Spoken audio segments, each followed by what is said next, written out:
Hits the ozone, born negativity runs through the homes of the innocent, may be the guilty. Temperature high, cause society built me. So we go, the crown hits my brown skin, waiting for a chance to end all the sin.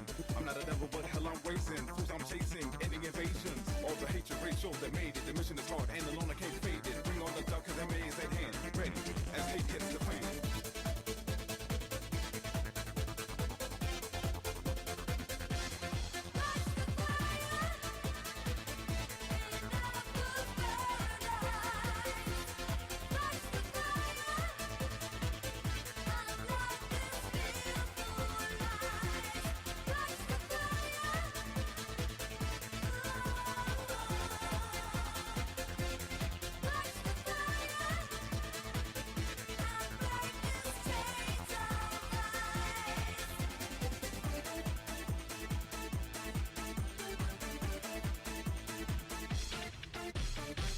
Structure, rough and rumble, kill it be killed as the planets crumble. Ignorance wins for lack of education. Cultures die, wiped out all the nations. Rise up, Panther, show me the right way. I live your life with the A to the K. 47, so where is heaven? Cause hell is earth and the life is severing. KKK, watch out cause of knowledge. Surpass your math like years past college. Like the torch on the skin cause you're tripping. Slipping and slipping, it's time for the whipping, I'm serious. True black is the young man. Rap till I'm dead and still have the upper hand. Bring on the job cause the magic is hard. Back up kid or else I'll pull your cards.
You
must learn how to swim.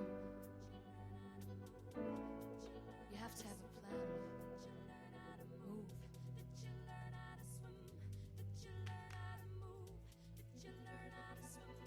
Hey, I have a plan. I follow my own little plan, and it's right here.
Oi do Brasil, bem-vindo às Grand Finals. Hola. Bienvenidos a los Grand Finals. Hallo und willkommen zu den Rotax Grand Finals. Hola, ¿cómo están? Javier González, bienvenidos a The Grand Finals de Rotax. Hola, benvindos ao Rotax. Oh, thank you.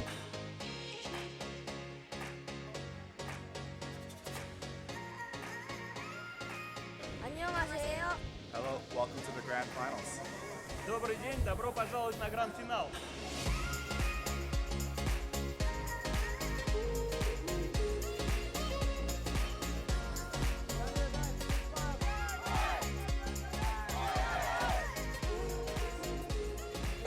Good, Mom? Okay, hold on, and go. Hello, and welcome to the Grand Finals. Great, thank you so much.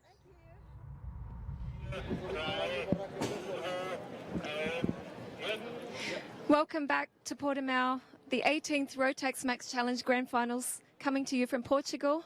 And of course, today is finals day, the all-important day when we're going to see who's going to become the 2017 champion in all classes.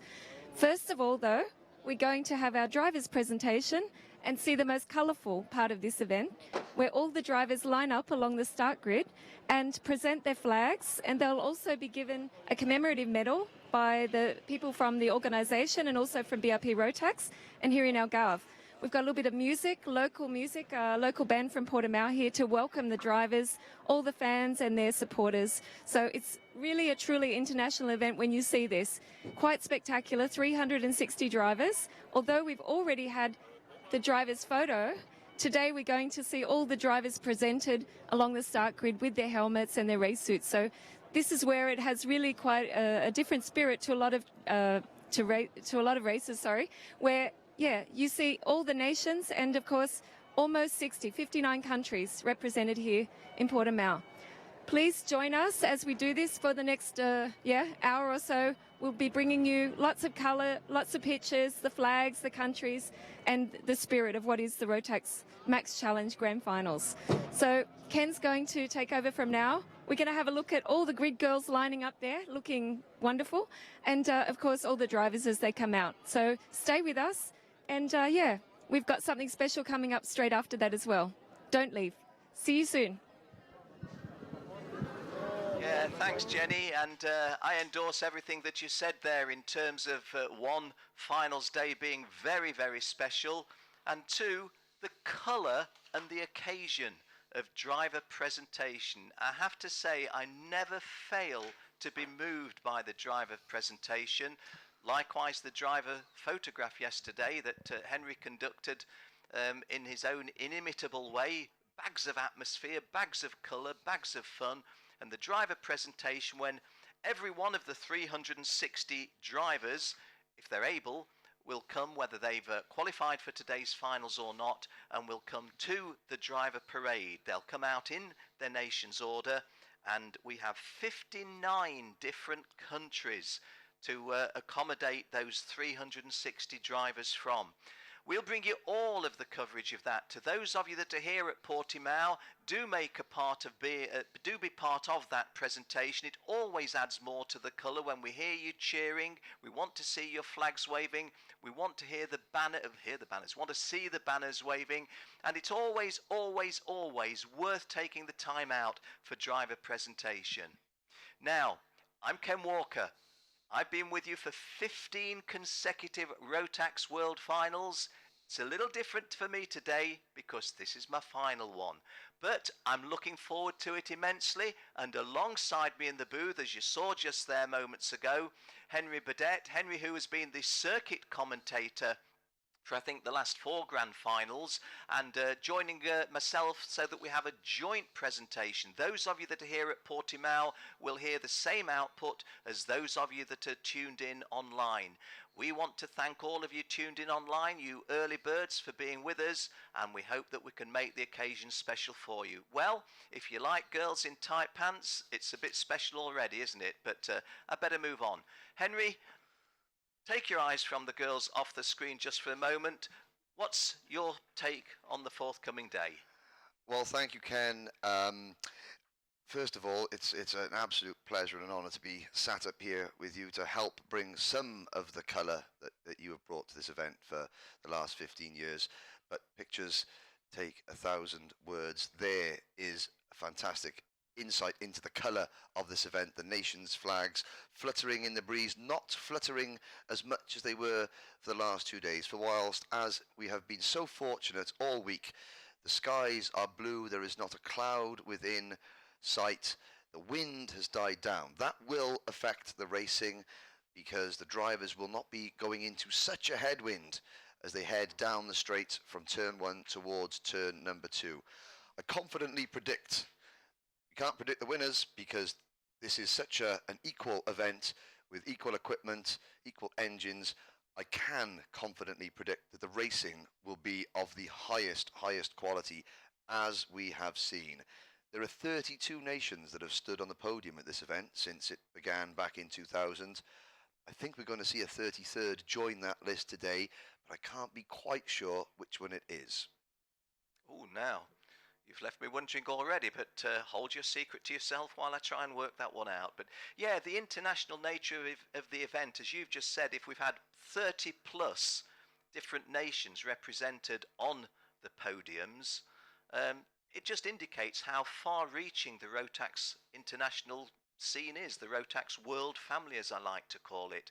And, you know, it is a hard situation when we get down to the racing because there's a great prestige in winning a world title at any level, and none more so than when you get a situation where you've got drivers from literally all over the world. There's 7 continents on this planet, and other than Antarctica, where there's not a lot of karting goes on, every one of the other 6 continents is represented. Well, let me tell you, just give you some numbers. Don't want to bore you with numbers. And in any event, when it comes to statistics and the like, Henry would wipe the floor with me because he's got more statistics than the compilers of the encyclopedias of all karting worldwide since time immemorial. But of those 360 drivers, the highest representation comes from the United States of America with 17. France has 15, 14 each from Australia and Canada, 12 each from Finland, Japan, Poland, 11 each from Argentina, Brazil and the United Arab Emirates. A great showing by the United Arab Emirates to produce 11 drivers in a grand final. And 10 each from Chile, and good to see the Chileans here in the numbers they are, because they didn't have big numbers in the early years. The United Kingdom has 10 as well, Italy 10, and South Africa, the most successful nation, certainly in the early years. No one else could get a look in. South Africa with 10. I'm not going to go through all of them at the moment. We'll identify people as they come through, but what I will try and do is have a look at those with the individual teams. So I thought I was going to, but yeah, here we are. An individual team, if you will, from Bahrain, from Belarus, from Bulgaria, from Oman, from Singapore, and from Uruguay. And I've said so many times this week, and I'm going to say it just once more, it doesn't really need to be said, but Henry Burdett and myself are absolutely neutral in our commentary boxes, but we do take an especial joy when not lesser nations, not minor nations, but nations who don't have quite the profile in world motorsport as some of the others, when those nations with the few drivers that they have can produce people to come onto the world stage like here. So we've taken a joy in calling particularly the Lebanese drivers and particularly the Islamic Republic of Iran. It's been very difficult for Iran to get to these world finals, not because they don't have a few drivers who could qualify, but they can't get the visas. And they're here having only got their visas signed last Friday night at 7 p.m. at the home of the consulate, I think it was. And when you have that, can we go, can't we go, can we go, can't we go? And when they finally make it, we want to share in the joy of the Iranians in being here with us as well. We did have a very low note to start the week on when we lost one of our Indonesian drivers. There was a family tragedy, and naturally that caused a withdrawal. But we are a family. I use the word family, and all of us really came to support. It was the Noor family, and we do hope that things are a little bit more fortunate for them in the future, immediate future days and weeks. Well, having said that, Henry told you it's all blue sky, sunshine, and not a lot more in the weather other than the nice breeze. And our next action, not quite on the track, but adjacent to the track, coming onto the track, will be the driver parade, and Henry and myself will identify some of the drivers, and I think that Jenny Wade will be probably talking to one or two people as we go through them. But 360 drivers were here.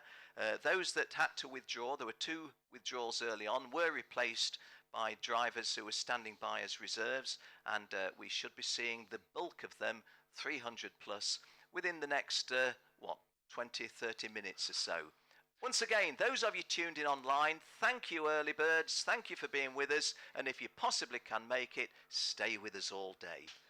And you mentioned some of the drivers or some of the nations with just a single representative.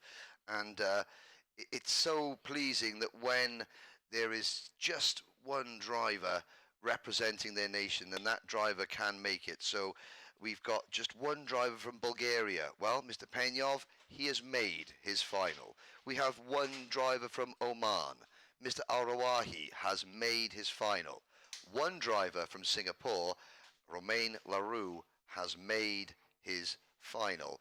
And some of the drivers just with 2 representatives, Algeria, China, Croatia, Indonesia, Iran, Lithuania, Malaysia, Norway, Paraguay have their first driver qualified for the finals here this year. Peru have got 2, Romania and Thailand.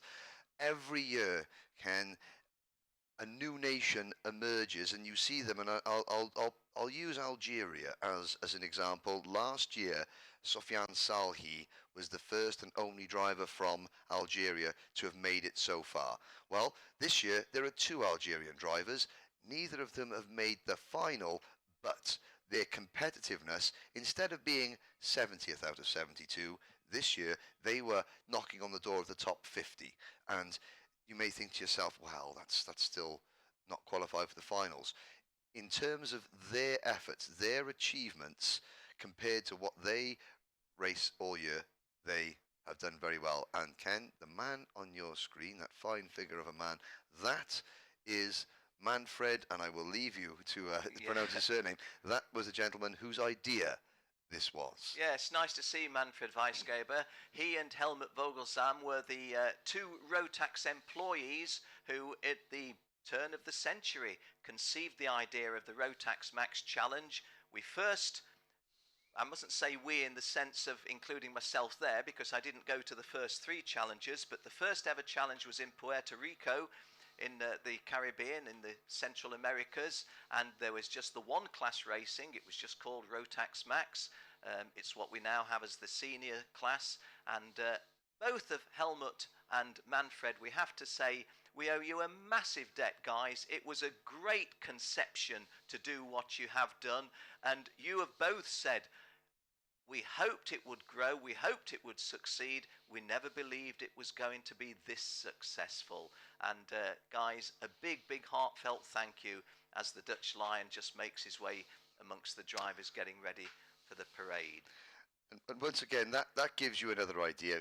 There are lots of competitions that go on behind the scenes. The competition on the track is the most significant, but off track, we have a team contest where the teams, they go to the welcome party, they stand on a stage, they are in outfits, and the Dutch Lion is there, but I think we can now see the start of the driver parade itself, the drivers in alphabetical order, the nations in alphabetical order coming out, and I suppose the first time, Ken, that you broadcast this event and there was pictures, the driver parade was, it was still big and it was still colourful, but it was by nowhere near as big and as colourful as it is now. There were just two classes, Henry, just two classes, less than 100 drivers in the entire event. Here we are now with 360 of them. And, well, the drivers, I think the nations are being brought out for the starting point, so this is still countries being called, and it's a great opportunity to look at behind the scenes what goes on. That's the exit of the servicing park. There are over 200 staff members here. There's Lisa Rushak, who is very, very influential in organising the off-track activities, but also these shots, it gives you some ideas to talk, and it gives us a chance to talk about the many, many important people behind the scenes whose work all year culminates in this 6 days of racing. Like the lady in the purple trainers, that is Tanya Sammer. She is one of the ladies in race control. She is front of house, as you were, dealing with all the drivers, all the results, all the complaints, but always keeping a smile on her face. You may remember last year, Henry, that I suffered an affliction. I had a rick of my back and was almost bent double before we'd really under action. And can you believe of the talents of this lady you see on the middle of your screen now? She came up to me and she said, I am a qualified chiropractic masseuse. Do you want me to give you some treatment? If you lie on the table, we can sort this. And you just don't imagine how much talent there is amongst some of those drivers. Okay, the Aussies coming out. We won't try and call every name that we see pass in front of us, but what we will do is pick perhaps some of those who've been particularly successful, or in the case of the youngsters, well, I saw Philippe Berners, not Philippe Berners, go Harry Arnett just there, and yes, and I think that what they're doing is they're lining them up one by one, and then when the music and the entertainment begins, they will have the full driver parade. But yes, there's a Harry Arnett, no kangaroo. There is a life-size kangaroo hopping around the driver's tent to match the French hen that has been in attendance, as well as the Dutch lion. There was even a dancing Russian bear at the welcome party, and I have to say that there's a collection of toys and gadgets and clothing that has found their way up into the commentary box, courtesy of several nations, including a full-on Vikings hat. And well, there's the Austrian team heading out, and well, it's always a chance to name check as many drivers as we can. We hope that... Be careful that you get 4 and don't forget, and don't make the last one. That's always my motto. Maximilian Tarillion was the youngster at the front. We know the youngsters like to hear of themselves. Bahrain there, where you've only got one driver, makes it a lot easier for us. Khalid El Sai although having said it makes it easier for us, Henry knows just about 350 of these 360 drivers by sight and personal introduction. Well, you say that it's if there's 5 drivers, mention all 5 and don't leave out one. It goes without saying that there is no chance of that happening because our combined set of eyes and ears in the commentary box, Jill's extremely thorough preparation. You've been very kind about my preparation, but Jill's preparation is far exceeding mine, and there is absolutely no chance of us missing a name. And do you know what, Ken? If we did, we'd both get a clip around the ear and be reminded that we've missed somebody out. Yeah, we would.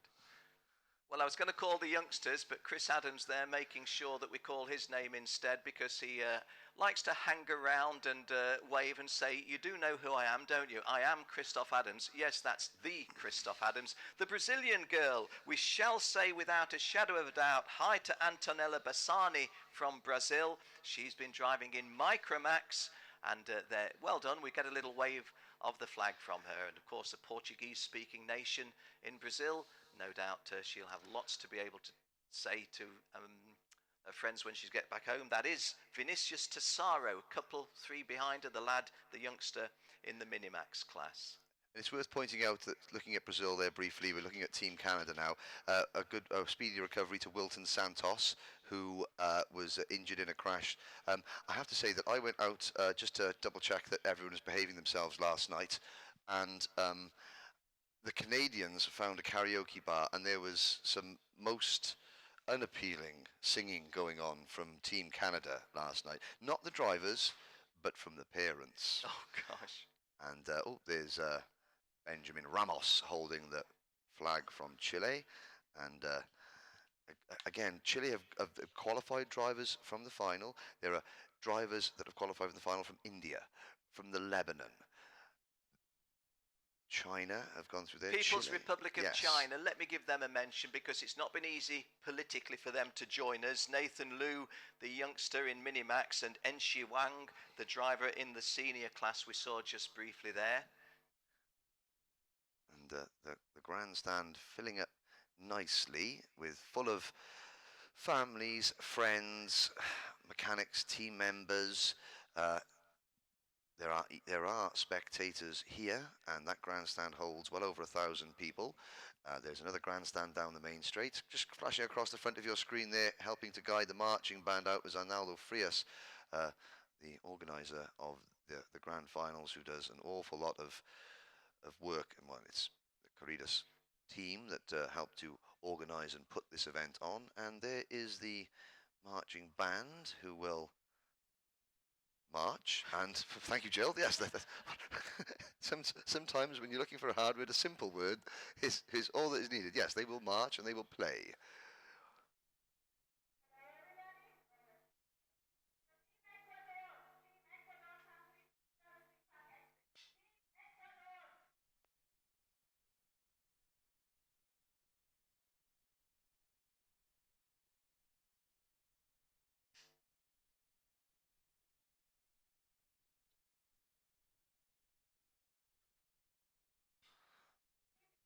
Well, there's Denmark coming out to join the party. Denmark now, we have a very, very strong chance. Well, yeah, can I just cut across, Henry, and say there is one driver I do want to mention, which is Jan Andreasen, because he is the driver racing in this event in 2017 who goes back the furthest distance to be a podium finisher in the Rotax World Finals. Back in 2004. Yes, that's he right. was the vice champion in the Masters category, the event that was held at Lanzarote in the Canary Islands. So Jan Andreasen, a finalist, a podium finisher in 2004, and racing with us still 13 years later, 2017. It's Denmark have yet to stand on top of the podium. 2 runner-up finishes and a 3rd place last year. Christian Sorensen finishing 2nd in DD2. 2 years ago, Mads Thompson finishing 3rd in DD2.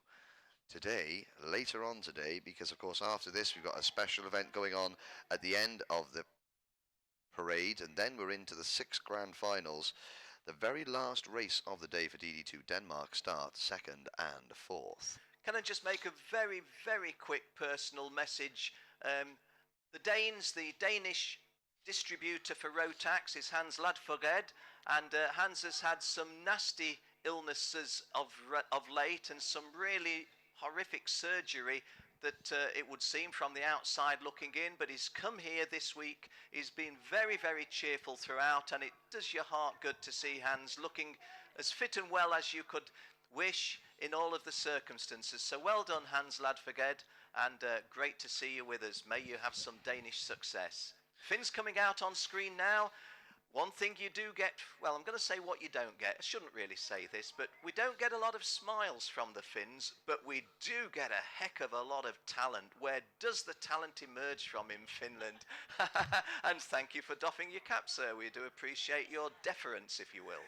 It's, well, Finland have got one Rotax Max Challenge Grand Final victory. Mikko Lane, DD2 Masters, back in Valencia in 2004.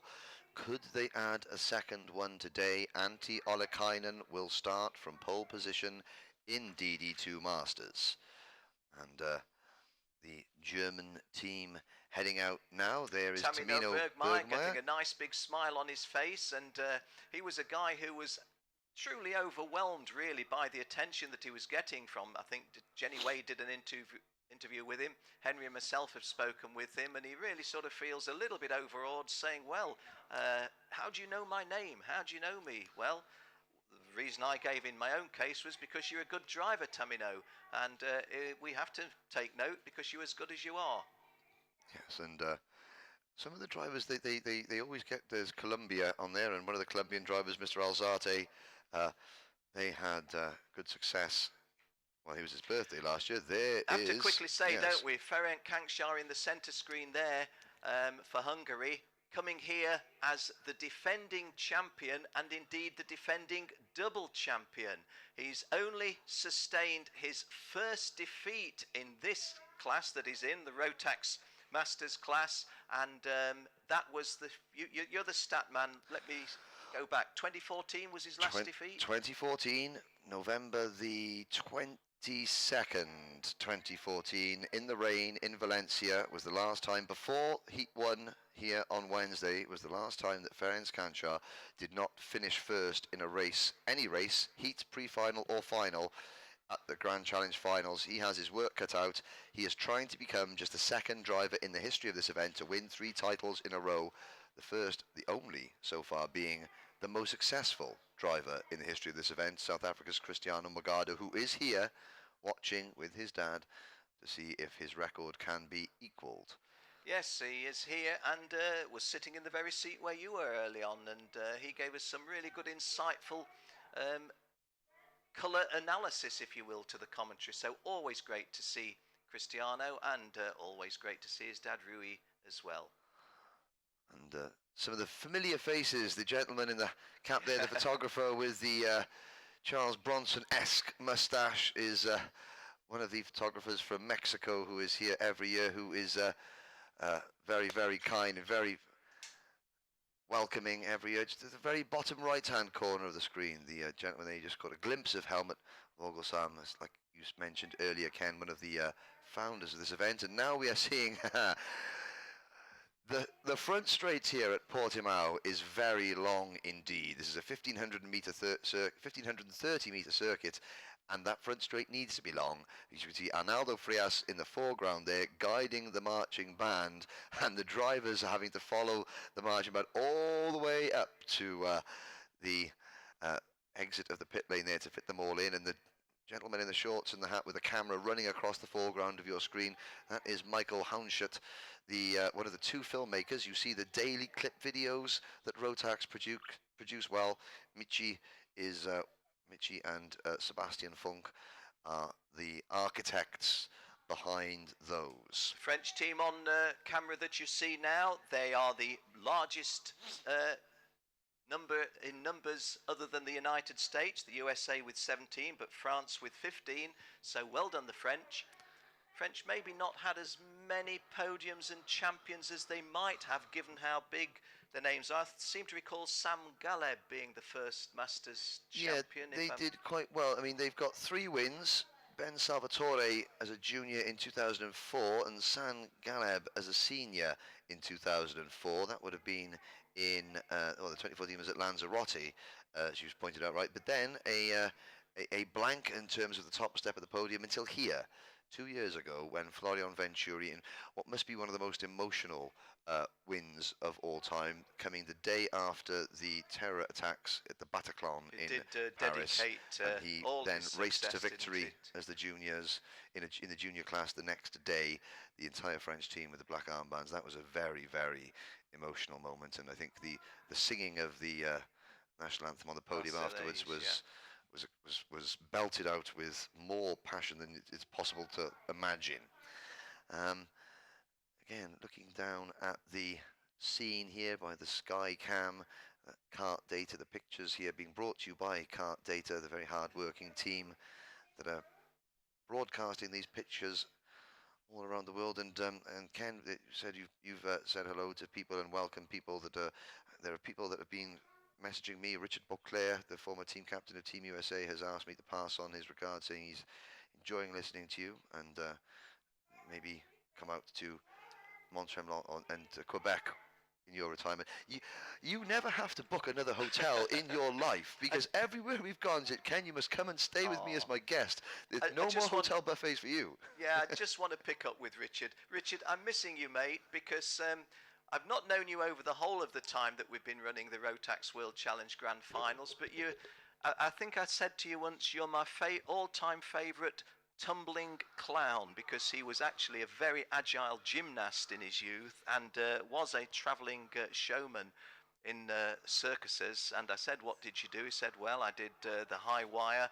I was, I don't know, shot out of a cannon and ended up being a clown. Well, Richard, thank you for that little message, and have been missing you. Spoke with your brother Michel. Hope all's going well.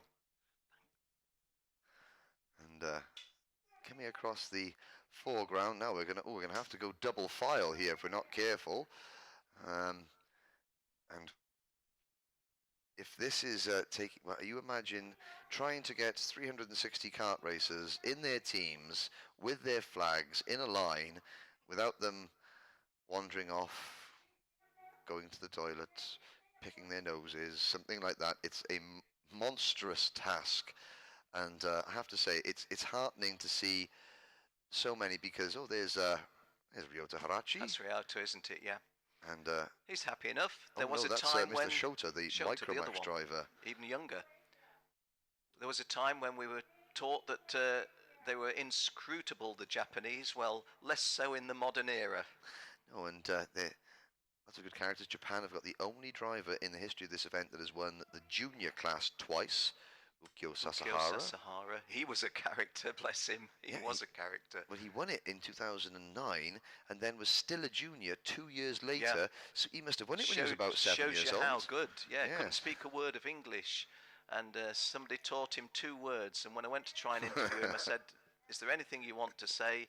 And he took a big, deep breath and he said, I win. And you know what? He did. Oh, there's the Dutch Lion. Looks like maybe... Oh, the Dutch Lion seems to have accosted Jen Wade and Daryl Smith very briefly there. That's a tall lion. Yeah, I don't think it's Gabby van der Berg. She was the lion 2 or 3 consecutive years, I think, but that looks a rather bigger build lion than Gabby. And maybe it's Gabby on stilts. Maybe she's borrowed a pair of Richard Beauclair's stilts from his circus days. From his circus days. And there is now some of the drivers that are going across the line. We have Austria, there is Bahrain, and Belarus. Well, one driver from Belarus, Kaminok Kaminok, yeah. There's the Belgian team, including Dua de Decker, Kai Ridiarts, Javier Hansalm.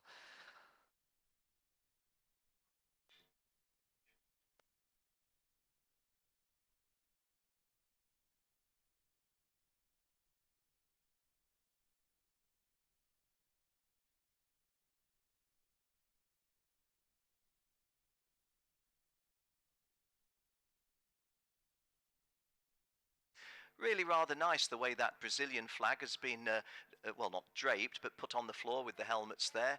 And amongst all of Henry Burdett's many talents, identification of helmets at about 500 meters distance in the setting sun is one of them. Okay, we don't have many ladies, just 4 of them.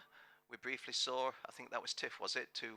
We saw Tiffany Chittenden from Christchurch, New Zealand. We'll Big see smile 2 on her ladies face. today in action. Antonella Bassani, Tiff Chittenden has qualified for the DD2 Masters final. Sadly, Hannah Greenemeyer and Amna Al-Kabasi. Yeah, Amna went out in a to non-finish, qualify. which was a shame, but there we are. Brazil and New Zealand providing our only 2 lady drivers today. Well, why not? Have a seat. Have a seat, young man. Team Netherlands.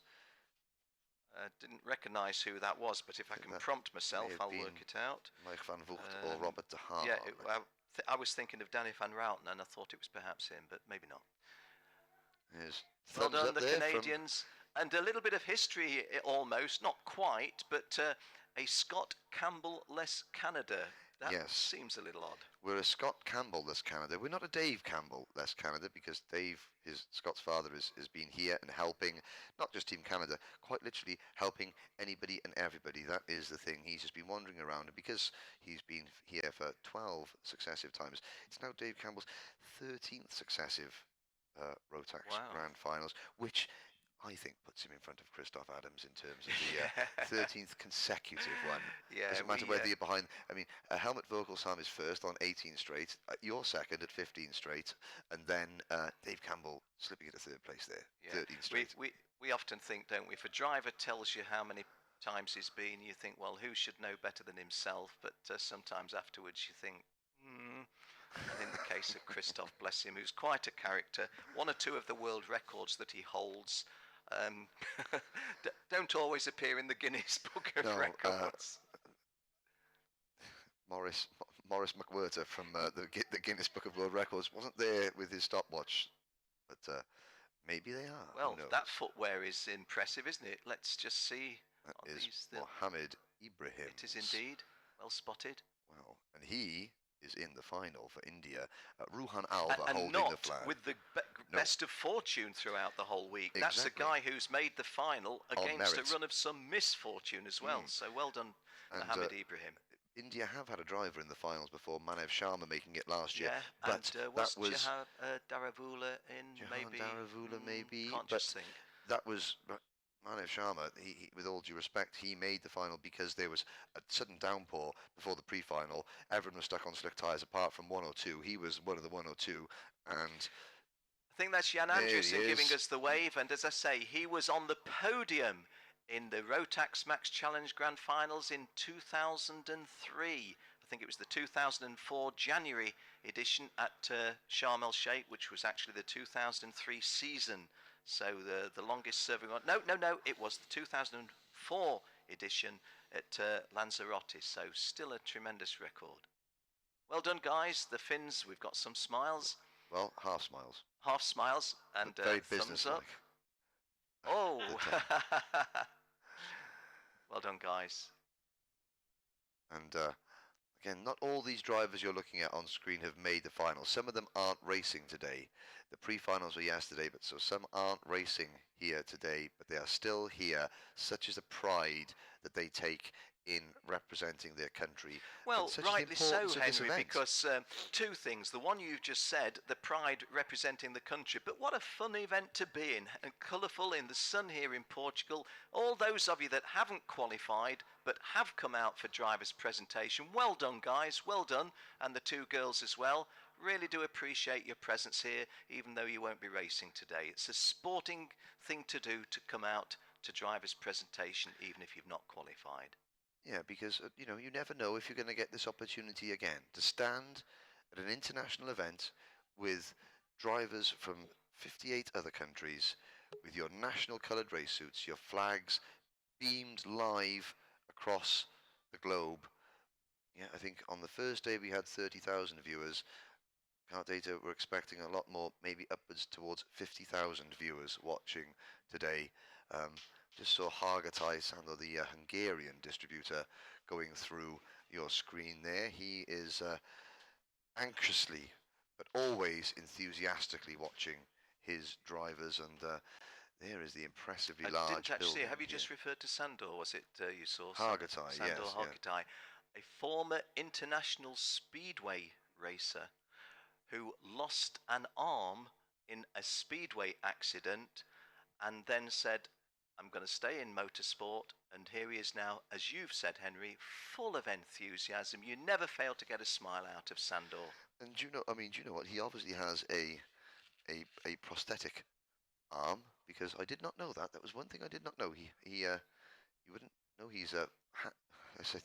Sounds like he's a very hands-on distributor, and I mean that in terms of he is around every driver. Yeah. He is the forefront of that team. He is everywhere. He is very visible in his home country, the Central European Champion. He's always promoting it. There's some talk about the intricate designs of the crash helmets that these drivers have, and they're fantastic up close. When there's 36 of them, all painted in luminous chrome liveried with very intricate designs, from a distance it can be hard, and sometimes a plain black lid or a plain white lid is easy to spot nowadays. It's welcome to us sometimes, isn't it? Yes. Just looking at the Slovakian team that we were on screen moments ago there, Tamino Bergmeier giving a little applaud and well done, and a smile. He's come out of his shell this week. He was very, very reticent early on, but well done, Tamino, and he's driven well as well, qualifying for the finals. Just the driver holding the Greek flag there, he's in a world of his own. That's Nicholas Likos. So Nicholas Likos, he's a Micromax driver. He is only 9 years old, but he looks like a junior driver. He's tall, he's broad. His dad says we're 16 kilos over the weight limit. He is not old enough to move up into Minimax. Was that a voluntary visit to the tarmac, or no, as that was Rui Vieira Rui, slipped over? Rui Vieira just having a smile and his own way. Rui Vieira, a former superbike rider at national level here in Portugal. I wonder if he's had a burst round on the big track over there. I would imagine that he certainly well known around the tarmac of places like Estoril. Yeah. But Nicholas Likos, he was quite open. He said, his dad says, look, we cannot do anything here. We can only go into this class. We are 16 kilos over the weight limit. Next year we come back. So what has Nicholas been doing? He's been making friends and playing football with the Brazilians outside the tent. Got to be good. There they are, the Iranian drivers. That is Badia Boromand giving us the thumbs up, and I think it is Mirbod Shameli. Mirbod has really struggled a little bit, but he's learned an awful lot. But Badia has been remarkably successful, but with some remarkable misfortune. Nathan Maul just got a smile on his face there, the second of the Americans there, to the right of the one holding the flag. And I have to say, if Nathan Maul can raise a smile, he's done really, really, really well. Let us simply say he hasn't made the finals. No, he hasn't, and the intricacies of this event, with the difference between DD2 and DD2 Masters, there are a certain number of tickets available to this event for various national and regional continental championships. I think Nathan Maul has raced as a master in the past, but he got his ticket, but all the masters places were full already, and so Nathan Maul then coming in with the kids in DD2, and regardless now of that, the Portuguese flag on our screen now. That is nice. That's good television. Well done, KART-DATA. Well done to the people who have are holding it at the edges.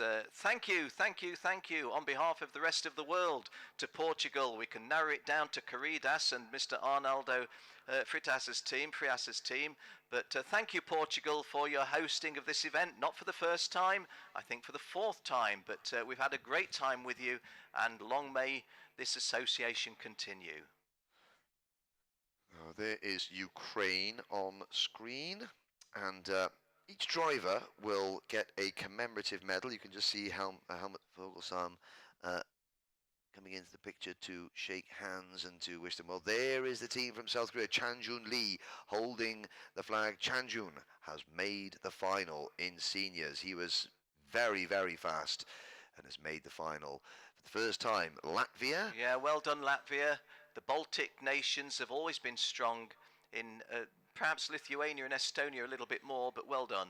The Malaysian drivers, Malaysian Boleo, and I've just missed a team going through, which was Lebanon, Team Lebanon. And well, briefly, as we look at the Swiss flag, Lebanon, Matthias Najim is in the final. He's been very, very fast. And the beauty of this, Edwin Knesser, the micro max driver, well, my son back home in Wales is a Boy Scout, so is he, and part of their project is to get to know a Boy Scout from another country and learn about their cultures. So what better way to do it than through karting? So Lebanon and Wales, they will be getting to know each other and becoming friends through karting, but about Boy Scouting. That's Well, if we can just take a moment's indulgence, if you have a look, those of you tuned in online, to the top of your screen, centre upper, you're having a look at where Henry and myself were talking to you from. This, however, is our neighbours' Spanish, well, board, not flag. Well done, guys. The Spanish always put on quite a show for us, not just here on the Iberian Peninsula, but we've had some very good drivers over the years from Spain. I think the first one that I ever did in World Fight, Omar Martins, the first ever junior world champion, and beat Bruno Serra into second place on that occasion. Bruno Serra from Portugal. Okay, do you like Dutch lions? Because you've got one in your face now. And interestingly, that was holding the Spanish flag was Jesus Perez Santander. Holding the Egyptian flag, that is Shadi Osama. Ken, the first Grand Finals that you did, the 2003 Grand Finals, which was actually took place in January 2004 at the Ghibli Raceway, Sharm el Sheikh and Shadi Osama rushed up to you and Jill and said, "Do you remember me? Do you remember me? You came to us in 2003. Oh, it was so good to have you." Just they're the lovely little things that happen in karting, aren't they? It's really nice when now St. Petersburg, that's a long way from home.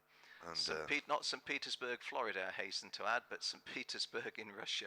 And now the driver from St. Petersburg in Russia, off the top of my head, I think that might be Maxim Turev. Well, I wasn't trying to challenge you to say who it is, but you never fail to rise to a challenge even when it's not there, and my suspicion is you'll be right.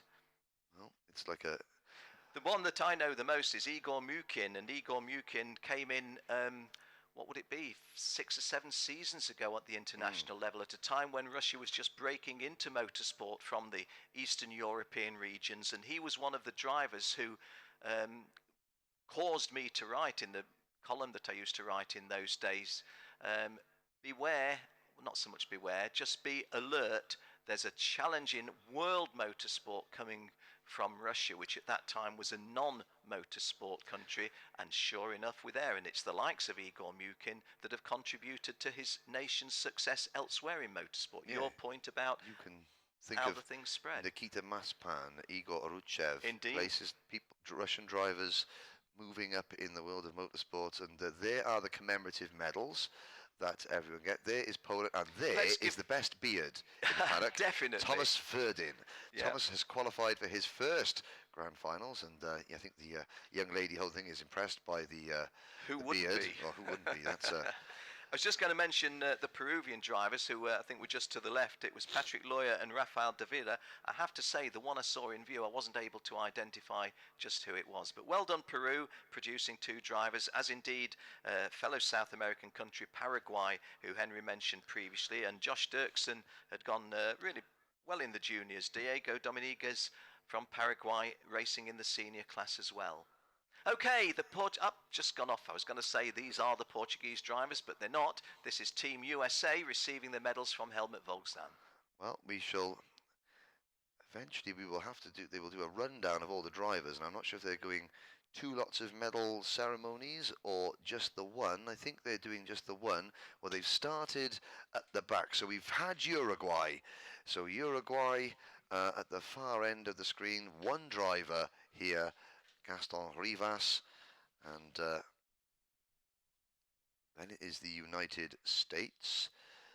I wonder if we're going to get a full rundown of the list or of the long line of drivers. And there's a great shot behind you. See the grandstands from the main Portimao race circuit. There's some superbike testing going on over there as we speak. But all eyes, quite understandably, on this, the kart circuit, the 1530 meter 14 turn Cartodromo Internacional Algarve. And well, is it the biggest? well, in terms of drivers, there may be 1 or 2 events more than 360, but not many. Is it the most spectacular, the most unique, the most colourful? Almost certainly. And you can see the Portuguese. It is a nice shot, isn't it, of the grandstand over there on the big circuit, and have to imagine if that was packed full of, 150,000 spectators on a World Superbike day, would look even more attractive. Glad they're not racing there today, though. It would be a bit harder for us to drive in. Yes. There's Charlie Turner from Team UK with a red crash helmet. He's qualified for the final. Brett Ward just shaking hands with Helmut Ferguson there. Brett, second place in the 2013 Grand Finals as a junior in Nola Motorsports Park. Remarkably, I think I was looking at these stats.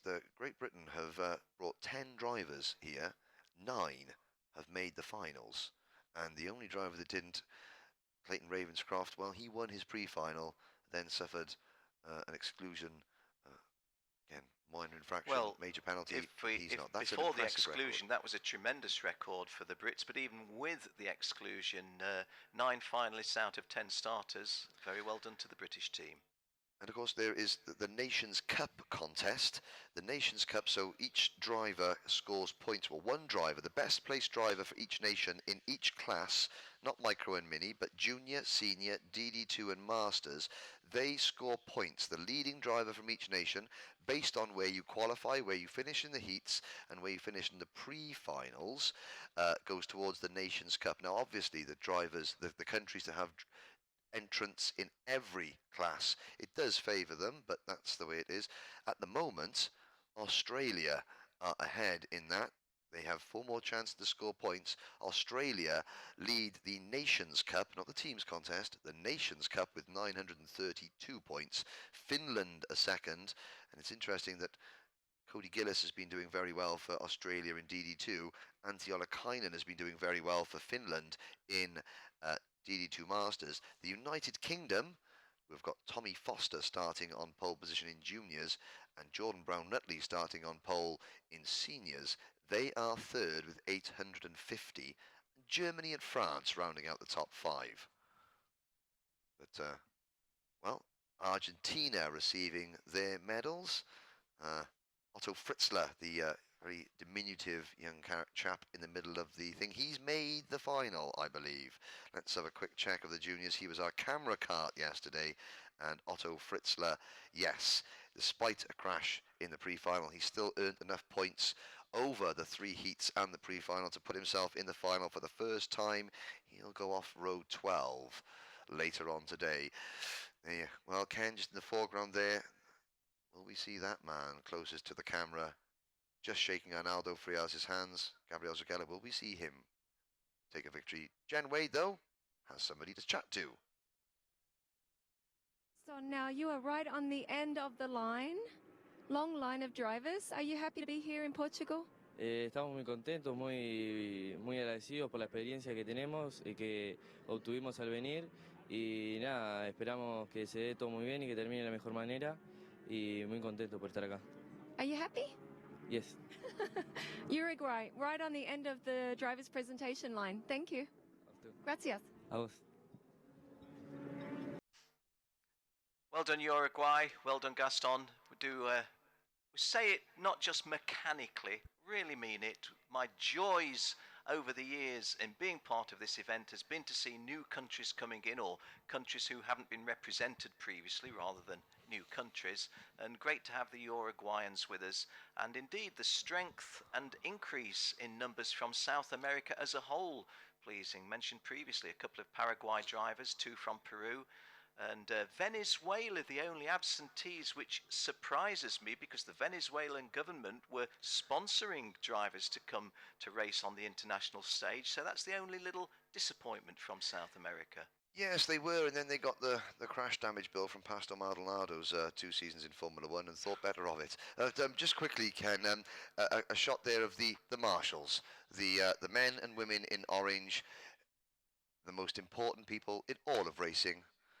Jenny has somebody else to chat to. Now here we are with Team USA. What's it like to be here in Portugal representing your nation? Oh, it's just amazing. It's an amazing experience. It's been really fun. Track's been great. The hospitality is great here, and all around just a really good event. What about the weather? It's been really nice. No rain, so that's always a good thing. Well, enjoy the day, and of course it's finals day, so we're going to have to see what's happening after the lunch break, huh? Yep.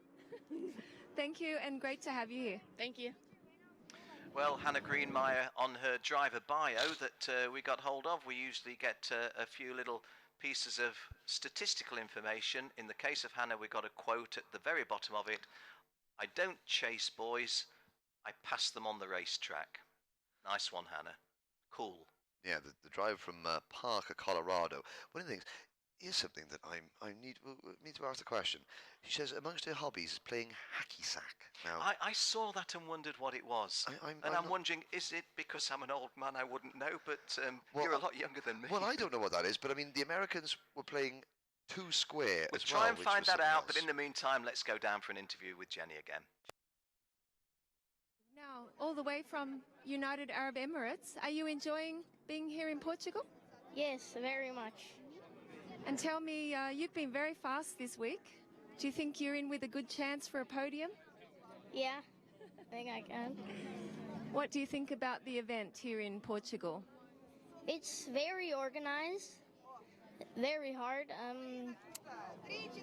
There's many breaks. Yeah, many different categories, lots of good racing. Yeah. That's fantastic. What about all your friends? Are they watching at home? Yeah. You want to say hello? Yeah. Hello. Okay, so we're going to wish you luck. And it's great to have you here. I'm going to stand up because he's actually the smallest driver, I think, that we've got in the Micromax. Welcome to Portugal. Welcome to the Grand Finals. Good luck. Thanks.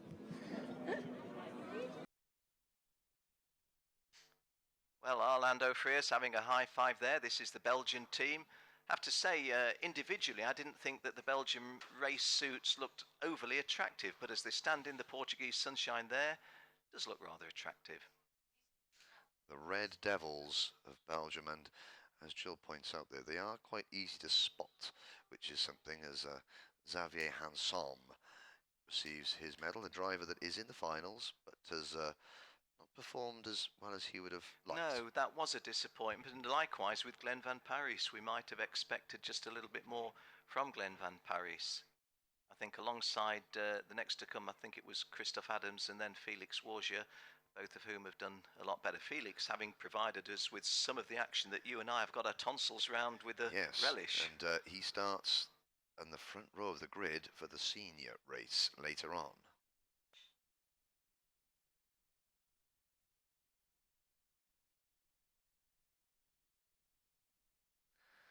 Well, as the flags wave, Jen Wade has found another driver to speak to.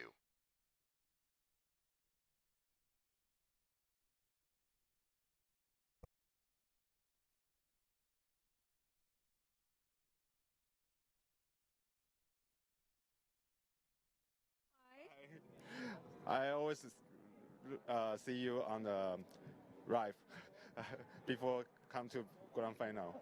Yes, well now everybody's watching you live at the Grand Finals. Yeah, I'm so happy to meet you because my dream is can come to the Grand Final. Well, the dream's real and this is happening and all your friends can see that you're really here. Hello everybody, you see me? Are you having fun? Yeah, very fun. So so wonderful race here, yeah. And of course today we've got all the drivers and all the teams together. It's quite special, I think, also with your team. Yeah, sure. Everyone is so good guys and fair race. Yeah, very fair race. I like IMC Rotax. Thank you. It's great to have you here, and we're going to wish all the guys luck in the finals. So, yeah, next year maybe on the podium. Maybe. Maybe. Okay. Good luck, Carter. Thank you. Thank you. Or Jen, that was a bit ambitious to suggest a podium, but you know, Carter Lynn, encapsulating, if you will, the entirety of the feel of this event for those drivers who are not in the forefront of motorsport. Carter-Lynn, when Henry and myself were interviewing a lot of drivers on track earlier on, and Carter-Lynn saying to me, I'm just so happy to be here. This is such a big event. I can't believe I'm here. And he said his dream has come true. I'm not sure if his dream has come true because he's qualified for the Rotax Max Challenge Grand Finals, or is it because he's met Jen Wade? I was just going to say the same. Maybe it was because he met Jenny Wade, yeah. It's a tough one to call for me personally, but Taiwan have brought, I think there's 5 drivers here from Taiwan. None of them have qualified for the final. Jie Cao was close in junior. Yang Liao in DD2, Carter-Lynn in DD2 Master. In fact, they brought 3 drivers, every single one of them there in their race suits, ready for the parade. And that nation isn't represented today, but it has been represented with smiles all the way through this week. And I have to say that when they did the drivers' party, the welcome party, they've never entered before. They entered this week, and lots of countries have different gimmicks. They came out with the Taiwanese flag on every phone and a tablet, and they did some strange circular dance with the thing. It was very entertaining for a country that is new. And again, you saw that Carter was at a reasonable command of English. The rest of his team don't. To come to an event where virtually everybody else does speak English, and then not to be shy, to be outgoing, to laugh, takes an awful lot. So Jen Wade has found somebody else. Has their dream just come through by being interviewed by Jen Wade? We'll find out. Here with Team Sweden. Yeah. And you volunteered to say hi to everyone back at home. Yeah. Hi. Hi. Hi, family. Hi, friends who's looking at me. What do you think about being here at the Grand Finals this week? This is my first year, and I'm really impressed about the event, all the people, and yeah, how they organize everything.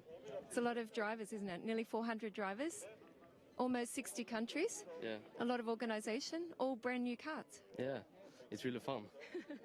And what about the racing? The racing is it's hard, but it's mostly fair. Yeah. Mostly fair. That's always racing, isn't it? Yeah. A little bit of argy-bargy, push and shove. Yeah, exactly. Okay. In any case, the guys from Sweden, have they been going well up until now? Yeah, not too bad. Not too bad? We have had a tough weekend, but yeah, we fight it through. I'm sure you do. Everyone at home is watching, so give them a wave and thank you for being here. Thank you.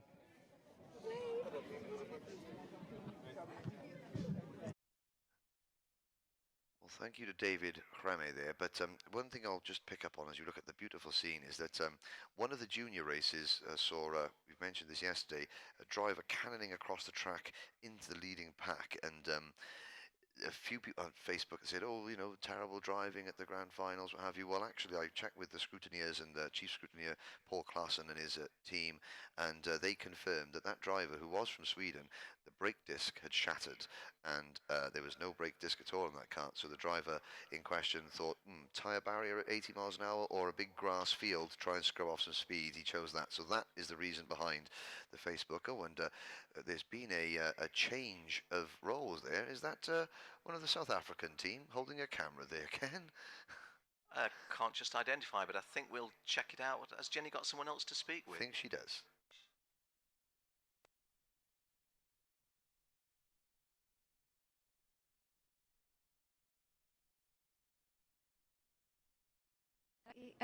With the Spanish team. Jesus, you've been here a few times before. Yeah.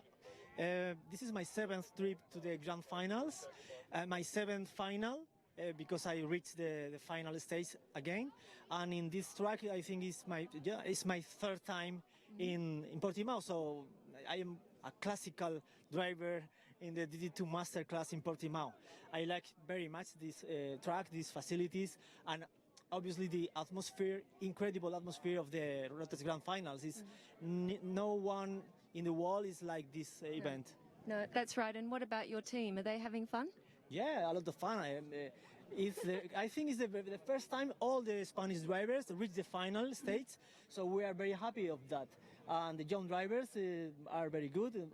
I think all of them are a very good person, very good drivers. Yeah, the whole team is in the finals. Yeah, the whole team. The first time in our history, the whole team of Spain is reaching the finals. And let's see in the final, because we have so many good drivers in all the classes, and maybe we reach another podium position. For sure. What do you think, guys? A podium? Yeah, of course, of course. You are looking for the podium? Yeah. Okay, I think... Spirit. This is the spirit. Okay, we will be looking forward to the podium. We wish you luck. Thanks for being here. Nice to see you again. Yeah, nice to see you again and again. And again. And see you next year. Yeah, maybe in the next year. Let's see where we'll be in the next year. We will. Let's see. We have to wait. Okay, thank you, Jane. Wave. Well, there you go. You just captured, didn't you, on screen there and on sound, the ebullience, the emotion. It was a really, really nice interview, that. Well done, guys. We're looking now at the local band from Portimao, but yeah, I enjoyed that interview because it's what it's all about. Here we're having fun, and what's more, success on track, 9 out of 9. No, it was more than 9, wasn't it, Spain? Let me just have a look. 8 out of 8, making the final. And this is the Philharmonic Society Orchestra of the Algarve.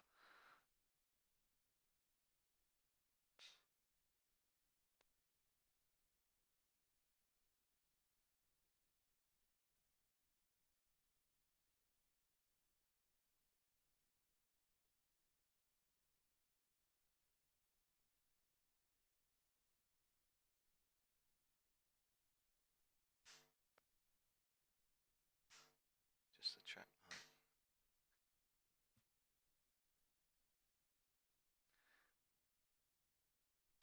Well, I hesitate to talk over this because I'm hoping that the strain... Ah, well done, sir. The middle-aged gentleman on cymbals is adding some vocals as well as the music and the percussion.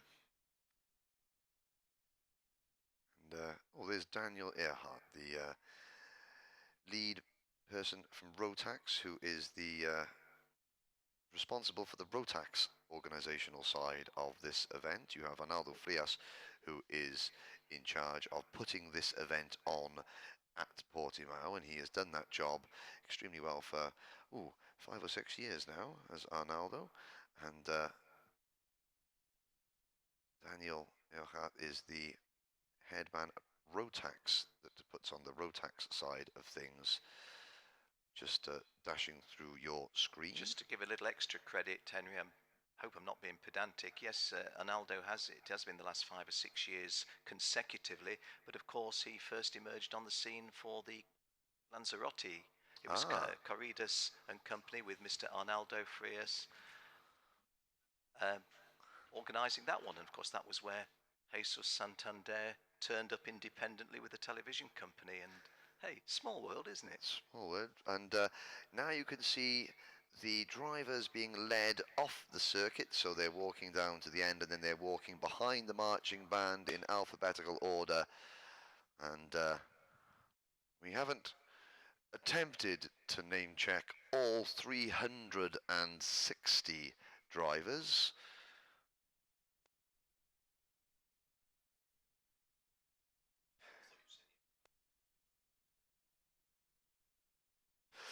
So as they're walking around, it takes a little while to filter off there, so we're not going to not necessarily look at them on screen, but for those of you watching, and there are people from all 59 nations competing here watching at home, here are your drivers that are competing in the 2017 Rotax Max Challenge Grand Finals.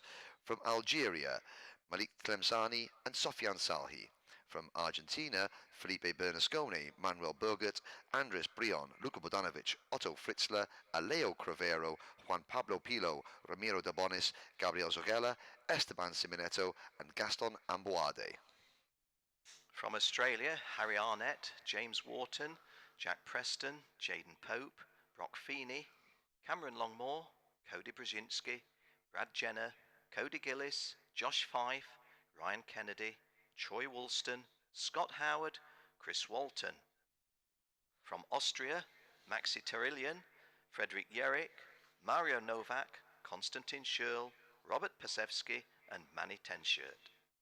From Bahrain, Khalid Al-Sai. From Belarus, Atsemi Kaminok. From Belgium, Doe de Decker, Kai Rilliarts, Xavier Hanson, Luca Listra, Felix Varga, Glenn Van Parijs and Christoph Adams. From Brazil, and the first of our girls, the first of our ladies, well done Antonella Bassani, Vinicius Tesaro, Rafael Camara, Guillaume Peixoto, Juan Beliziaro, Alberto Cutucci, Fernando Guzzi, Alexandra Trita, Roberto Pascal Azana, Michel Aboisa, and the unlucky Wilton Santos Jr., who found himself in hospital but is improving. We do wish him well for the forthcoming days. And from Bulgaria, Risto Penov. From Canada, Marcelo Paniacci, Justin Arsenio, Patrick Woods-Toth, Jason Leung, Ryan McDermott, who's been our camera cart in senior, Kellen Ritter, Marco Signoretti, Logan Couson, Natal Cantin, David Greco, Ethan Simeone, Tyler Kashak, Zach Clement de Mello, and Joe Kruppy. From Chile in South America, Nicolas Ambiado, Ramon Ramirez Pino, Gianni Arione, Benjamin Ramos, Diego Porte, Matias Villanueva, Pablo Laraquette, Horacio Torres, Luis Ignacio Valenzuela, and Rodrigo Eckholt. And from the People's Republic of China, Nathan Liu and Enshi Wang. From Colombia, Juan Esteban Adila Romero, Juan Jose Diaz Rodriguez, Jose Manuel Alzate, Juan Diego Alzate, Jan Pablo Rico Mola, and Juan Camilo Duque Marino. From Croatia, Leon Zelenko and Jan Pokos. From the Czech Republic, Jan Malecek, Marek Mizera, Sebastian Belosina, Petr Betzel, and Jacob Betzel or Jakob Betzel. From Denmark, Mikkel Garde Pedersen, Rasmus Vendelbo, Mats Riesch, Lasse Andreasen, Mark Duholm, Mads Thompson, Christian Sorensen, Michael Berenson, and Jan Andresen. From Ecuador, Matias Barzalo, Juan Diego Velasquez and Diego Velasquez. And from Egypt, Hussein Salman, Ahmed Sharif and Shadi Osama. And representing Estonia, Karl Markus Sai, Ragnar Virus and Preet Sai. Strong contingent from Finland, Alexei Jalava, Una Blomqvist, Jimmy Hanus, Axel Sarniala, Lauri Lepa, Rasmus Kortelainen, Ville Vilainen, Joel Altonen, Toni Toika, Petteri Hivarinen, Antti Olikainen, and Jari Koivisto. And from France, Luis Iglesias, Teofil Nael, Craig Tanich, Marcus Amand, Hugo Vaer, Sami Megatunif, Victor Bernier, Camille Poutreau, Arnaud Sarazan, Matthew Bourdon, Jean Nomblot, Andrew Williamson, Lucas Joly, Charlie Hip, and Mikhail Dauphin. From the United Kingdom, Tommy Foster, Clayton Ravenscroft, James Johnson, Jordan Brown Nutley, Brett Ward, Bradley Barrett, Rhys Hunter, Charlie Turner, Barry Pullinger, Chris Thomas. From Germany, Moritz Schmeiss, Linus Henson, Ben Dorr, Tamino Bergmeier, Maxi Fleischmann, Martin Henkel Mortens, Patrick Weinstock, and Tommy Helfinger. And from Greece, Nicholas Likos, Konstantinos Kaminos, Nicholas Yanu, Philippos Kalesis, Dimitris Zervos. And from Hungary, Menyet Kroza, Bence Valent, Balas Valent, Sandor Nagy, Zombo Kovacs, Imre Berizzo, and Ferenc Concha. From India, Ruhan Alva, Mohammed Ibrahim, and Yash Araja. And from Indonesia, Rifki Rakamulya and Proseccio Haja. From Iran, Mehboob Shamili and Bardia Buramand. From Italy, Gregorio Petaccio, Marco Bernardi, Elia Galvanin, Giorgio Amati, Lorenzo Nistri, Cosimo Durante, Armando Iannaccioni, Claudio Pagliarani, Alessandro Tosi, and Gregorio Rago. From Japan, Ryota Horachi, Shota Fuji, Daisuke Yamashita, Tosai Moriyama, Toranasuke Hamada, Koki Mizuno, Ryosuke Matsuzawa, Riki Tanoika, Kengo Sugiyama, Masanori Kato, Yuichi Sato, and Tomokazu Kawase. From Latvia, Martin Janovskis, Tomasz Stolsurmanis, Matvei Makushin, Valters Viedris, Martin Steinertz, Mihail Zbadovskis, Gatis Vitols, Ilya Aloskins. From the Lebanon, Edwin Kneisser, Sami Joe Abik Narkel, Charbel Yamin, Karl Rishk, and Matthias Najaim. From Lithuania, Ivan Chakev and Marius Povilatis. From Malaysia, Adam Mikhail Nasrul Haizal and Saul Kai Loon. From Mexico, Eloy Lopez, Noel Leon, Mariano Martinez, Victor Sanchez, Javier Gonzalez Alcant, Alejandro Herrera, Carlos Medina, and Maurizio Montemayor. The Netherlands, Danny van Routen, Robert de Haan, Tijmen van der Helm, Mike van Vogt, Senna van Falstein, Jules de Bock, Joey Alders, and Fritz Vernson. From New Zealand, Ryan Wood, Jacob Cranston, Christopher Sinclair, Jono Buxedo, another of our four ladies driving in this event, Tiffany Chittenden, David Malcolm, and Ryan Urban. From Norway, Ruben Gverkilt and Nikolai Stien. And from Oman, Abdullah Al-Rawahi. From Paraguay, Joshua Dirksen and Diego Dominguez. And from Peru, Patrick Loya and Rafael Davia. From Poland, Maximilian Obst, Jonathan Madden, Maciej Gladisz, Karol Kret, Kamil Donic, Peter Wisniewski, Mateusz Kaprzyk, Jakub Gragula, Karol Jomanovic, Kasper Bileski, Slavomir Moransky, and Tomasz Ferdin. And from Portugal, the home nation, João Oliveira, Adrian Malheiro, Guillaume de Oliveira, Gonzalo Coutinho, Pedro Pinto, Bruno Bolido, Vito Manuel Mendes, Mariano Pires, and Antonio Lima. And from South Korea, the Republic of Korea, Juno Kim, Hwang Kim, Woojin Shin, Chanjun Lee, Tai Eun Kim, and Donjo Kim. From Romania, Stefan Victor and Opranion Aldrin. From Russia, Anatoly Kavalkin, Yakov Sokolov, Maxim Turiev, Fedor Bikyonya, Sergei Trafnikov, Semen Ryasnov, and Igor Mukin. From Singapore, Romain Leroux. From Slovakia, Zoltan Koros, Patrick Schober, Pavel Taborski, and Nikola Sabo. And from Slovenia, Anzi Dovjak, Jan Slozar, Zen Daru, Clement Presson, and Primoz Metalik. The South African drivers are Mohamed Wali, Leighton Fari, Josh Coetzee, Sebastian Boyd, Luke Herring, Bradley Liebenberg, Jason Coetzee, Benjamin Habig, Michael Stephen, and Jonathan Peters. And from Spain, Eric Alanis, Marco Aguilera Lopez, Ivan Bataille Camare, Philippe Vava, Enrique Bordas Cotes, Oriol Dalmau, Gerard Sebrian Aritza, and Jesus Perez Santander. From Sweden, Simon Sjögren, Hannes Morin, Rasmus Friedel, David Remmer, Charlie Anderson, Stefan Malm, and Patrick Sigurd. And from Switzerland, Sasha Clavadesta, Mario Siedler, Jan Schwitter, Pascal Carigier, Nico Brugger, and Alessandro Clauser. From Taiwan, Ji Kao, Yang Liao, and Carter Lin. From Thailand, Ananathorn Tangnianachai and Victor Conrad Jensen.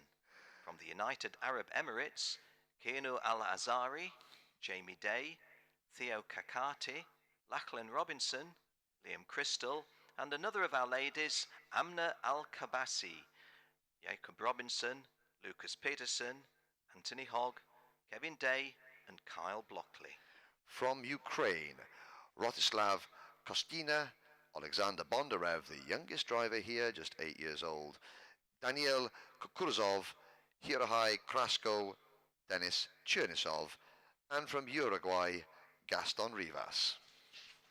And from the United States of America, Brent Cruz, Jack Jeffers, Joss Pearson, Hayden Fox, the fourth of our lady drivers, Hannah Greenmeyer, Arias Duke-Magian, Tyler Gonzalez, Jack Crawford, Kyle Dupel, Stephen Malozzi, Lucas Selican, Mike McCarthy, Nathan Maul, Ariel Castro, Derek Wang, Scott Roberts, and Henry mentioned the youngest of our drivers moments ago, the oldest of our drivers, pride of place to 60-year-old William Cleveland.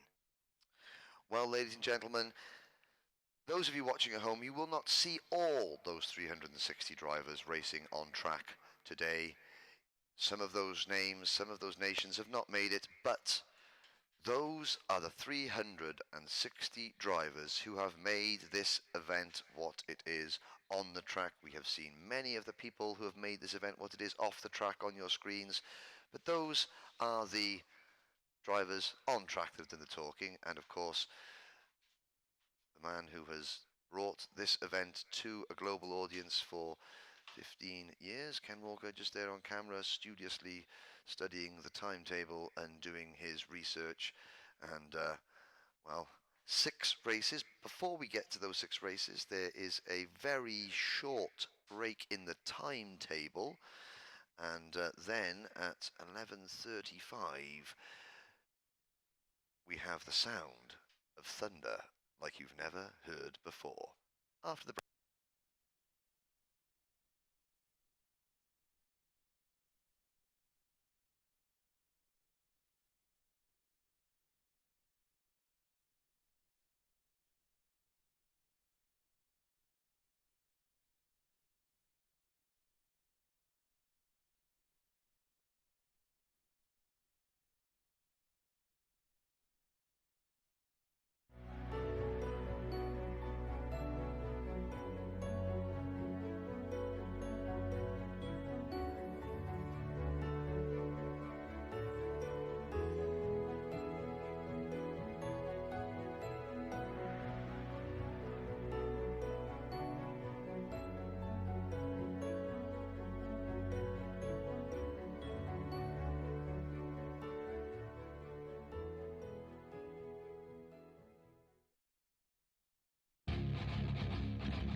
Those of you that are tuned in online, thank you for your presence, and you will have noticed that there are 4 karts on track at the moment, and you weren't expecting any action just at the moment. Well, this is something a little different.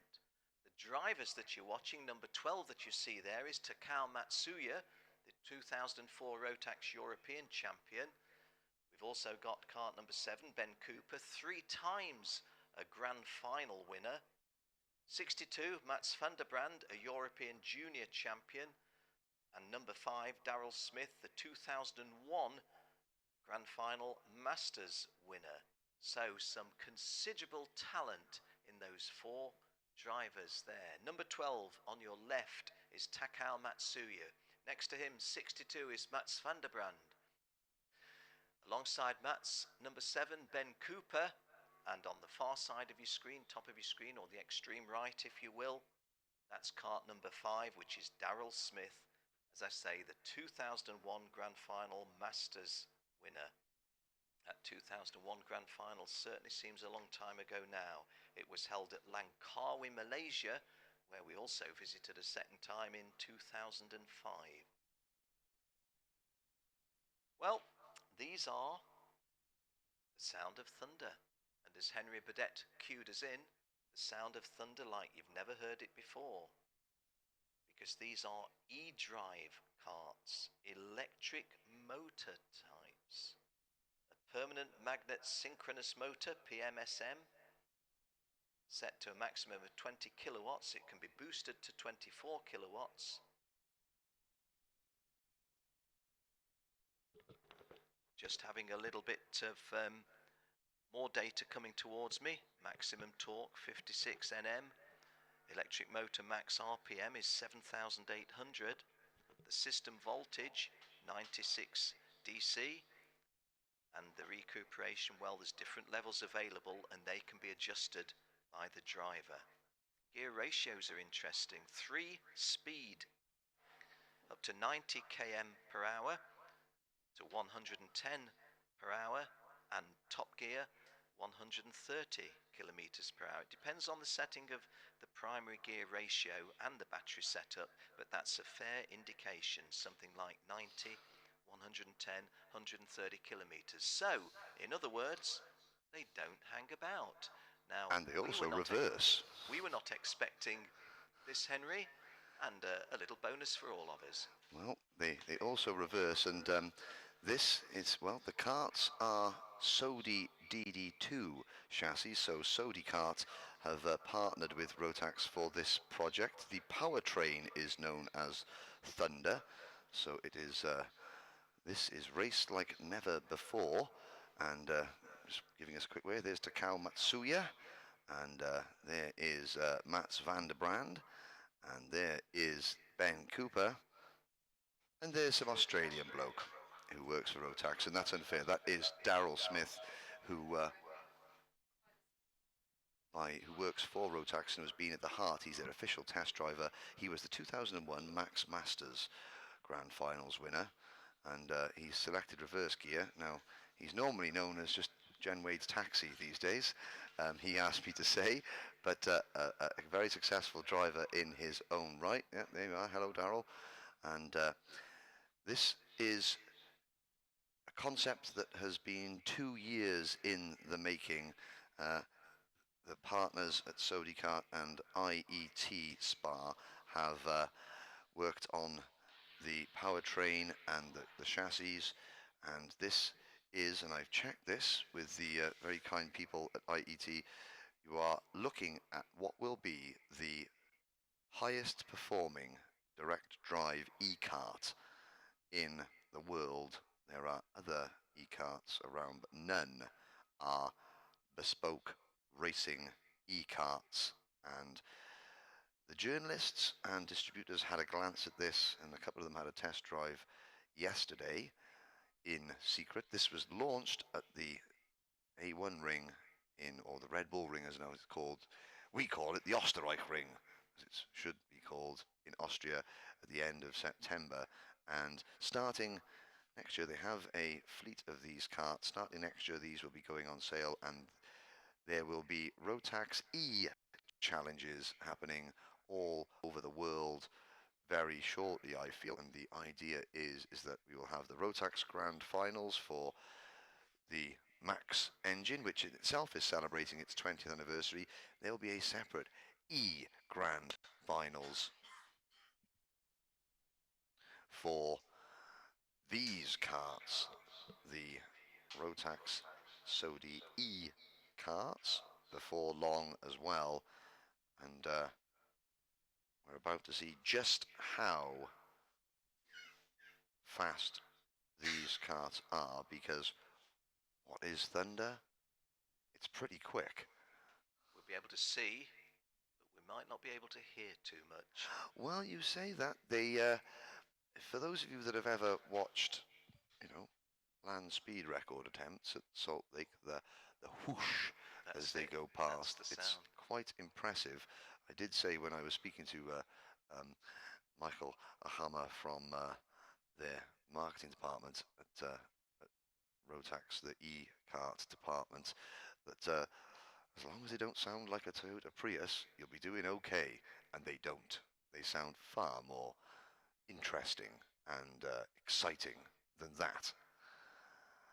But you're watching, so the first time, we've obviously had the global launch in Austria, but this is the first time we will see them on track in anger, as it were, in front of a global audience. And you can see by the massed ranks of photographers and Manfred that there is a lot of interest. The technical team there, the chief scrutineer Paul Klassen and his colleague Ernie Salmon, just observing that, thinking, oh boy, there's going to be another new set of rules for this. But it's a KART DD2 chassis. It's 130 kilos total weight, so they're a little bit heavier than your standard KART, but then again you can see the two large batteries, and apparently you can change these batteries in about a minute. So whilst the grand finals for combustion engines will have the Mojo tyre changing contest, I did propose that we have the Thunder battery changing contest. And pit stops when we have a grand final for the e-karts. Well, no, apparently not. No? Apparently not. At their highest setting, these karts will be able to do. I said, well, what about a 20-lap DD2 Masters race? Will they be able to do that? And they said yes. Gosh, well done. I did see a long time ago on the long circuit in Great Britain a demonstration drive, and it caught me by surprise because in the lunch break I decided to walk round the outside of the track. This was at Mallory Park, and I walked against the direction. It's a clockwise circuit, and I was walking, sorry, it's an anti-clockwise circuit. I was walking clockwise, didn't realise at the end of the lunch break, and all of a sudden I just hear whoosh, and they didn't hang about, but they would only do about 2 or 3 laps. Yes, well, we are off on the rolling lap, and that is the first of 10, well, it's going to be a rolling lap and then 10 laps of the short circuit here at Portimao, and, well, we've got 4 race. continents represented Yes. here, haven't we, amongst the drivers? If Darryl you're from Smith. North America, you're rooting for number 7, Ben Cooper. If you're from Asia, you must be cheering for 12, Takao Matsuya. If you're from Europe, that's Van der Brand, KART 62. And if you're from down under, anywhere south of the equator, or certainly in Australasia, Darryl Smith, number 5. Well, there we go. We're off and running, and through. But there's now turn 9 of the main circuit, and you can see that they're packing a mean punch down towards turn number 10. They're so quick. The camera just struggling to keep pace with them a little bit. Here they come down the hill. This will be changed places about 3 times, haven't they, for the lead? So 4 drivers and 3 leaders. And obviously there's a different concept. The power delivery is slightly different to a normal kart, but again, also the acceleration will be instant and brutally fast. And well, not quite sure there. They go through the first corner at the start of lap number 2, and I think that's Ben Cooper taking the lead. The 2 youngest drivers here are number 7 Ben Cooper and 62 Mats van der Brand, and the older guys Takao Matsuya and Darryl Smith are being left in their wake a little bit, aren't they? But that's youthful exuberance at the front, shall we say. Yes. It's Mats van der Brand leading, but there you go, nice piece of passing as well. Was that Darryl Smith in kart number 5 coming through? Rolling back the years is Darryl, Yeah. trying to remember what it was like to overtake somebody, but of course that's very unfair. Darryl has done more miles in Rotax powered karts, and they're 3 wide almost now. Wonder if they've got the drop down noses. I saw Paul Klassen and Ernie Salmon watching. Are they going to have their cameras out to make sure that there's, you know, no untoward naughtiness going on amongst them? Number 7 diving into the lead is Ben Cooper. And there's a lot of glancing over shoulders, isn't there? Not a lot of defensive driving. I think these guys are... Darryl Smith is saying... that's definitely something for the stewards there. I've worked for this company for so long, and you shall not pass. But they start another lap. The 4 drivers, Takao Matsuya, going through there and making a move into 3rd place. I think that may have been Mats van der Brand. Darryl Smith, well, I think he's maybe thinking, I'm going to get my chance at the front, and now that I'm wheezing and getting out of puff, I'm going to drop to the back. But certainly you can see, and that is a bit of... Yes, another bit of contact. We're trying to say it's all a bit of fun. They're saying, no, we're really going for serious. Bit of defending there, going into turn number 13, no track limits. The stewards are going to be taking a great deal of interest. Wonder the first time in the launch race, whether there is a blue book and a disqualification or an exclusion. I think might just and not respecting the track limits there. Takao Matsuya trying to gain an advantage by taking a wider sweep off the tarmac. Oh, and they come towards the turn 13 area, and the number 62 car, Mats van der Brand, getting squeezed there as they come up to turn 14 and onto another lap. And for those of you online just tuning in and wondering what this is an e-kart race, a demonstration race by 4 of our top Rotax drivers over the years. And this is the future of karting, folks. Just remember, if you're tuning in now online and you've not seen e-karts before, electric-powered karts, just remember you're seeing some history. And we've got a two e-kart breakaway. Two e-kart breakaway. Now, that's an EE breakaway. And that is, it looks like it is the number 7 kart. Thank you, Jill. That's Ben Cooper and just shipping the lead Mats van der Brand. Mats van der Brand going a little bit wide there, and Ben Cooper returning the compliment to. Oh, good side-by-side racing. Now Ben Cooper there, and he's checking over his shoulder. Are Daryl Smith and Takao Matsuya plotting something from the back? They're not going to take a shortcut, are they? Like William Cleveland said, old age and treachery gets you a long way, and that's maybe what Daryl Smith is thinking. Well, the serious bit, if there was serious racing, looks to have just come to an end, because there's 3 of them, and I think the official result is a triple dead heat between Ben Cooper, Mats van der Brand and Takao Matsuya. But where's Daryl? What's Daryl doing? Well done, guys. There is Daryl. There he is. Didn't see him initially. Now I do. Well, we just talked over that as a little bit of fun. But folks, those of you here at Portimao and those of you online viewing, this is serious, because this is the future of karting. And as Henry was saying moments ago, we are going to be having future Rotax World Challenge Grand Finals featuring this class. So it's not just a gimmick, it's not even just a bit of fun, it's a peep into the future. Well done, guys, well done. Once again, Ben Cooper, 3 times a Grand Final winner. Takao Matsuya, the European champion of 2004. Mats van der Brand, a European junior champion, I think twice it was. And Daryl Smith, the Grand Finals Masters winner back in 2001 in Malaysia. Hope you enjoyed that little diversion, folks.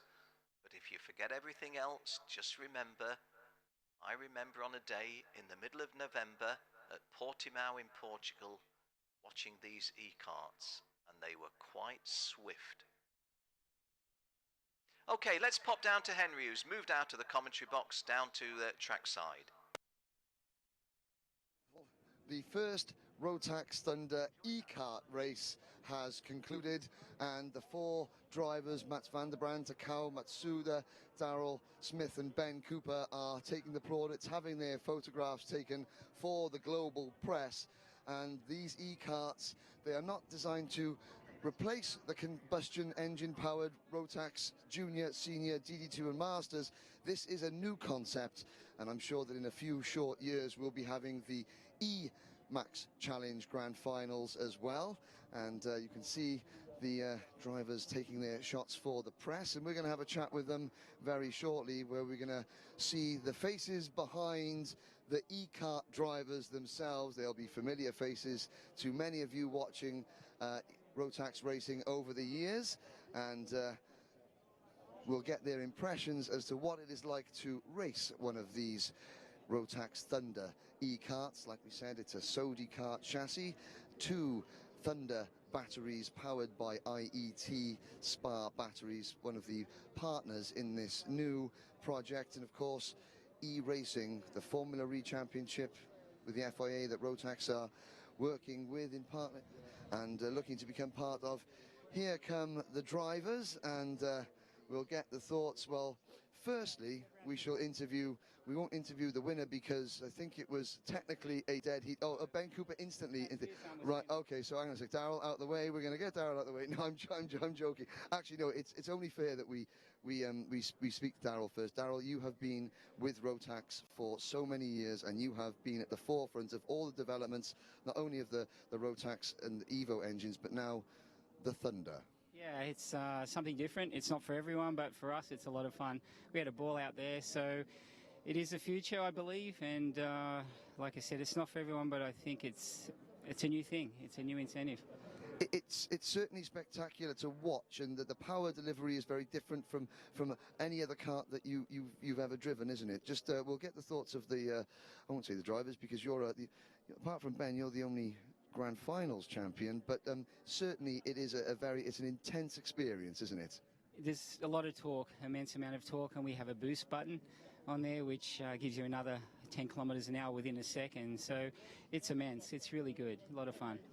Thank you very much, Daryl, and of course Daryl, he has been at the forefront of the development of this project. Well, Ben, so the self-proclaimed winner of the first race, he won, he's absolutely, that's 4 titles, not just 3. Firstly, it must be an honour to be chosen to be one of the first drivers to race one of these in front of a global audience. Try and describe a little bit about what it's like. But I think Daryl explained it well. There's so much torque, and it's kind of a weird sensation. You don't hear anything, right? You just hear the wind, the curbs, and just it kind of lightens all your senses a little bit, you know. Obviously, I think here we've got the slightly longer ratio, so the karts don't exactly have a lot of torque compared to what they can have. But even now, it's more than anything out there we've got on track today, like the racing later on today. So it was a lot of fun. Excellent. We'll come back to the first winner in self-proclaimed winner. You sound like Christoph Adams, self-proclaimed winner. This is terrible. Yeah, you sound like Casanova. No, it was a lot of fun. I don't think I would have won because I got a bumper in. So. Oh no! No. Dear, there we go. I saw Paul Klassen watching. Takao Matsuya. Takao, first of all, welcome back to the Rotax fraternity. It's been great to see you back on track. If you can think of how different it is to drive than a normal combustion-powered kart, how easy will it be for the modern kart racer to adapt from how they drive now to the difference that you need to do to drive this? Kevin, Kevin, the team manager from Japan, will help. Sorry, I cannot speak English. Okay, well, we have a global audience, so maybe, if we do it in Japanese, and then we get the translation for the English. In Japanese. そう、いつも出るカートと、全然もうアクセルの時のパワーが全然出てこないので、ちょっと苦労しましたね。はい。ただブーストボタンを押したら、モアパワーでして。And the Japanese team manager here, what was Takao saying there? So basically he said that the power is very different. He tried the boost, and once he pressed, he was completely shocked by the speed and the power, so he went out. So that will be a very big difference in electric and gasoline engine. Thank you very much, Kevin, and thank you very much, Takao. Good to see you back. And Mats van der Brand, I say, certainly not last but least, but you are working with drivers now and modern-day drivers. If one of the current DD2 drivers or senior drivers hopped into one of these, how quickly could they adapt to the difference in performance and the way that you have to drive it? Well, it's quite of a new thing because you have so much power all the time. And then, of course, you can use the boost button, which is really funny, actually, because it makes defending a bit easier. But also, you need to be very clever when you use it, how you use it. And I was quite impressed by the torque. It's really, really good. If there was a Rotax Max Challenge E Grand Finals for these kart, which is the intention that we have this event, and then we have the E Challenge Grand Finals as well in years to come, would you hop in one and have a go and try and become the first E champion in Rotax, the first Rotax Thunder champion? I would definitely do it, seeing that that's the future. I mean, look to Formula E. If you have like a karting E, it's a perfect solution. If you think about what's coming in a couple of years, I would do it definitely. Excellent. And you're not going to let Ben Cooper pretend that he won that race for real, are you? No, well, I won because him and Daryl had bumper in, so. and nose cone penalties, bumpers in, of course. So Mats van der Brand, everybody, the first real winner, I think. Ben's not listening anymore. The final word in this segment of this thing must go to Daryl Smith. I think that, Daryl, congratulations. The blood, sweat and tears, the hard work, all the development miles. I think you have a product here that is rewriting the karting rulebook. Rotax seems to come out with that. You know, we've done it with the 100cc, we've done it with the Rotax Max, now the electric, and this is only the beginning. It's just literally a prototype, so we've got a long way to go, but I think we're ahead of the game. Thank you very much, Daryl. Congratulations on all the hard work. Well done, and wasn't too bad to get the wind in your hair and to, you know, to make a few moves. Bit of defending going on. I'm unsure about that. A few track limits. I think Ben Cooper, he deserves a penalty big time because he really ran me hard, you know. So I think he should be banned. Oh, Klassen's already taken him in the steward's office. Very good, very good. Excellent. Thank you very much, Daryl. Well, ladies and gentlemen, there you have it. That is the sound of Rotax Thunder. That is the first e-kart by Rotax, the Sodi kart chassis, the IET powertrain, the sound of thunder, and you can find out more about that if you go to www.racelikeneverbefore.com. Thank you very much. Enjoy the rest of the day's racing here at the 2017 Rotax Max Challenge Grand Finals. Yes, thanks, Henry, and thanks to Ben, to Takao, to Mats, and to Daryl. Nice, interesting little interlude, but as I said previously, it was serious stuff. This is the future of karting. Remember, Portimao, November 2017, you saw it here, and this will be the route forward for, what, 2 decades to come? But initially, of course, running in parallel with the Max motor that we've known and loved for the 20 years. Okay, those of you that have joined us online, our first race is scheduled for 12:20. We go to a commercial now.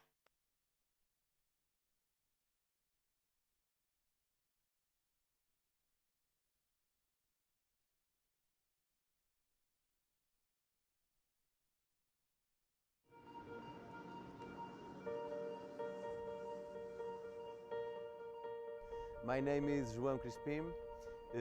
We at New Studio developed a new app for Rotax, that's Rotax Grand Finals, and this help, we hope, will improve a lot the race experience.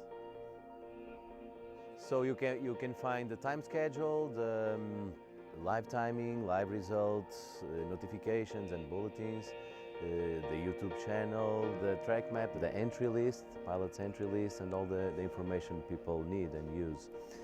Besides, of course, hotel accommodation and emergency numbers and all that stuff. One of the main features of the app is the integration, the connection with the EVA EMS management system, okay, the system that manages all the race. We can have general updates for everybody or for a specific class, and we can also have notifications directly to the driver. To use the notifications, each driver must register on the app, that's all, and then add the driver info like first name, last name, and starting number, and the category, of course, and that will be it, okay? It will be working right there on the fly. Actually, this is the first version of the app. It's been launched on the stores on Google Play and iOS on App Store last week. For that, people feedback is really important. We really need, because the app is for the people, right? So we need to have their feedback. We need to know what they need in order to improve and to get to version 2 and 3 and keep going.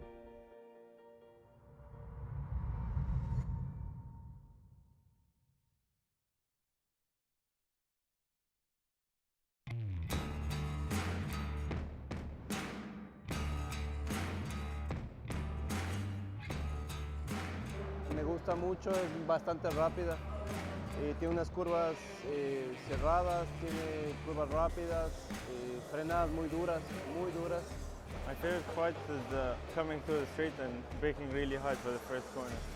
It's really tricky, but at the same time you can really carry the speed and brake really hard. Definitely a lot faster than I'm used to, especially from Colorado.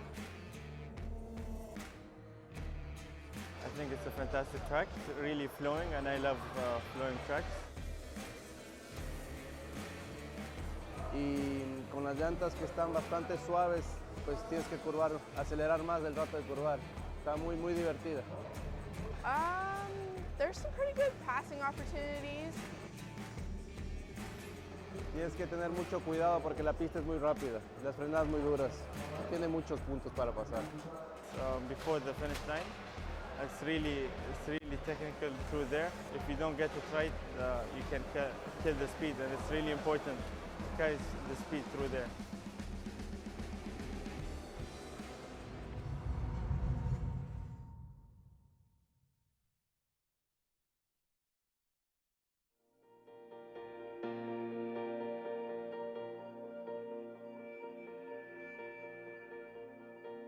Well, Grand Festival, it's thought to be for micro and mini, for the young drivers.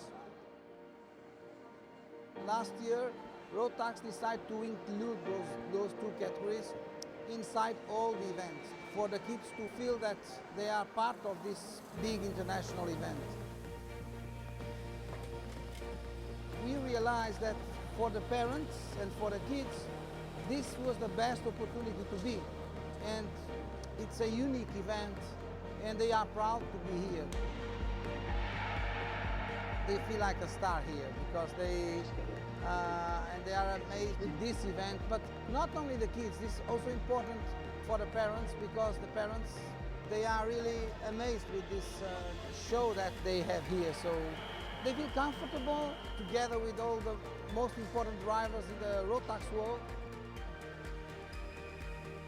We see here that the difference between the drivers is really small. And having the chance to have the same vehicle, the same kart, and the same engine raffle for everybody, I think this is the best to have an equal opportunity for that.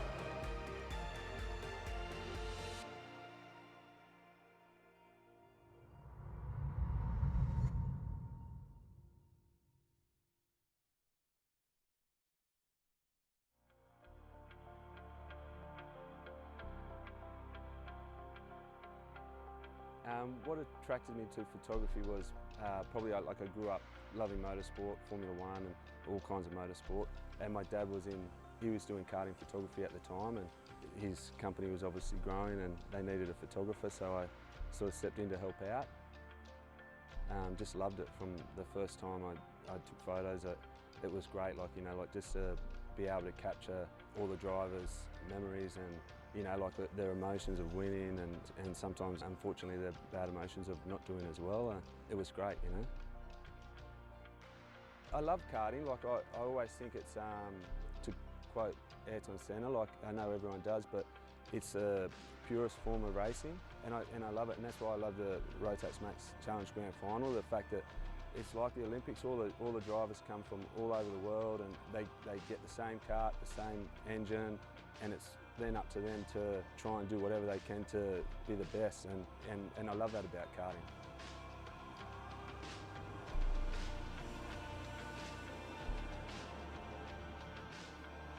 Goosebumps, I guess, is just capturing that amazing photo.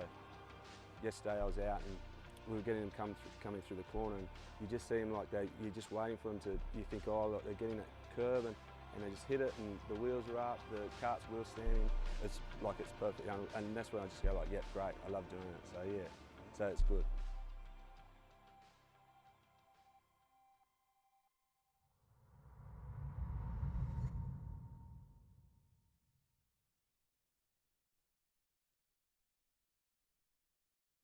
Well, free practice is well underway here at Portimao, and of course we're soaking up the sunshine. It's glorious.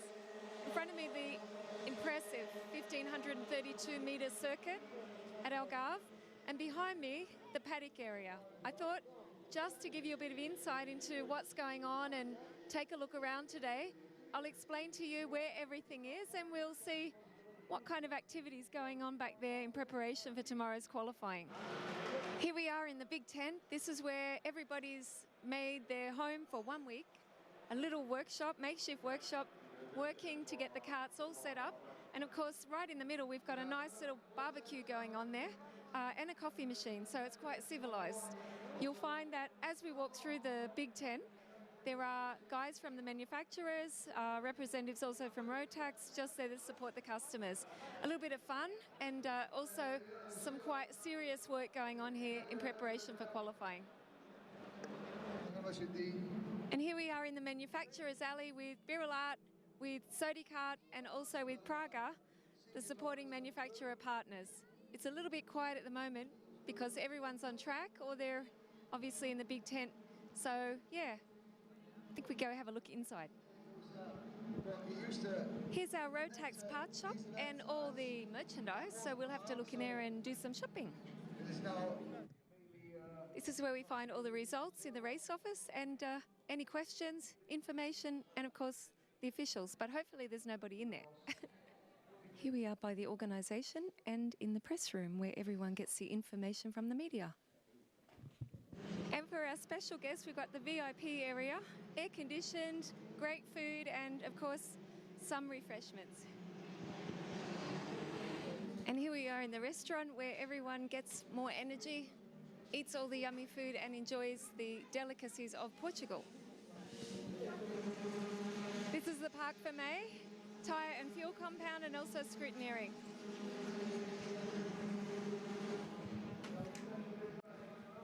And this is the timekeeping. From Russia and Troy Walston from Australia. One of the top four, Scott Howard. And this is race control. And the fun place where you get all these great pictures from, our TV studio, KART-DATA. And of course, not to be forgotten, the place where everyone wants to be on Saturday afternoon, on the podium.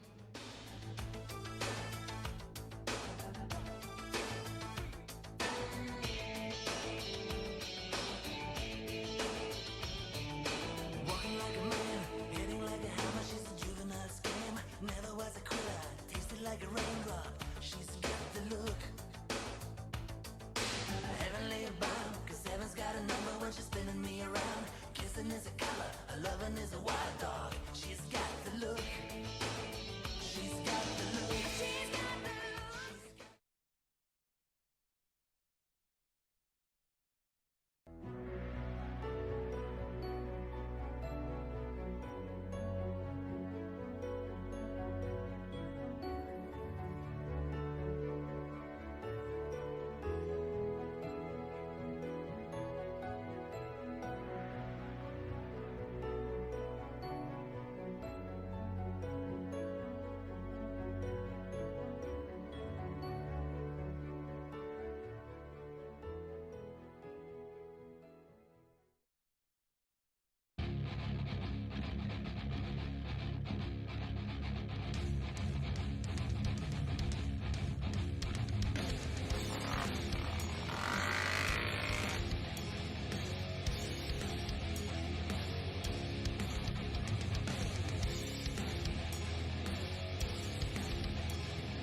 True Mavericks are intense, wildly unique, and defiant through and through.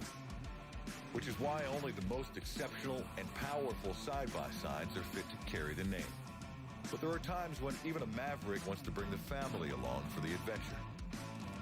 For those times, Can-Am has created the all-new Maverick X3 Max line. The most aggressive four-seat side-by-side vehicle to hit the trail yet.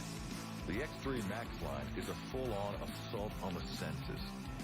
From the aggressive next-generation design of the slope-back cage to the superior fit and finish, it's clear that performance is baked into its very DNA. Its ultra-rigid, lightweight chassis is based on the Maverick X3's two-seat design, extended 33 inches to support a 135-inch wheelbase, creating a more spacious four-seat cab with greater legroom for all. The Ergo-Lock cockpit is designed with racing-inspired steering and controls, optimized for speed and precision, while the low-mounted seats all feature four-way adjustability, maximizing comfort without sacrificing the adrenaline rush. Attack rough terrain head-on, and the X3 Max shines thanks to a best-in-class TTX suspension with up to 22 inches of suspension travel. The X3 XRS further enhances the ride with Fox 3.0 Podium RC2 bypass shocks. Few four-seaters offer a truly thrilling ride, but with the X3 Max's 154 horsepower, thrilling just might be an understatement.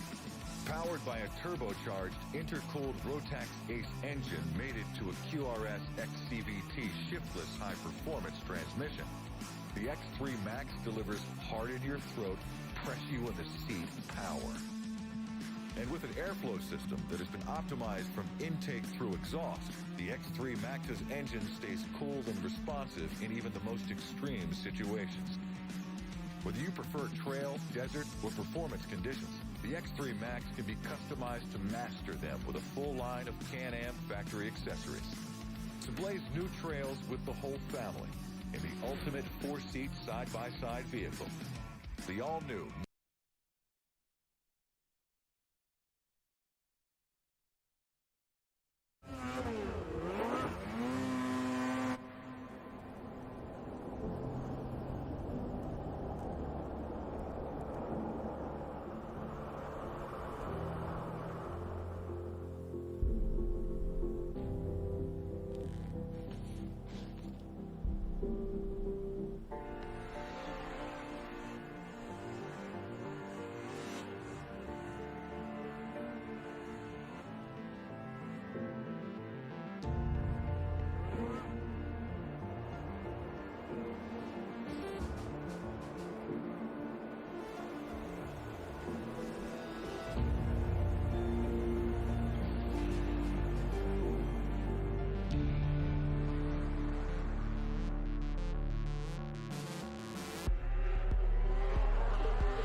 So, welcome back to our live pictures from here at Portimao, and we are very, very close to the start of our finals. It's finals day of the 2017 Rotax Max Challenge World Finals 2017. We're scheduled to have our first race start at 12:20, the Micro Max final over 10 laps. Henry Burdett and myself, Ken Walker, both suddenly having a little jerk when we noticed a board going up saying that there was going to be an earlier start than that. We've not been told that there is an earlier start than that, but we're in position just in case that is so. Okay, let me tell you a little bit about the micro final. It will be over 10 laps. It will be Adrian Malheiro of Portugal starting on pole position, with Kino Al-Azari from the United Arab Emirates on the front row in the off-pole position.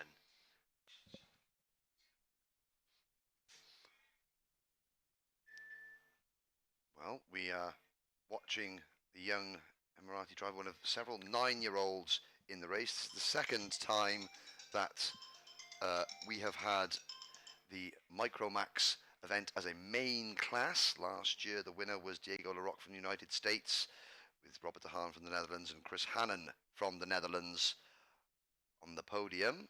There is the pole man. Getting some... And there are some rather high heels. That's not the pole man, That's not the pole man, that's rather a tight racing suit. But never mind, let's talk about the lads. And Keanu. Well, to the left of your screen, cart number 20 is Ryoto Harachi of Japan, or was, and he will be starting on the inside of row 2, and he'll be alongside Leon Zelenko of Croatia in cart number 9 in P4. There is cart number 20, Ryoto Harachi. This is at the front still. Kino Al-Azari just, well, looking fairly relaxed, isn't he? K. Al-Azari on his predominantly yellow helmet. And if we are able to skip down the 18 rows of this grid, because it's a 36, there we are. Maciej Gladish of Poland is on P3. And he's sharing row 3 with Felipe Bernasconi of Argentina. Maciej Gladic in the foreground. Just looking a little bit further back behind those two, Théophile Nel of France and Maximilian Obst of Poland are row 4.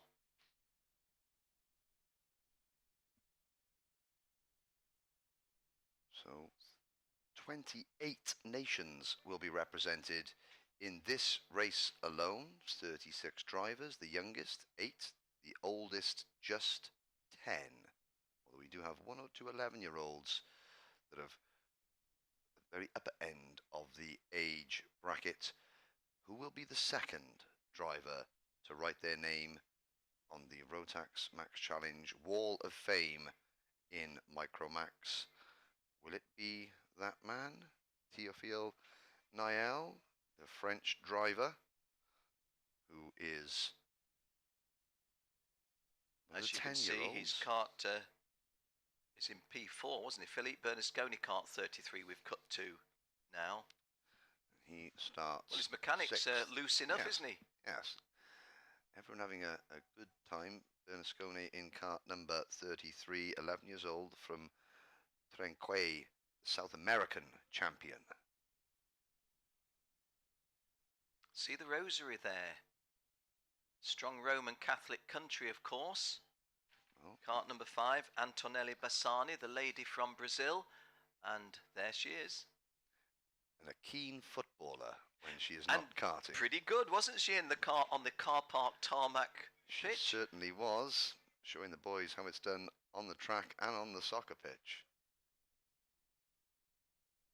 And there is the race suit of Poland, the front. Well, Henry, what I think I'm going to do is pick up the grid from beyond row 5, the top 10, and do interfere, interject if there's something on screen that we ought to pay attention to. But alongside Antonella Bassani of Brazil is Martin Janowskis of Latvia, and they are row 5. Row 6, Zoltan Koros from Slovakia, the only driver in this event with a lady mechanic, and the lady mechanic, a rather talented one too. Anyan Konatarova, I think she's from the Czech Republic. Zoltan's alongside Louis Iglesias of France on row 6. Row 7, India's Ruha Alvar and Alexander Benderov of Ukraine. So the scene there, well, of these drivers, several of them competed last year. We'll see Alexei Yalava, who finished 10th last year. Adrian Malheiro, well, he suffered an exclusion. He won't want a repeat of that. Ryota Horachi finished 13th in this event 1 year ago. Shota Fuji 34th. Morris Schmeitz 23rd. So 5 returning drivers, 31 debutants, although a couple of them competed when this was not part of the main event, when it was a festival as a sideshow, but they weren't competing for the main Grand Challenge finals. It was a national event. This is a full international event. As you can see on your screen, race 49, and here is our chance to have a full look at all 36 contenders. Yes, let's just skip through them again. Adrian Malheiro of Portugal on the front row with Kina Al-Hazari. We've had a look at both of them. Ryota Harachi and Leon Zelenko on row 2 likewise. Leon, one of only 2 Croatians here this week. Row 3, Maciej Gladisz of Poland and Philippe Bernasconi of Argentina. Théophile Niel of France and Maximilian Obst of Poland, row 4. Théophile Niel, one of the best placed drivers in any of the final grids that suffered a penalty during the heat races. Maciej Gladisz coming from a very famous motorsport family in Italy. And the only lady amongst these the only girl amongst these lads, Antonella Bassani of Brazil. We've told you about her soccer skills. You're going to see her motor racing skills. She lines up with Martin Janowskis. Martin Janowskis is from Latvia. Zoltan Koros with the lady mechanic from Slovakia. Row 6 alongside France's Louis Iglesias. Another 2 female drivers that have made the finals. Antonella is the best placed on the grid. Ruhan Alvar of India and Alexander Bondarev of the Ukraine are row 7. Brent Cruz from the United States is alongside Nicolas Ambiado of Chile on row 8. And Alexander Bondarev, the only 8-year-old in the field. Brent Cruz suffering a penalty in the pre-final that pushes him back. Adam Mikhail Nazrul Haizal. Henry and myself don't promise to say all of those names in race commentary speed, but the Malaysian lines up with Jack Jeffers of the USA on row 9. Moritz Schmeiss of Germany and Anatoly Kovalkin of Russia complete the top 20 on row 10. And Morris Schmeitz, one of 5 returning drivers from last year. Row 11, Shota Fuji of Japan and the home-based João Oliveira representing the host nation Portugal. They're row 11. Behind them, Mohammed Wali of the Republic of South Africa and Harry Arnett of Australia. Harry Arnett, a third-generation racer and a keen Aussie rules football player. Interesting. Mikael Garda Pedersen, I'm hearing things from Henry that I didn't know myself. Of Denmark, Mikael Garda Pedersen alongside Rostislav Kostina. Alongside him from the Ukraine. Jonathan Madden of Poland. Via Ireland. And Manuel Bourgier of Argentine. Behind them on row 14. Marcello Paniccia of Canada and Yuno Kim of Korea on row 15. They complete the top 30. Doe Dedeka of Belgium and Menyart Kroja of Hungary are row 16. Well done to Menyart making the final. He didn't post a time in qualifying. All his heats he had to start last. Nicholas Lekos of Greece and Edwin Kanaisa from Lebanon are row 17. And would you believe it, Danny van Routen has to start on the back row. Henry will tell you why. He's alongside Alexa Yalava of Finland.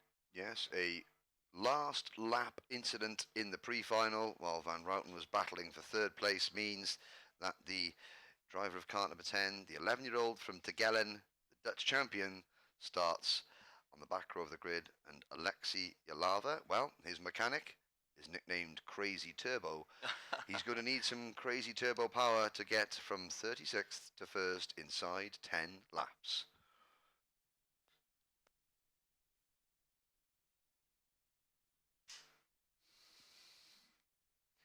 So the time is 12:18. The scheduled start time is 12:20. Oh, I was just going to say the tension building, but one of the lads there having a yawn and an arm stretch. So maybe that was his way of dealing with the tension, or maybe there was no tension there, just a little bit bored waiting for the start. Mechanics have been required to clear the grid, as have the grid girls. So we are getting down to the sharp end now. Ladies and gentlemen, those of you joining us online, those of you here at Portimao, the start of the finals of the 2017 Rotax Max Grand Challenge World Finals. The 18th running of this event. We started back in the year 2000. Here we are 18 years on. Well, I have to confess to a little bit of nerves. I'm always a little bit nervous. 1 minute to go. And just ask my colleague Henry, do you ever get nervous before a commentary? You look like Mr. Cool. No, the butterflies go. You have to make sure that your papers are ready. They're always there.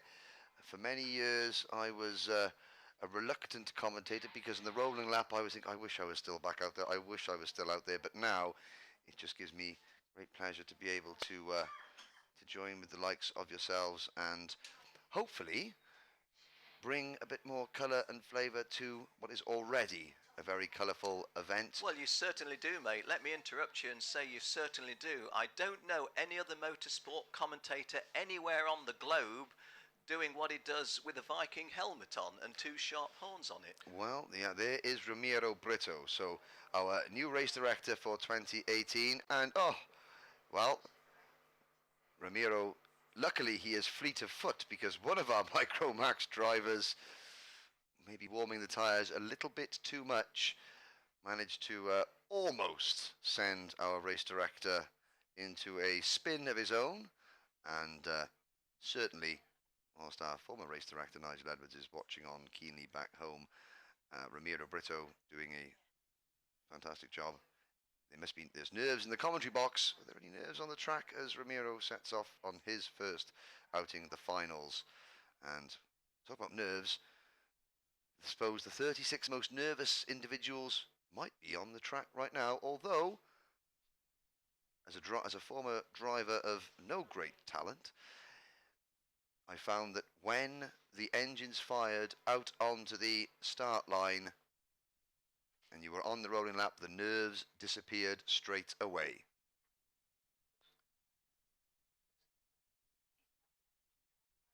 Adrian Maliero on the left, Kino Al-Azari on the right. They are the front row.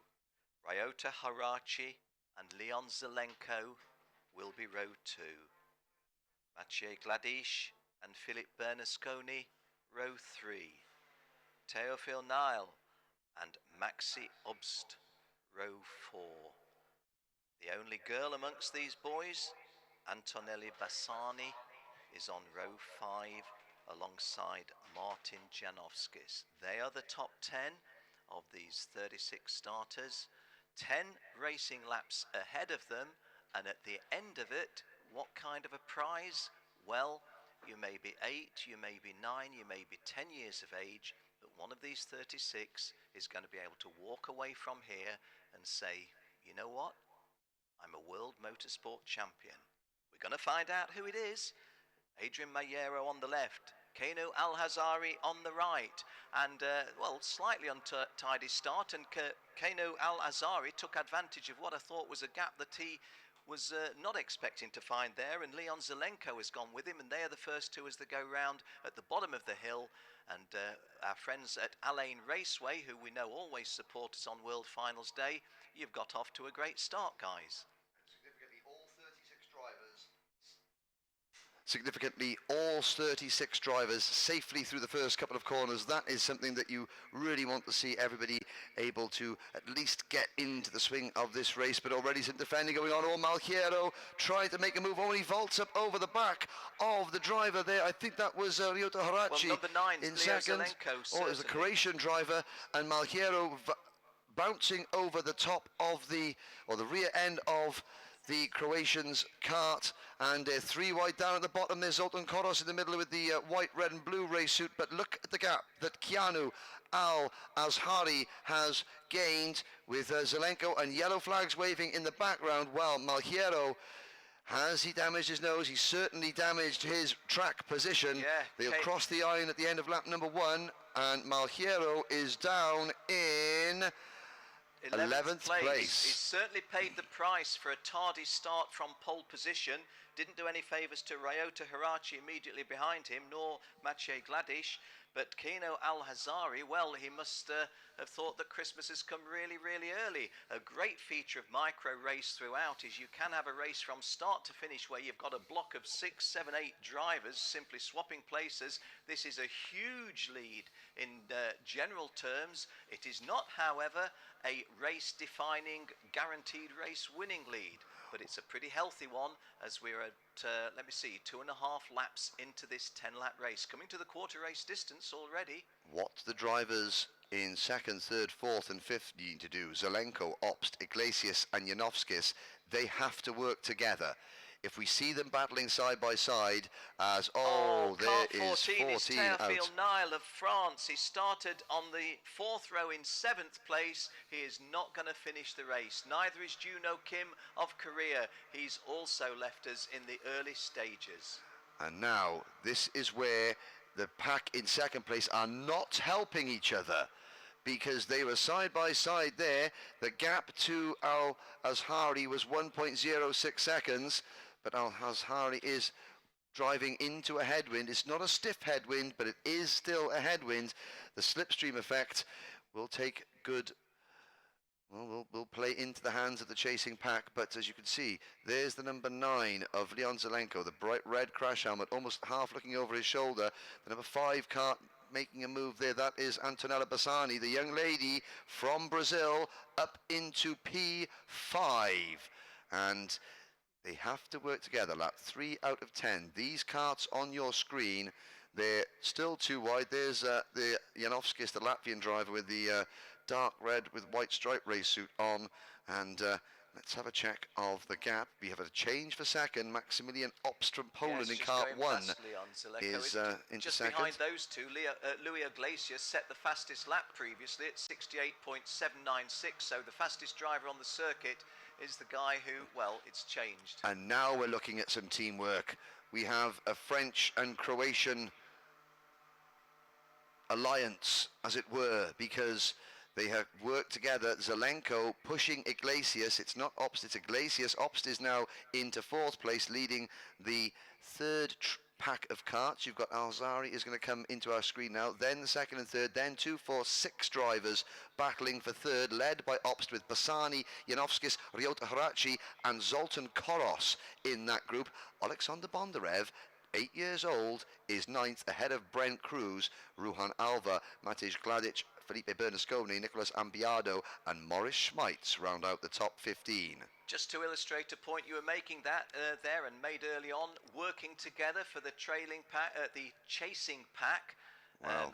Al-Azhari had a lead of over a second, 1.02 at one point. It was 0.92, so a tenth taken back at the end of lap 3. Let's have a look at the end of lap 4, what the margin is. It's 0.696, so the message is clear. Kino Al-Azhari in the lead is in a very clear and handsome lead, but it's a diminishing lead because the guys behind are catching up, and we are at the half race distance already. Our caption on screen confirming that Max Obst of Poland set the fastest lap on lap 4, 67.99. Into the second half of the race. And as Luis Iglesias came out of turn 4 and began the descent down the steep hill towards turn 5, we saw him looking over his shoulder. That's not worrying about defending, that is looking for somebody to push him along, because Iglesias does need somebody to go with him. He's got two drivers there, Zelenko and I believe that's Obst for company. And some dramatic news from we are getting Jill alongside Henry. We've talked about it. Here we go. We saw Keanu Al-Azhari making a good start. It was too good a start. The race leader has been given a 10-second penalty for jumping the start, and that will change the complexion, because as you look down the timing screens, 10 seconds covers the top 20. Keanu Al-Azhari will not win this race. He will not become a champion, and he's already dropped back to third. They have put that message out on the big digital board over the start line. Al-Azhari knows that. Well, what do? You're 9 years old. You've just been told there's no way that you're going to win this. Do you get back behind? Do you push away now? You don't feel sorry for yourself. You don't start pouting. You don't start sulking. You say, I'm still going to give this a good race. And Henry, in the heats, we saw a couple of guys well placed going out, restarted in P34, 35, 36, and set fastest laps. Didn't gain them a lot, but they made their point.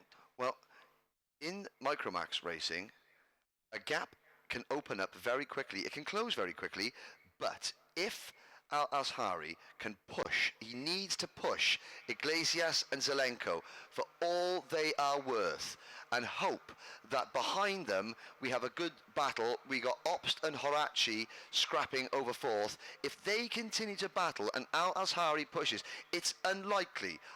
We're lap 7 out of 10, it is unlikely, but if he works with the two leaders to push them away, then he may put 10 seconds between himself and maybe grab a top 10 finish. Yeah. It's not out of the realms of possibility. Iglesias for France leads. Zelenko from Croatia is second. Croatia have never stood on the podium. And at the moment, Maximilian Obst is running fourth. That's third on the road with Ryota Horace, Zoltan Koros, Brent Cruz, Alexander Bondarev, and then a gap back to Antonella Bassani, who has slipped back to ninth, with Janowskis rounding out the top 10. But it is France, Croatia, and then on your screens, United Arab Emirates, but in the race itself, Poland running in third. Well, let's call it as we see it on screen, although we have already alerted you to that 10-second penalty. And here's Kino. Oh, bless him, caught a little bit in no man's land there, although the spirit was willing, wasn't it? If he could have had a big wide sweep around there, might have gone third to first. He's nudging himself into second place, I do believe. Or he could just ignore me and just get to the front and win it on the road. Yep. If you can win it on the road, you can turn around and say, well, you know what, the trophy's not in my mental place, but I finished first in that race.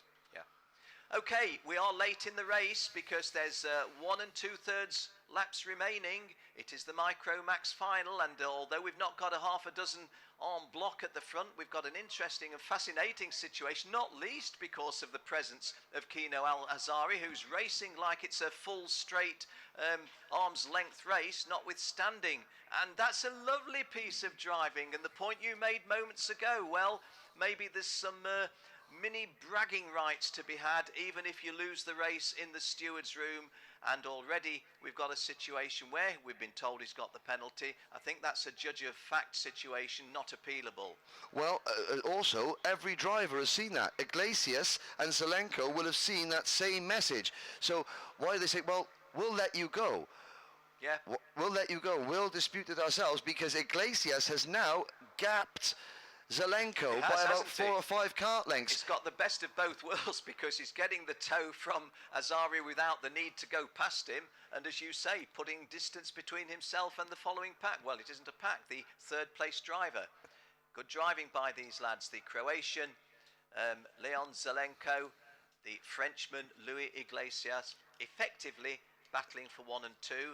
But we just have this little ingredient at the front of Kino Al-Hazari saying, I've actually got a point to make, even if I'm not going to win the race. Well, Ken, this is the last afternoon of your full-time career in the box, and have we seen a situation of this before, where the guy leading the race has been told he's got a penalty, the whole field have been told this guy's got a penalty.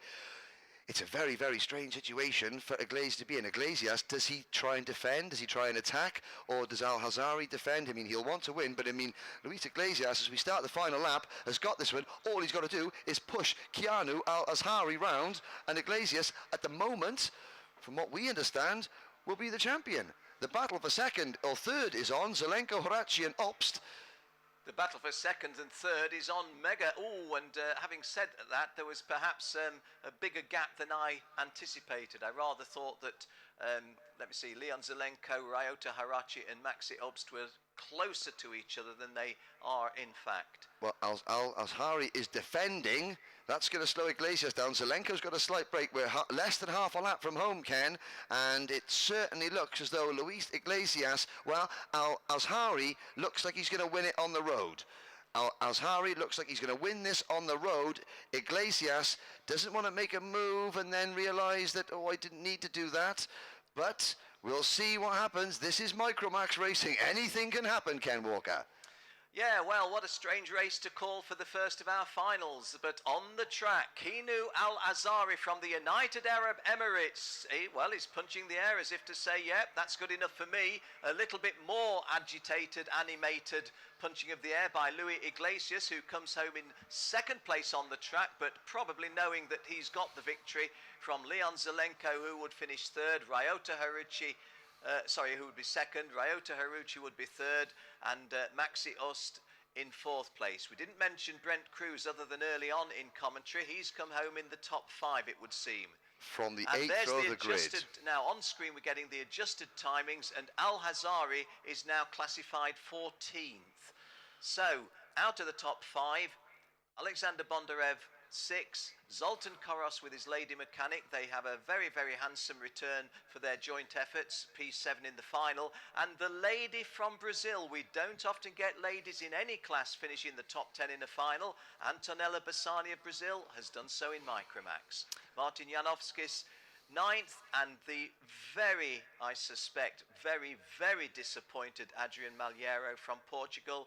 He gets a top 10 finish, but little else to be happy about this afternoon.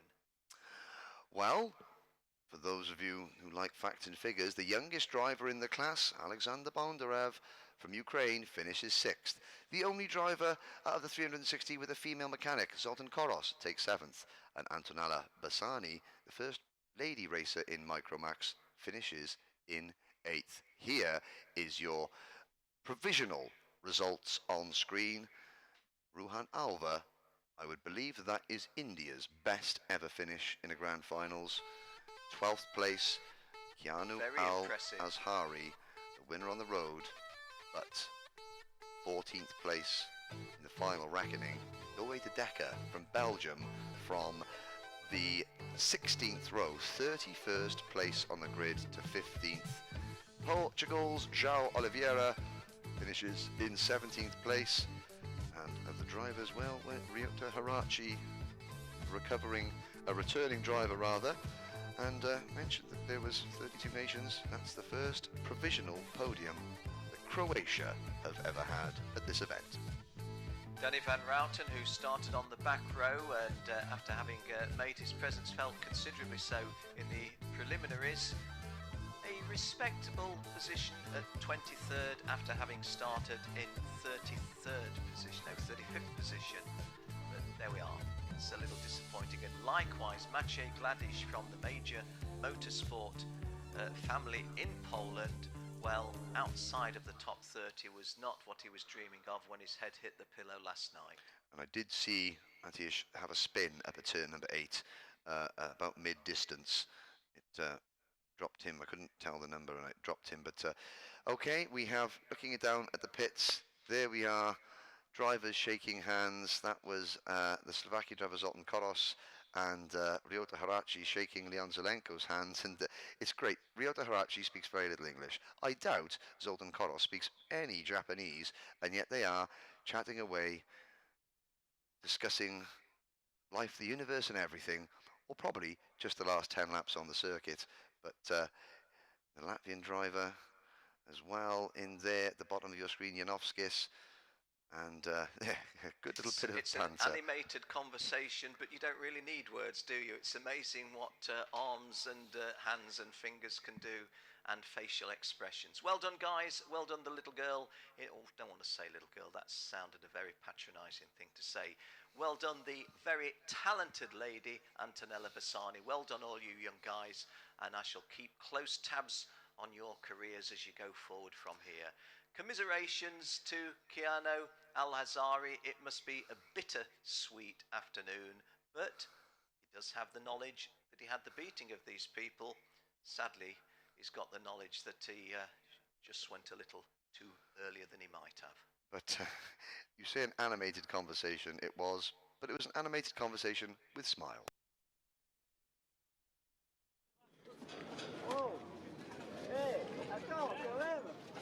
Well, we see Jenny down there. Oh, that's better. Let's go enjoy Jenny. Jenny was about to have a chat with our Victor, but family things got in between. Est assuré, mon pote. Oh là là, trop bon. You want I do like that? Yeah. Je parle. Je te pose la Well, Luis Iglesias is the champion. Of course, unfortunately, we've had a penalty for the guy first across the line, Keanu. Louis, fantastic. Allez, parle en français. Merci. And the racing, a fantastic race for you. La course. Qu'est-ce que tu as fait? Départ, tout ça? Au départ, je suis partie 12. J'ai pris un bon départ. Je suis ressortie 7. Et après, je suis remontée. And to be the new world #1 in Micromax, how do you feel? Comment tu te sens? Super bien. Congratulations. Would you like to say thank you to anybody? Je remercie mon papa, l'équipe de France, mon papy pour la mécanique, et ma mamie, et mon parrain. Well done. Congratulations. Fantastic race. And yeah, the new world #1 Micromax, Rotax Micromax champion. Merci beaucoup. Merci. It's a small, big champion. T'as vu le départ alors à l'extérieur? Well, pictures often say it all, don't they? We didn't hear an awful lot from what the lads said, and if we were not speaking a Hispanic language, we weren't going to get very far anyway. But have to say, French language. If you have to say what shall we say? Get a picture telling you the full story. We did.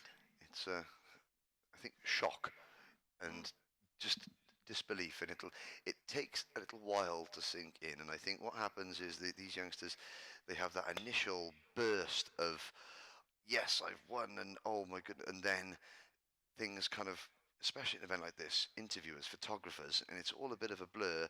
And then when you go to a little quiet corner well, there's no quiet corner in the driver's tent, but when you go back to your area and you sit down, and then I think slowly it dawns on you, no matter how old you are, no matter what country you're from, it dawns on you what you have just achieved. And you look around at your mum, and especially, in the case of young Luis, his mum and his dad and his mechanic. And then I think that the real emotion and bursting of pride sets in. And if it doesn't happen then, it certainly happens a bit later on when he stood on top of the podium with the tricolour behind him and the anthem playing. And so there's the view of the circuit from KART-DATA's Sky Cam, and one race down, 5 to go, and you have to say that a 10-second penalty, well, there are strict rules about start line procedures. It will not be doing Keanu Al-Azhari any favours. It is, for those of you watching karting for the first time, this wasn't a massive, you know, I dare I use the word, the C word, the cheat word. It wasn't. It was a very minor misjudgment as he tried to get the jump on the pole man, and if it works brilliantly and it gives the advantage. If you get it so much as half a metre wrong, the consequences are just like we've seen. Yes, we don't apportion any deliberate blame there any whatsoever, but of course it isn't just a case of you've had a slight advantage over the guy sitting on pole position. The people behind the poleman who's been outgunned, you've drawn Leon Zelenka with you and Felipe Bernasconi, and I think you mentioned that Maciej Gladiš early on took a spin. I'm not sure at what position in the race he was then, but of course Maciej Gladiš of Poland, who's finished I think in 31st place, he would be one of the people disadvantaged, but for the simple reason that with Adrian Malheiro starting when he should have done and Keanu Al-Azhari a little bit ahead of when he should have done, taking the others, if you're on the inside of row 3, it's a different situation at the start to if the guys had all left at the appropriate time. But then on the counter, not the counter argument at all, but the other point is that, you know what, he's 9 years old. Yeah. And all 36 of those drivers that you've just seen are still in primary school. Well, elementary school, for whatever. The point I make is, even if you've won, rather more than saying, hey, I've got a world title, you've learned something. If you finish last after well, it was Nicholas Lykos who was the last of the drivers to come home, completing 10 full laps, but he's learned something. Edwin Kanaisa of Lebanon just in front of him, he's taking something back home that he's learned. He's raced in full race conditions in a world final, albeit in Micro Max. So, yeah, it's all to the good, even if it looks right now to the bad. You're not going to be able to tell Keanu Al-Azhari that he's achieved a tremendous event this weekend, but actually he has, because he's learned something he can take forward. That'll be the last time we see him jumping the start in a Rotax. I absolutely, but it'll be not the last time that we see him in this event. Of that I am sure. So the next race, ladies and gentlemen, will be the final for Minimax. Again, like the Micromax class, this is the second season that it has been a full part of the grand finals. It has been a support event for several years, back in 2013 at Nola Motorsports Park, 2014 at Valencia, 2015 here 2 years ago, and then it was just run to national rules. So in the United States in 2013 you had majority of the drivers were American and Canadian, and then in Valencia they were Spanish and Portuguese, and the same in 2015. Now it's a full international event, and you have 30 nations represented of the 36 karts. Everybody qualifies, and I think that whilst in the other classes there are 72 drivers, for the youngsters, the real young guns of this sport, sending half of them home before the final would be a little bit too much. So it's great that there is only one grid, 36 strong, and they all get to race in the final.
So, the Rotax promotional ladies, I think we should refer to them as, make their way out onto the circuit, all smiles for the cameras, and well, the Dutch Lion, following 36 promotional ladies out, has probably got the biggest smile out of everybody. Yes, that's just, I wonder if that is going to be Robert de Haan's grid girl. Oh, he's having a wag of his tail there. But the drivers are settling themselves out. We've got the race time due to start at 12:55. That is in 8 minutes time. Once again, 36 drivers. South Africa with Jaden Els took this class last year. Thomas Niveau from Canada and Luca Nurmi from Finland were the other two podium finishers. Well, South Africa, they've got a driver up on the front 2 rows of the grid. Canada, not so. The Canadian driver starting down in 18th place, and Finland, well, it will be a bit of a charge from Finland to get up there. Let's have a quick glance down. No, it'll be an absolute miracle because Ewan Blomqvist starts on the penultimate row. But here we go, Ken Walker. Here are some of the leading contenders. While Marcus Armand was in shot, the French driver starting on pole position. Well, he's going to fit just what you were predicting there, wasn't it? That's Leighton Farrier of South Africa getting the lion's paw. And everyone getting the lion's paw. And mechanics. And it's brilliant to see. It's Team Netherlands, but it's everybody, not just the Dutch drivers. Oh, I thought we were going to see a full grid walk there by Larry the Lion, but evidently not. Well, Marcus Armand, I was just thinking, he's going to take heart from the race he's just seen. And at the end of this one, are France going to be 2 world champions to the good in the 2017 World? Or is Jamie Day from the outside of row 1, the countryman of Al Zahari, or is he not? Or is he going to write the I was just thinking of the French books? connection. You're absolutely right. If there's one little thing extra into Jamie Day's think tank, it's got to be, don't forget what's just happened to Keanu. Yep, but again, an Emirati driver starting on the outside of the front row for both our first 2 finals. And of course, it would be a Frenchman who not inherited, that's the wrong word, but who gained the most from the last one. And it's one of those little things. So, the grid, Ken Walker, is going to be as follows. Well, it is Marcus Armand and Jamie Day on the front row, a Frenchman and an Emirati. On row 2, Leighton Forey and Robert de Haan, smarting from a final loss last year in Micromax. Yep, Robert de Haan second in Micromax last year. Bensi Varlint and Thomas Stolsamanis on row 3, Theo Kakati making it 2 UAE drivers in the top 4 rows, and Max Turillian of Austria. Thomas Samalis, the only starter on the front 4 rows who suffered a penalty during the heats and pre-finals. Full of admiration for your mastery of these stats, Henry, thank you. James Wharton of Australia and Carol Crett are row 5, Aidan Fox from the United States of America and Nathan Liu from China are row 6. James Wharton, 15th in this event a year ago, the 11-year-old from Yarambat in South Marang. Sami Jo Abinakal of Lebanon and Rasmus Vendelbo of Denmark are row 7, Daisuke Yamashita of Japan and Vinicius Tesaro of Brazil, row 8. Sami Jo Abinakle's 27th in this event a year ago, Rasmus Vendelbo, 25th.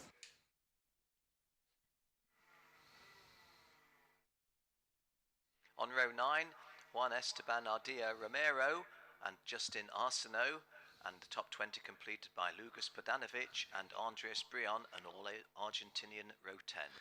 Podanovic 15th in last year's Micromax race, and Arsenio had to get a special fuel tank because he's so short and couldn't reach the pedals with the given one. Row 11, Kai Riarts of Belgium and Eli Lopez. And on row 12, Linus Henson and Craig Tanich. Craig Tanich from the French territory of Martinique, who drives largely in a car park. That's the only circuit on that island. Wonderful story that, and absolutely true. Josh Pearson, USA, Ivan Chekev of Lithuania, row 13, Yakov Sokolov of Russia, and Greg Potoccio of Italy, row 14. Yakov Sokolov, the highest placed returning driver from this event a year ago, he finished 13th.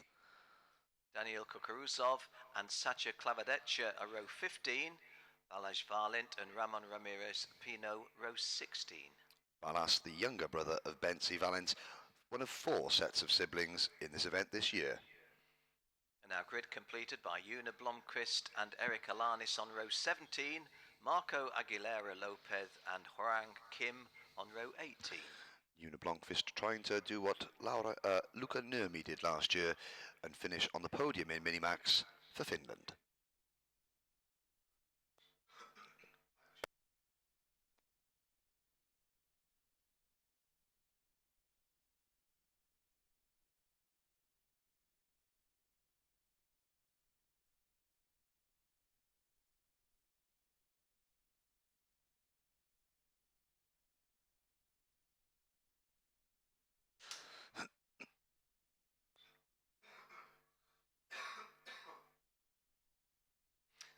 Once again, a big thank you to those of you tuned in online. Big thank you to those of you here in person in Portimao, but those of you tuned in line who we don't see, thank you for your interest. Thank you for watching us. I'm Ken Walker. Henry Burdett, my co-commentator, and down on the tarmac, getting it from the horse's mouth, so to speak, the interviews with the race winners. With 1 minute to go, Jenny Wade making up the third of our microphone team. And we are all rather well assisted by Jill Walker, who has about 6 pairs of eyes when the rest of us just have 1 pair each, and also tuned in to all the messages that are coming for penalties, not the least of which was Henry and myself being told at an early stage that our Micromax race leader was in fact racing with a 30-second penalty.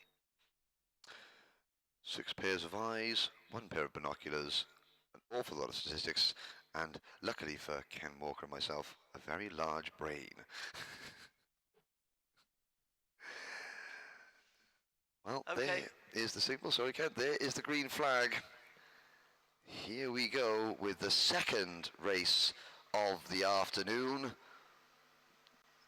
Minimax, race distance, 12 laps, 1,530 meters the circuit length, 14 corners, 1 grand final champion to be crowned. And all on the Birrell ART chassis, 36 drivers from 30 countries, Hungary, the United States, France, Argentina, the United Arab Emirates and Spain, the only countries with more than 1 participant. And are we going to see a second win of the day for France? We have Marcus Amand with the Finnish coloured crash helmet. He's got a Finnish mum. Or are we going to see the UAE take another victory? A lot of people watching from Al Ain Raceway and the Dubai Autodrome. Back home, well, home for them, Jamie Day, who is the first part of the first ever father-son duo racing here. His dad Kevin also competing, although he didn't make the final of Masters. Can Jamie Day take the biggest title of his karting career? It will be the biggest title of any of these drivers' karting career. They come up towards turn number 13 and Ken Walker will bring them to the line. Marcus Armand is on the left, Jamie Day on the right, the front row starters.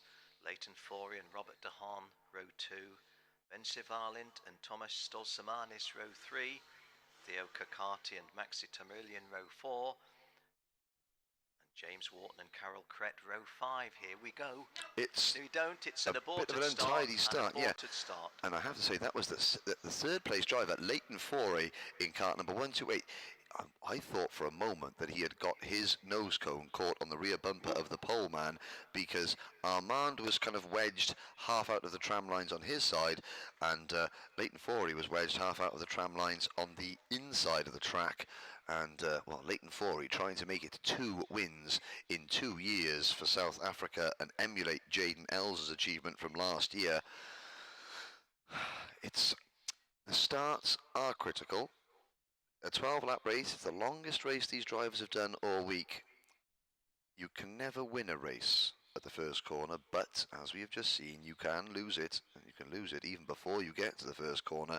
And Ramiro Brito, a wagging of the finger there, and I think that was pointed at Leighton Forey in kart number 128, the 2017 Gauteng kart region karting champion from Alberton, who also won this year's African Open. Well spotted, Henry. I was looking in a different direction to get the block at the start, and you spotting that issue, and you were being confirmed by Ramiro Brett that that was the issue that caused the restart. I'm going to be debited now with a false start, so ladies and gentlemen, this time to bring these drivers through to the start and the opening lap, the dulcet tones of Mr. Henry Burdett. Marcus Amand and Jamie Day, Leighton Forey and Robert De Haan, Bentzi Valent and Thomas Stolsomanis, with 15 other rows of hungry young drivers behind them. They come into the tram lines. This looks clean. The red light goes out and we are off and racing. Jamie Day will not get a jump start. In fact, he has dropped back to 4th to 5th position, and it is the poleman Marcus Amand with Leighton Forey right behind him as they plunge down towards turn number 2 and into turn number 3. We watch the karts flash through the apex, and that's turn 4.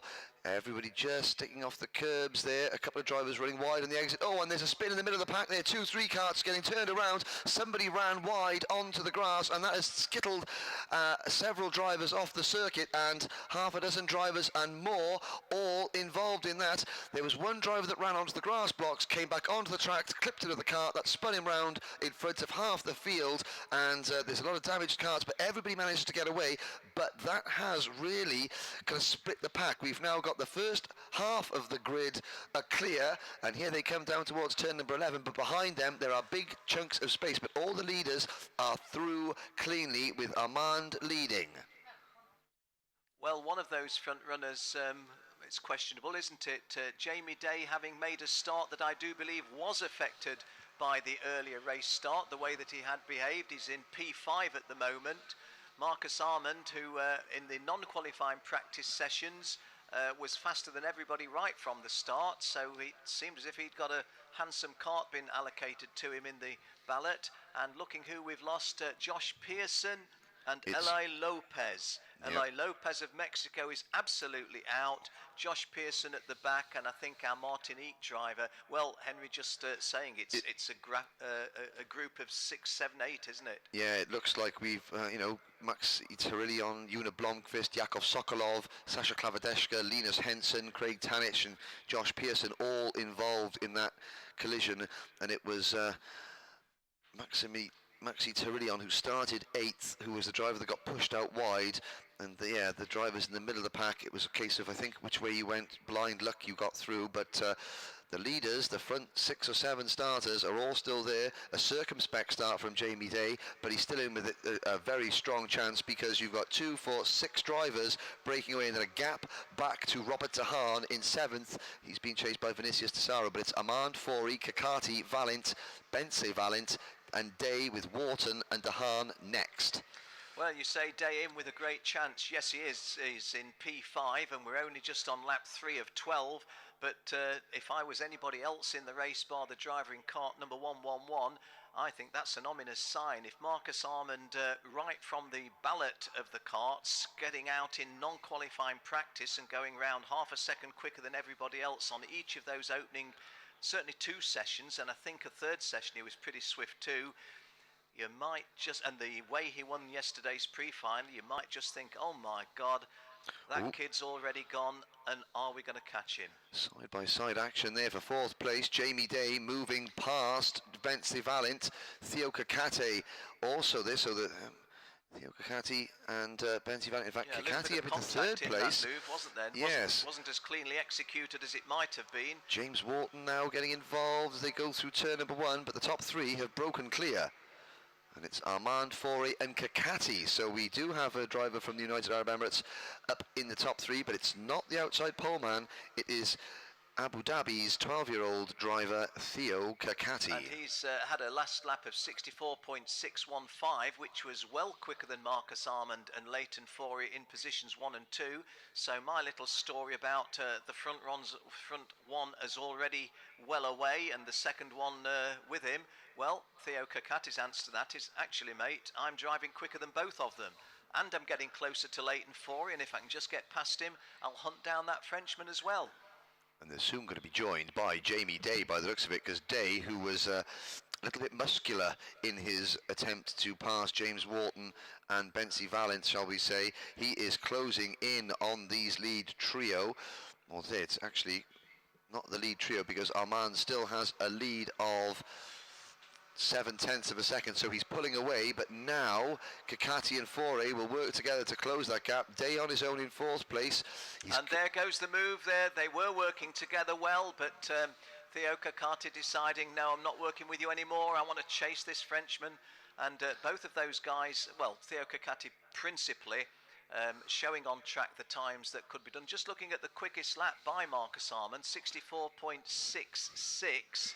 Theo Kakati has gone quicker, and hey, you're pointing to Maxi Terillion in 25th place, 64.3. Had a great season domestically and in regional European racing, but not had the greatest of good fortune here. He's not going to feature at the end of this 12-lap race, because at the moment he's in position 25. But was I a little bit too premature in suggesting that Marcus Armand was leaving them for dead even in the early stages? Well, we'll see now. Hoping that I am wrong, because I'd like to see a closer race. Well, I think we're going to see a closer race. The gap was 0.7 of a second. It's now out to 0.8 of a second. Maybe I spoke too soon. We're on lap number 6. Jamie Day has caught Kakati and Faure. We now have a 3-car battle for 2nd place. Will Day work with his fellow Emirati driver and the South African in front of him, or will he just try to get through? I mean, he was certainly quite determined to get past the chasing group into this position, and as he quite well he should have been, because if you look back, there is a big gap developing back to James Wharton and Robert Ahern in 5th and 6th. Then it's Bency Valent and Vinicius Tesaro. There's a fast lap from Jamie Day, 64.13 seconds. Will we see Day duck out coming into this next corner? It looks like he wants to. No, he stays in line. And that gap up to the race leader, it was 0.85 of a second at the start of lap number 6. When they start lap number 7, I have a feeling it's going to be a little bit narrower, because Faure has stayed on Kakati's bumper this entire lap. Let's see what kind of difference it has made. It has made a 0.2 of a second difference. We're on lap number 7. Armand's lead is beginning to shrink. Well, because the setup that you're working for, you can... I know that Ben Cooper, the great Ben Cooper, always used to say, I want my kart set up for a strong finish. I know I'm going to be in a disadvantage at the start, but I'll manage those early laps. I want a strong finish. And I'm happy to say, and this is nothing against Marcus Armand at all, I am completely neutral, but we're not going to get a runaway 4 or 5 seconds victory, even if Marcus Armand goes on to win. 2nd, 3rd and 4th, sensibly driving, as Henry Burdett is suggesting they ought, are definitely reeling him in. Theo Kakati in 2nd place, Leighton Faure in 3rd place, and Jamie Day in 4th place. And behind those completing the top 5, albeit some distance away, it's James Wharton from Australia.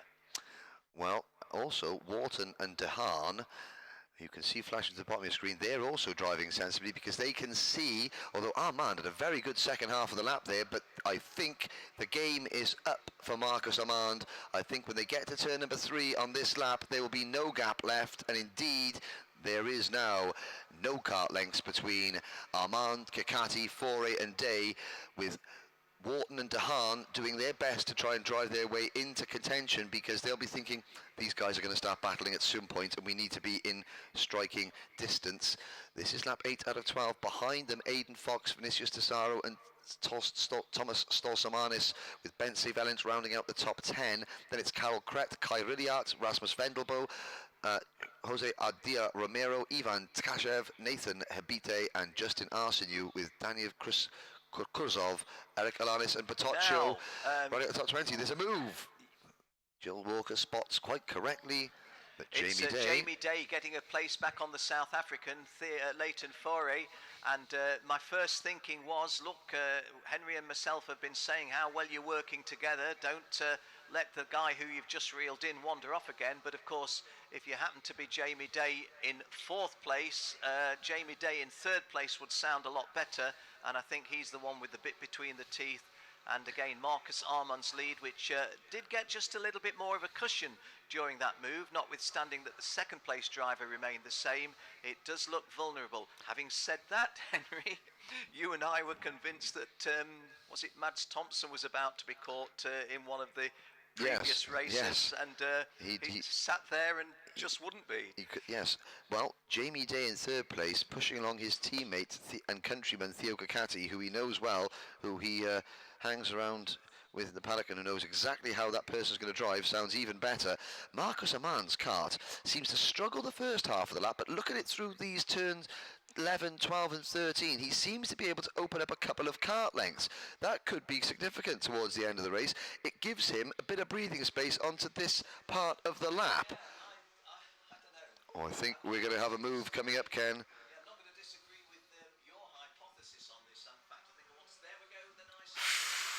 Not quite. And we are coming into turn number 5 on lap 10. We saw Kakati and Day think about a move. Kakati then ran a little bit wide at turn number 3. Jamie Day back into P2. Well, Armand in kart 111, Day in kart 132. They started 1st and 2nd. 10 laps in, they run 1st and 2nd. The gap, about 5 kart lengths, if that, and Jamie Day looks over his shoulder to see if he's got any slipstream with him. I think this is a match race for the victory. Marcus Armand and Jamie Day, I really do. I think we're on lap 10, aren't we, of 12? We so certainly are. 3 laps remaining, including the one that they're on, and we're just about to finish the one that they're on. So with 2 laps to go, Marcus Armand, I won't say sitting pretty, but very much the guy to be caught, and I read this as only Jamie Day capable of catching him from here. But let's just have a look at those times. Jamie Day's just gone 63.8. Wow. Marcus Armand 64.2.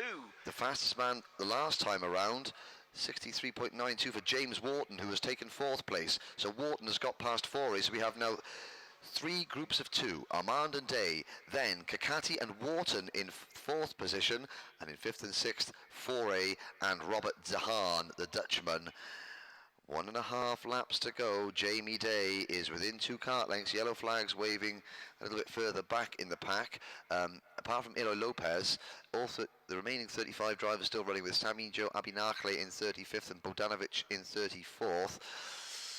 Maxi Terillion up to 19th Jamie place. Day got a little bit out of shape there and lost a little bit on the exit speed from Marcus Armand, so the Frenchman now just with a little bit more of a cushion than he had moments ago.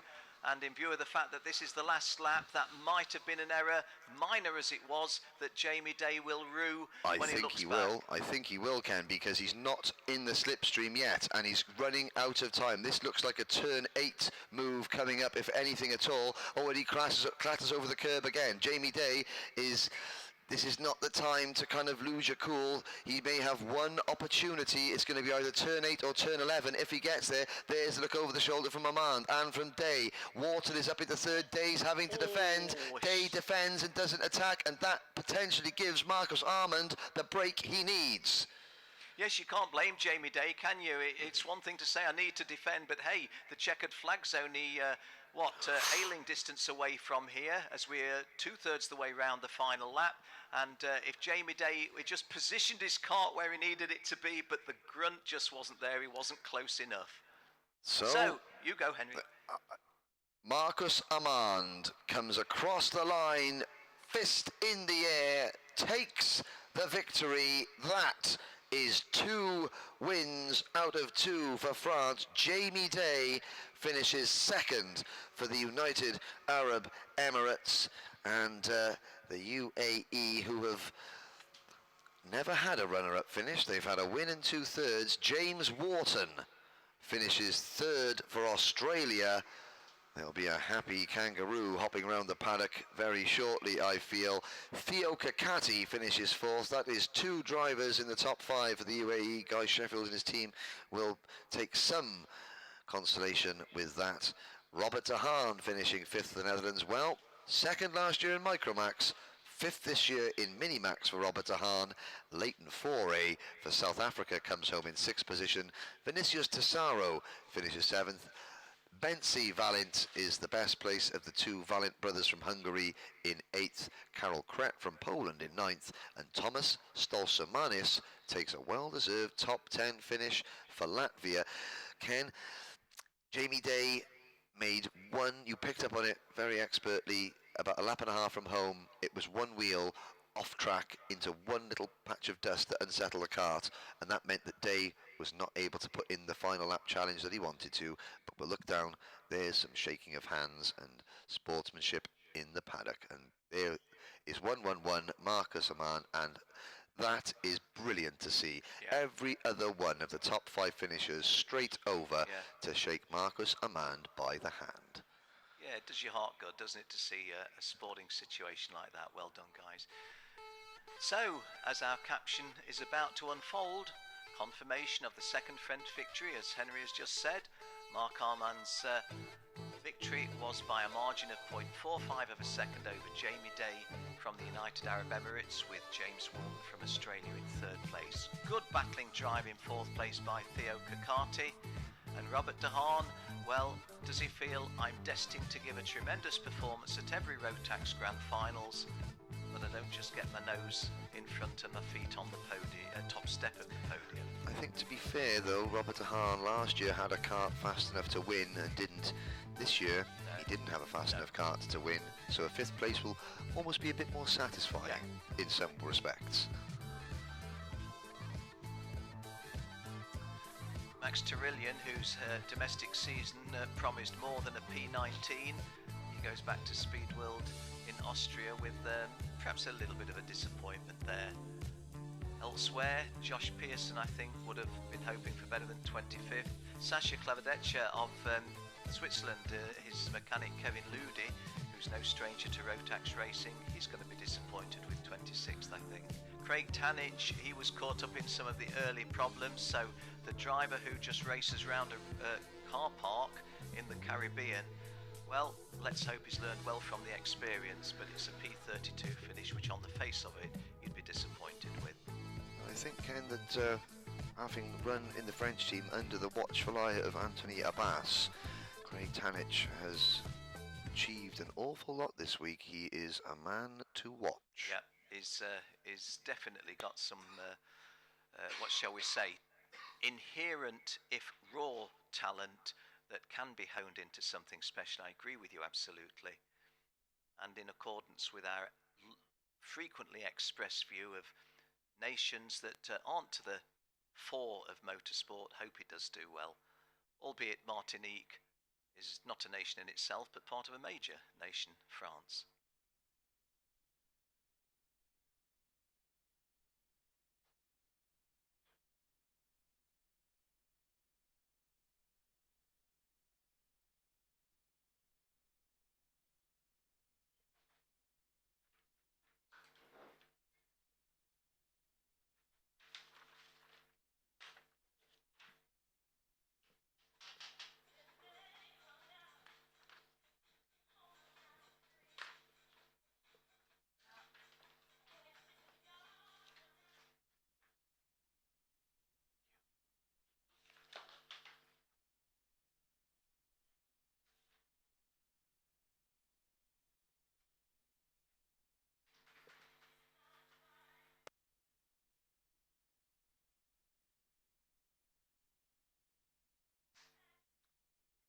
Well, in between races, once again, may I thank those of you that are tuned in online for having done so. I'm Ken Walker here at Portimao with my colleague Henry Burdett, and we do appreciate your presence. We know that you're tuned in, and thank you for doing so. Hope that we're helping you enjoy the racing a little bit more than you might otherwise have done if we weren't making our contribution. Big thank you again to Arnaldo Frias to Corridas and all at Portugal. Let's go down to Jenny at trackside. Marcus, I have to say congratulations, fantastic, the new world #1 in Minimax. Thank you very much. What a race. Yeah, it was fantastic. Yeah, it was good. Did you believe that when you came to the grand finals you would be today #1? No, I didn't. When I came, I was, I'm gonna do top 10. I will be happy, and now I'm world champion, so. Yes, you are, and everyone for France now, you've taken the micro and the mini class. I'm sure everyone in France watching is so excited. Yes, yes. Is there anyone you'd like to say thank you to?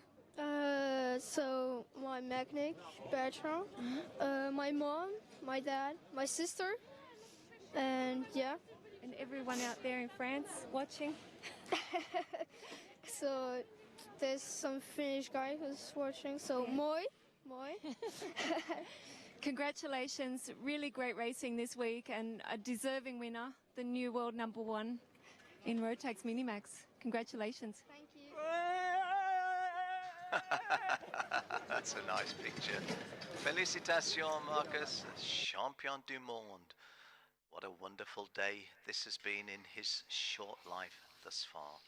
And I think that was one of the photographers from KSP or KART.com getting a little bit Gallic. And with the celebrations, there is the Rotax Grandstand. So this is a dual broadcast. Say hello, Rotax Grandstand, to the watching world. Not as much enthused there. One person waved and clapped. There we go. We did get a little response. Thanks, guys. We appreciate it. Hopefully no one's taken a sickie from work and has popped to Portugal without their boss knowing and has just been on global TV, but that's happened before. The next race, well, this is the start of the, let's not say traditional classes, but before we get to that, Jen Wade has another interview. Javier Handsome, now here we are. It's finals day. We're on the grid. How are you feeling? I'm feeling good, calm. I'm gonna do my best, go as far as possible, not to do stupid things, and we will see how the race is. I will do my best.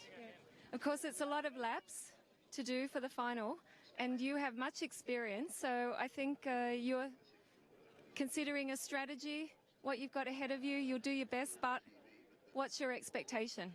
Yeah, in the beginning there are so many laps, so in the beginning a little bit calm, passing the start because it's dangerous, and then after, I don't know, 15 laps, try to pass, not to do mistakes, and go forward. That's my strategy. Sounds good, and we know everyone's going to be watching you at home, aren't they? Yeah, my family is watching, some friends, and yeah, they hope I'm gonna do a good result. So thank you. Thank you for being with us. Good luck, and we see you at the finish. Thank you very much. Bye. Well done. Always good to see these guys being willing to share their thoughts with us. So, a Junior Max final coming up next. That's scheduled away at 13:30, which is the local time here, and that's about 10 minutes away. So we'll see how the activity on the track, which becomes the dummy grid for the finals, begins to unfold. Praga, as you can see from our caption, supporting the Junior Max class. Confirmation indeed that Praga supported the Micro Max, who opened the programme. Biralart looked after the Minimax and DD2s, and so did KART, the Senior Max class and the DD2 Masters. Our thanks to all of our partners, the chassis manufacturers in particular. Okay, let's have another little chat with someone downstairs with Jenny. You're on the front row, but I know you're a little bit sick today, not feeling so well. Have you got any voice that you can speak with us? No, it's very sure, and I hope that I can win, and we see what we can do. Have you enjoyed the racing until now? Tell us, has it been good fun or tough, or how has it been for you? Yeah, it's fun, and I drive 1 week, and I hope, rust. And But you're lucky you've got the Netherlands Lion here with you. Yeah. Today he's going to bring you, all that luck you need. Do you think so? Yeah, that I think. Okay, we let you go because I know you're not feeling so good and you need to get ready. So, yeah, great to see you on the front row. Congratulations. Thank you. Well, it astonishes Poor me little guy. every single time when people say that karting, they're not real athletes. Well, there is a real athlete. Tijmen van der Helm is 13 years old, he's not well, and yet he's prepared to do a live interview to a global TV audience just a few minutes before he steps into a grand world-level final. Oh, the lion is back, and, well, this is one of the traditional classes. It made its debut the same year that you did, Ken, in 2003 at Ghibli Raceway, and has been a permanent fixture ever since. The most successful nation in this class, Ken, off the top of your head?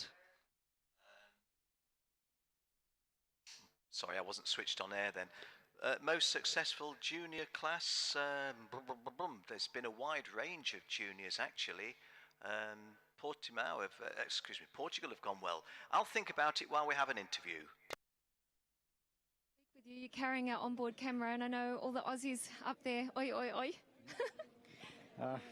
Very nervous, but hope I can overcome that and get a good position and finish maybe first. But yeah. Okay, that's the plan. And look, the lion wants to give you a hug. He's waving. Nice to see him here too. Now, of course, so cool. Jack, it's not been everything your way, I guess, this week. However, it's been pretty good, hasn't it? Yeah, it's a lot more than I actually expected coming here, but yeah, not much else to say, I guess. No, there isn't, and we're going to be watching. Just hi to everyone at home, I guess, because I know they're all staying up late at night or early in the morning to see you. Yep. Hi. Hi, everyone. Oh, and hi, Bonza. I know you're staying up, so yep. Okay, wish Jack luck. We'll be on board with you. Great. See you later. See you at the end.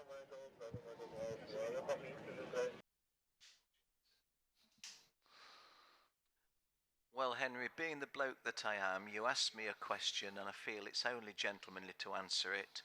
You asked me who was the most successful nation at this level, and not only did I have some time to think about it, I had some time to crib off your own notes and read that it was Estonia.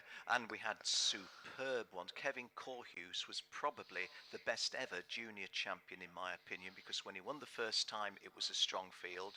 He came second a year after and he was on an absolute donkey of a cart all throughout the racing, but took it into the vice champion's position.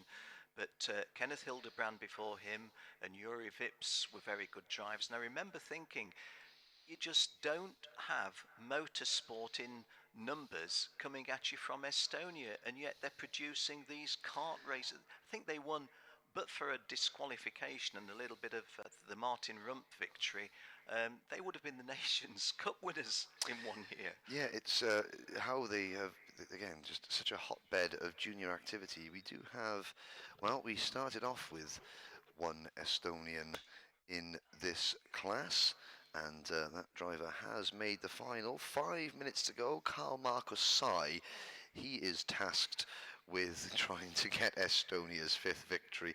But 72 drivers began the junior Rotax class, 36 remain. We had drivers from 49 different nations, and again looking to join, as you quite rightly pointed out, Ken, Omar Martin from Estonia, from Spain, then Ben Salvatore from France, Kenneth Hildebrand from Estonia, Jorit Pex, Kevin Korhus, Facundo Shapur from Argentina, Ukio Sasahara. But here's the grid.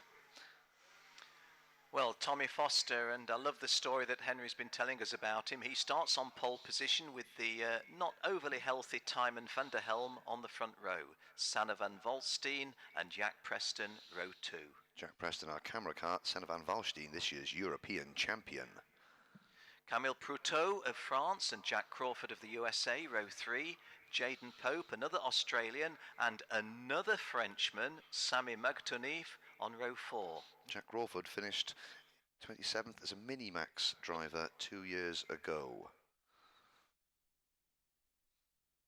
Row 5 sees Luca Lystra and Sandor Naj. Row 6, Tosai Moriyama and Mads Riesch. Luca Leistra taking the 72nd and final ticket by winning the Golden Trophy at Genk just a few short weeks ago. And really making it count. On row 7, Risto Penov and Victor Bernier. On row 8, Hugo Valle and Ryan Wood. 4 minutes to go. Risto Penov, the only Bulgarian here this year. Victor Bernier in kart 231, 9th in the Junior World Championship for CIK level. Axel Saniala of Finland and Muhammad Ibrahim of India are on row 9, and the top 20 is completed by an All-American row 10, Tyler Gonzalez and Arias Dukmajian. Axel Saniala, a heat winner earlier on. Muhammad Ibrahim, the best placed driver on the grid from India in the history of this event. Karl Markus Say from Estonia is on row 11 with Toranasuka Hamada of Japan, Jimmy Hanus of Finland and Fritz Otto of Argentina on row 12. Well, the Argentine driver, 18th in his pre-final last year, in the final for the first time in 2017. Row 13 sees Hannes Marine of Sweden, Ivan Battaglia Camare of Spain.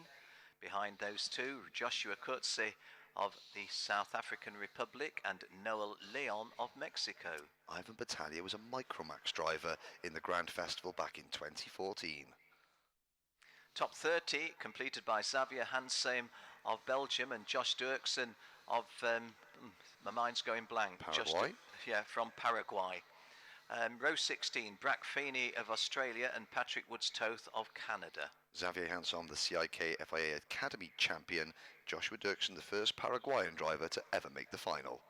And all French row 17, Mike van Vugt and Maxime Turiev.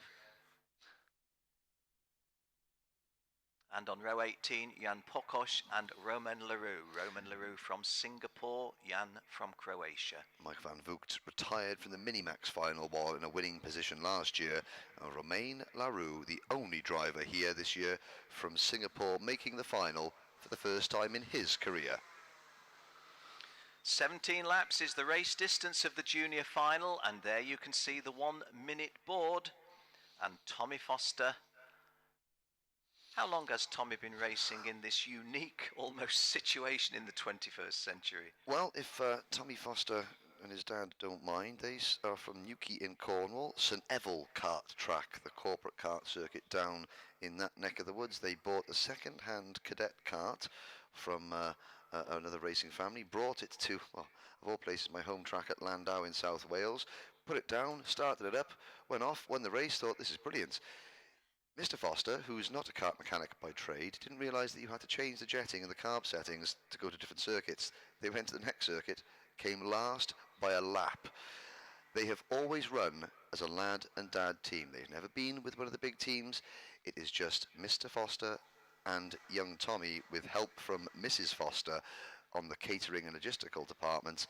And now Tommy starts a world final from pole position. Tommy has been cool as a cucumber. Henry. Dad is nervous. So glad you've shared it with us, because like you say, no matter what the result here today, is starting a world final on pole position from a pure, genuine lad and dad situation. Love it. If you are looking and watching back home, wherever you are in the world, and you have a young son or daughter that likes karting, but that you don't know anything about this sport, and you think, oh, I haven't got the money to learn and go with a team, and how do I do it? Don't worry. Look, you can still do it if you work hard, if you learn, if you stick together, and if you race within your means. Great things, well, good things could happen. Can great things happen? We're going to find out very, very shortly. He's got the small matter of the European champion alongside him, and please don't think that I'm trying to decry those drivers that are fortunate enough to have, you know, finances to go racing every single week, and certainly I don't want to decry the jobs the big teams do, because they have pushed this sport onto a level that even when I was racing and when you were commentating, Ken, you didn't think was possible. But every once in a while, a little gem comes along. And there is one such of those gems, Tommy Foster lining up with Tymon van der Helm on the front row. I do hope Tymon can give of his best, despite his slightly unfortunate health position just at the moment. We do want him to be able to give of his best in this final.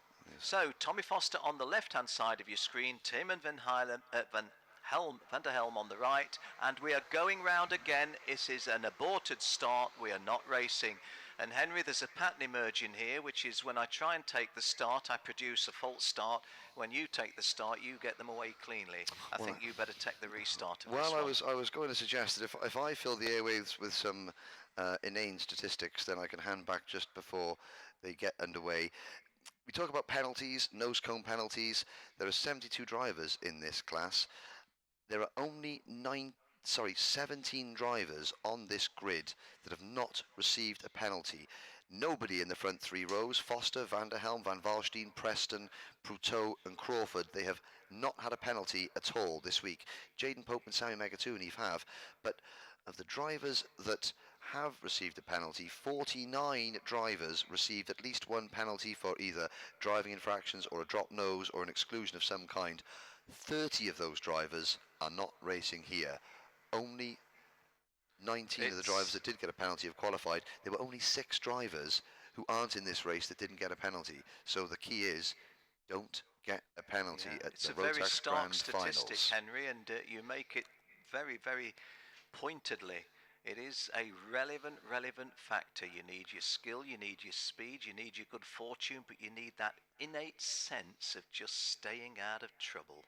We've seen so many drivers who have come from other countries that are very, very fast over one lap, that their native countries don't have massive grids, and they have to learn how to race in a big pack like this, and that statistic has very, very neatly brought us to the start, Ken Walker. Well, we will try again. Tommy Foster on the left of your screen, Tiemann van der Helm on the right of your screen. Now, Tiemann doesn't look very level, does he? And that's been an easy take of the first 3 positions for Tommy Foster, Senna van Valstein and Camille Pruteau, because Tiemann van der Helm didn't really contest very seriously that start. It looks very tight indeed, and there's a spin at the back of the pack. Foster hangs on, and down the hill towards turn number 5. Well, Tiemann van der Helm didn't go out in warm-up, and I thought, oh, he's just saving his car. He did one very slow lap and came in. Is that because his energy levels weren't very good and he's not feeling very well? It's Senna van Valstein into 2nd place. Van der Helm is in 4th, and the bright red crash helmet, that is Cyril Patrol, and there is a crash at turn number 8, and that is on the fringes of the top 10, and I think that may have been Tose Moriyama or Mads Rees, the red and white race suits of either Denmark or Japan together, but it's Foster who leads at the end of lap number 1 out of 17, but Van Valstein, Pruteau, Van der Helm are right there. Then it's Crawford, Listra, Pope, Megatooniv, Preston, Moriyama in 10th, and Sandor Nagy. In 11th place, it was Mads Rees and Victor Bernier, the Frenchman, who got collected at turn number 8. And other drivers, Xavier Hanson was caught up at the first corner, the second corner rather. He has dropped back, so was Josh Dirksen, and so has Patrick Woods-Toth from Canada. But all 36 karts are still running, led by the 203, that bolt upright tall figure of Tommy Foster from Newquay in Cornwall. Well, they're just approaching waved yellow at the moment, so there's going to be no position changes here. And as I get my orientation, confirmation that that yellow flag is showing at the top of our screen. Still at race pace, of course. And I think just clearing the green flag at the subsequent marshalling point.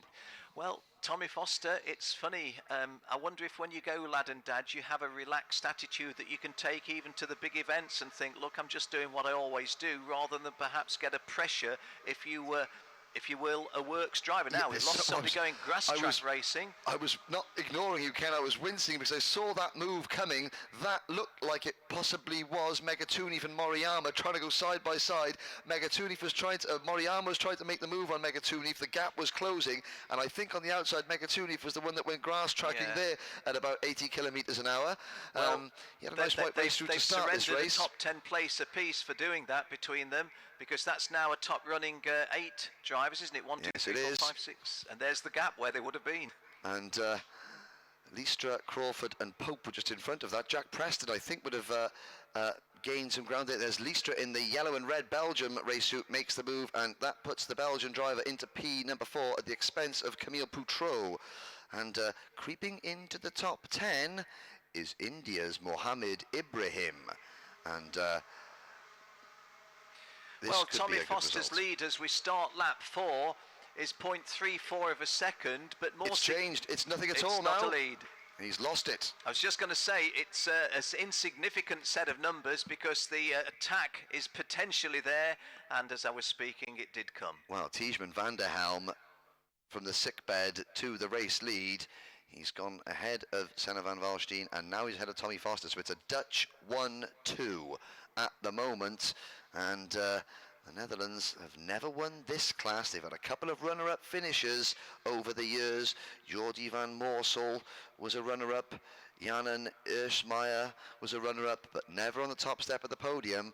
It is Van der Helm, Van Valstein, Foster, Liestra, Proutrot, Pope, and that group of 8 has now been joined by Preston, Ibrahim, Moriyama, Nagy, Otto Fritzler, Tyler Gonzalez, and Hugo Valle. Henry, with your reading of that incident between Sami Megantooth and Toshimaka Moriyama has been noted by the stewards, and the result, and excuse me, the officials, and the result of it is that Sami Megantooth, running in 9th place now, has picked up an official warning. So the blame for that incident has been attributed to the French driver, Sami Megantooth, running in P9 in kart 221. On the driver's one. Oh, a move there. We've got Senna van Valstein take the lead, but Jaden Pope in 5th position just sent one up the inside of Luca Liestra going into turn number 8, and Liestra was forced a little bit wide. Pope is into 4th place. Liestra is down now at the tail end of that lead group, and the lead group, while it was about 15, it looks like it's at least a dozen carts. They come onto the main straight now, and looking up the 272 cart with the red and yellow race suit coming through the back end of your picture. And another warning flag, this time Ryan Wood of New Zealand, but he's in the lower order of the top 20, Ryan Wood, in 16th place at the moment, but driving standards flag, Ryan Wood of New Zealand. And it's getting a little bit touchy up at the front. There are now moves being made. We're on lap 6 out of 17. The top 5 have detached themselves. Van der Helm, Van Valstein, Foster, and Proutrot and Pope. Camille Proutrot having a little nibble at the rear bumper of Jaden Pope's cart there, but Pope managed to hold on to 4th place. Behind them, Megantooth, Preston, Crawford, Moriyama, Ibrahim, they were all chopping and changing. Well, Mohammed Ibrahim now into the top 10 for Team India, and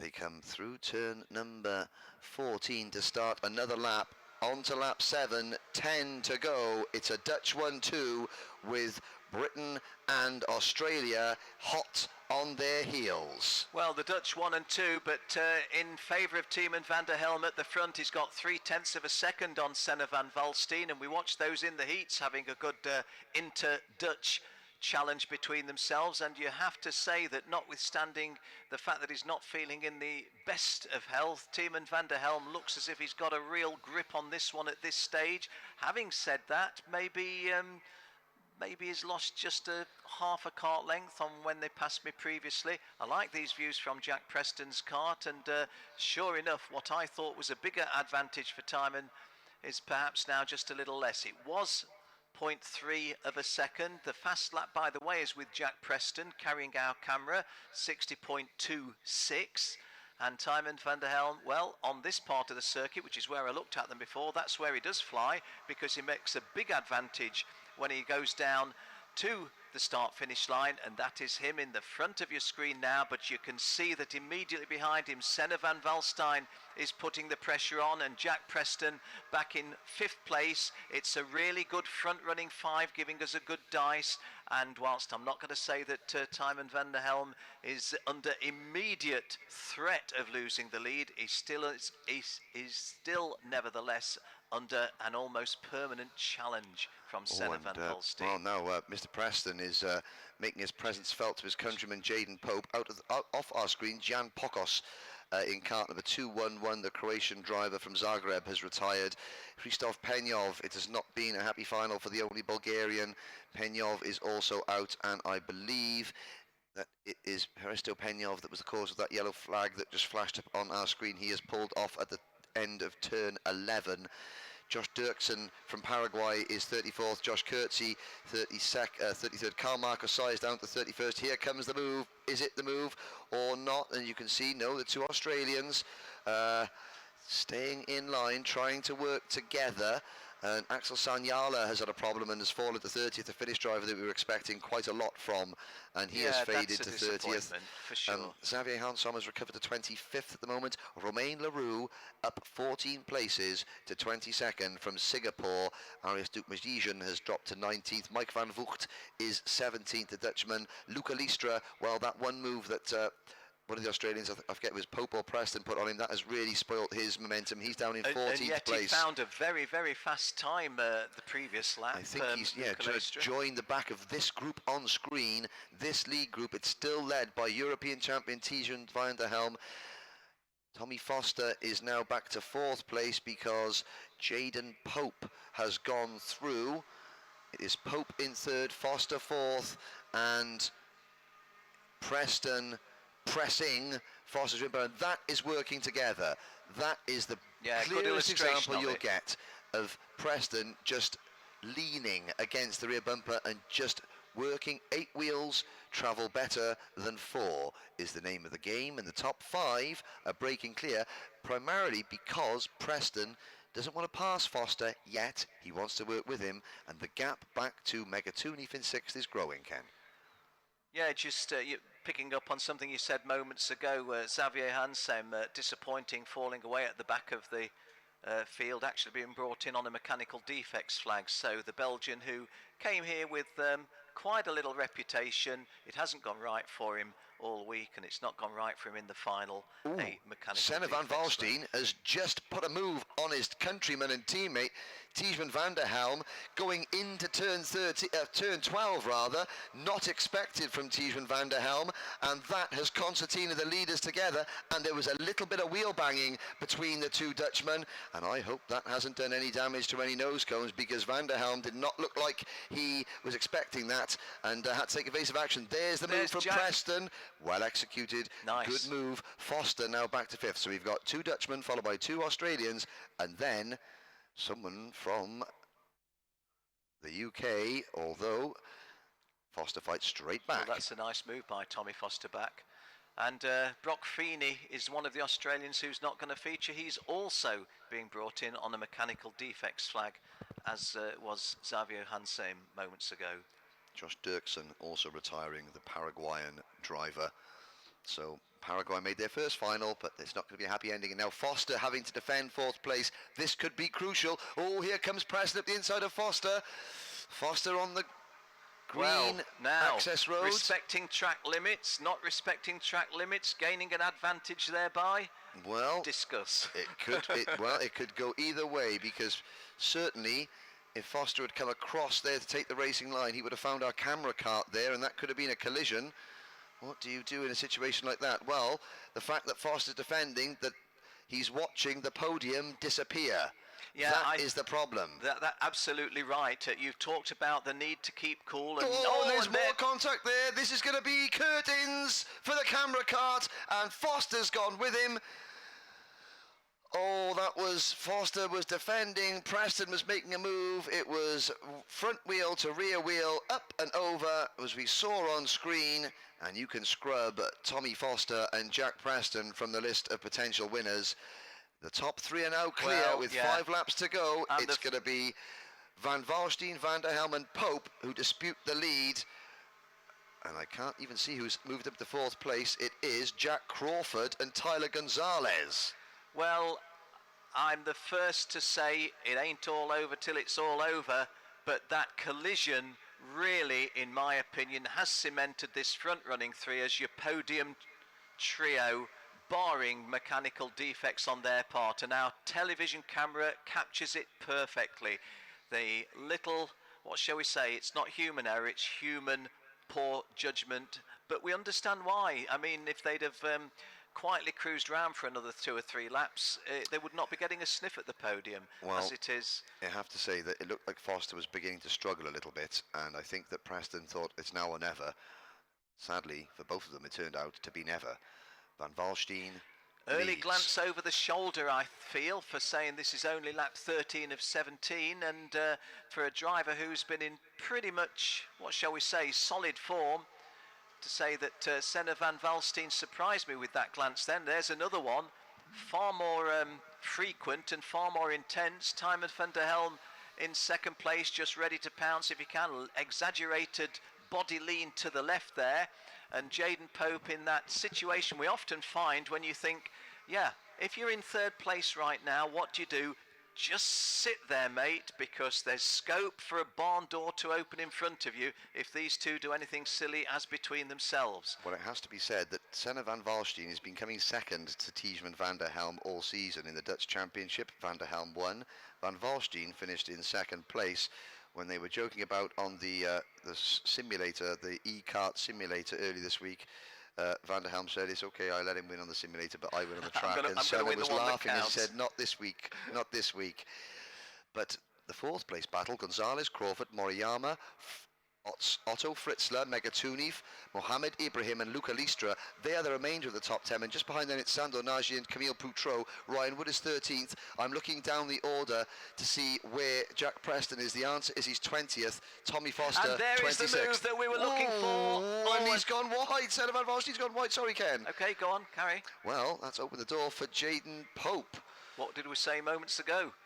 It's, yes, Van der Helm. Well, Van der Helm got past at turn 12 a few laps back from Van Valstein. He wasn't expecting it. And there's a nice move by Jayden Pope, and now let us give him the full credit, because whereas we'd suggested that if the two in front did anything silly, he was there to pick up the pieces. Yes, it worked in part to get himself into second, but that was a nicely executed move that took him into even better charted territory. Well. So the Dutchmen still can work together and race each other, but on a slightly different ticket now. This is coming to the end of lap 15, so with just 2 laps to go in the junior final. And the two Dutchmen are going to have to work together. They're going to have to be the Flying Dutchmen, because they are indeed. Look at that, trying to go around the outside. They fan out wide brilliantly. It looks like Van Valstein gets to the inside of Pope. Van der Helm will sweep underneath a pair of them to go from thirds to first. But they brought the chasing pack in. Oh, it's time to get your elbows out now, because Moriyama, Gonzalez, Megatunif and Mohamed Ibrahim from India, you can see him going through in the Team Asia race suit. He's got a black back and orange arms. That is the colour of the race suit worn by Team India's Mohamed Ibrahim, who is now up into 7th place, I believe. And you're the statistician, Henry, and that is absolutely astronomical territory for a driver from India in a grand finals. It took until last year to get a driver into the final, and now, well, 1 lap to go, Tijmen van der Helm has the lead with a great move. Senna Van Valstein defends second, but he can't defend second. He's going to lose it to Jayden Pope. Oh, and there's a collision, and behind them 2 drivers go. I think that was Moriyama and Gonzalez have gone. Moriyama now, or is it Moriyama into second? Van Valstein is third. This is the last lap. And we're going to try and see who comes out. It's Van der Helm. Tijmen van der Helm has the Camille Poutreau, I think that is, or is it Sami Megatunif, up into second place with the red crash helmet. What happened here? Well, it's a nice move on the inside initially, because the gap was there, but then a rather severe right turn comes that could not be negotiated, and unfortunately that looked an ugly piece of driving. And you have to say, yes, you've got to be brave. Fortune favours the brave, but that was a little bit of a poor judgment. However, there's Tijmen the checkered flag. Van der Helm is your junior Rotax champion. The Dutchman does it. Tosai Moriyama finishes in second for Japan. Senna Van Valstein, third for the Netherlands. Sami Megatunif. Well, Jayden Pope was one of the drivers caught up there. It was trying really, really well, but it just was... Tyler Gonzalez, I think, was the driver that may have gone for the move. And that cost him... let's have a little look down. Who else got caught up and slowed down? Camille Poutreau was also slowed down in that. But it's the Netherlands from the sick bed, and the European Championship to the Grand Finals victory. Toshi Moriyama, driver number 236, the 14-year-old Japanese champion from Setsu in Japan. Second, Senna van Valstein finishes on the podium in third, Sami Megatunov in fourth, and Ken Mohammed Ibrahim from India finishes fifth in the world. Karting's Force India, if you will. Well, they've had Jahan Daruvala and one or two others, but not at this level. Well done, Mohammed Ibrahim. Luca Listra from Belgium comes home in sixth position, and Set Otto a fastest Fritzler lap in at one seventh. point in the race as well, Luca Listra. And, well, there's one happy Dutchman, and there's a happy young Japanese driver, and a second Dutchman. I thought Moriyama, when the pressure was on, drove well. Yes, he had a little bit of bit of good fortune to get himself where he was when it mattered, but he handled it, I thought, really well.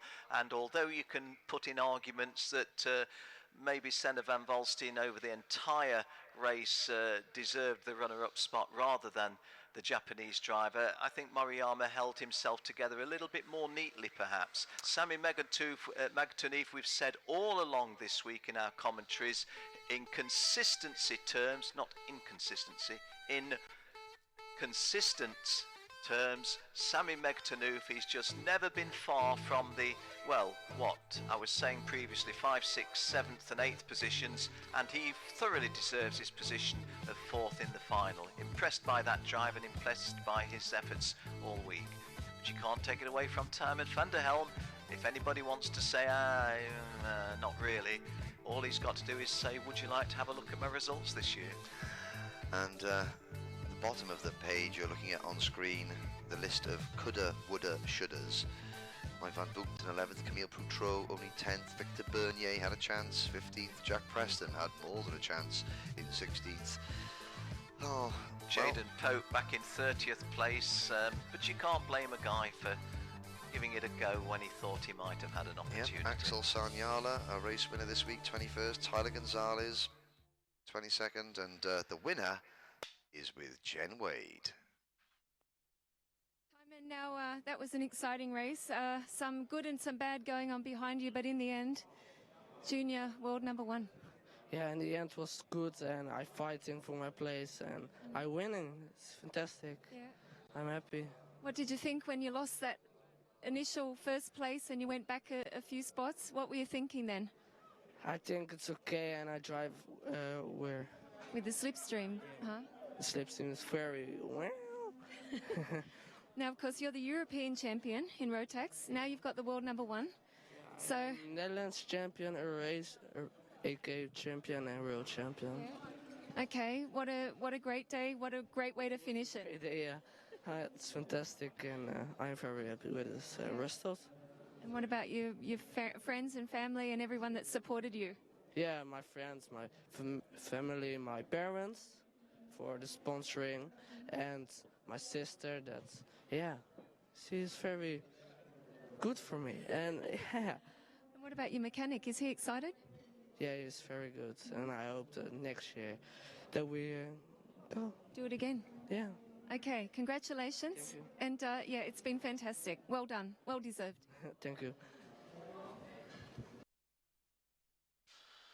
Well, and of course, all our results remain provisional until the scrutineering team and the stewarding team confirm them, but unofficially that moves the Netherlands onto 4 Grand Finals wins in total. It moves them alongside, well, actually France have now got 5. So France move into 4th place on the overall medals table, as it were. Estonia and the Netherlands now tied for 5th on 4 Grand Finals victories. Have to feel sorry for Australia in that race. They had 2 bullets in their gun, so to speak, and they ended up with nobody in the top 15, but that is kart racing, and you have to take the rough with the smooth. So we have now 3 races to go, ladies and gentlemen. The next one, the original Rotax Grand Finals class. It is Senior Rotax, and we will be back with you in a short few moments. Breaks are intense, wildly unique, and defiant through and through. Which is why only the most exceptional and powerful side-by-sides are fit to carry the name. But there are times when even a maverick wants to bring the family along for the adventure. For those times, Can-Am has created the all-new Maverick X3 Max line. The most aggressive 4-seat side-by-side vehicle to hit the trail yet. The X3 Max line is a full-on assault on the senses. From the aggressive next-generation design of the sloped-back cage to the superior fit and finish, it's clear that performance is baked into its very DNA. Its ultra-rigid, lightweight chassis is based on the Maverick X3's 2-seat design, extended 33 inches to support a 135-inch wheelbase, creating a more spacious 4-seat cab with greater legroom for all. The Ergo-Lock cockpit is designed with racing-inspired steering and controls, optimized for speed and precision. While the low-mounted seats all feature 4-way adjustability, maximizing comfort without sacrificing the adrenaline rush. Attack rough terrain head-on, and the X3 Max shines thanks to a best-in-class TTX suspension with up to 22 inches of suspension travel. The X3 XRS further enhances the ride with Fox 3.0 Podium RC2 bypass shocks. Few 4-seaters offer a truly thrilling ride, but with the X3 Max's 154 horsepower, thrilling just might be an understatement. Powered by a turbocharged, intercooled Rotax Ace engine mated to a QRS XCVT shiftless high-performance transmission, the X3 Max delivers hard-in-your-throat, press-you-in-the-seat power. And with an airflow system that has been optimized from intake through exhaust, the X3 Max's engine stays cooled and responsive in even the most extreme situations. Whether you prefer trail, desert, or performance conditions, the X3 Max can be customized to master them with a full line of Can-Am factory accessories. So blaze new trails with the whole family in the ultimate 4-seat side-by-side vehicle. The all-new.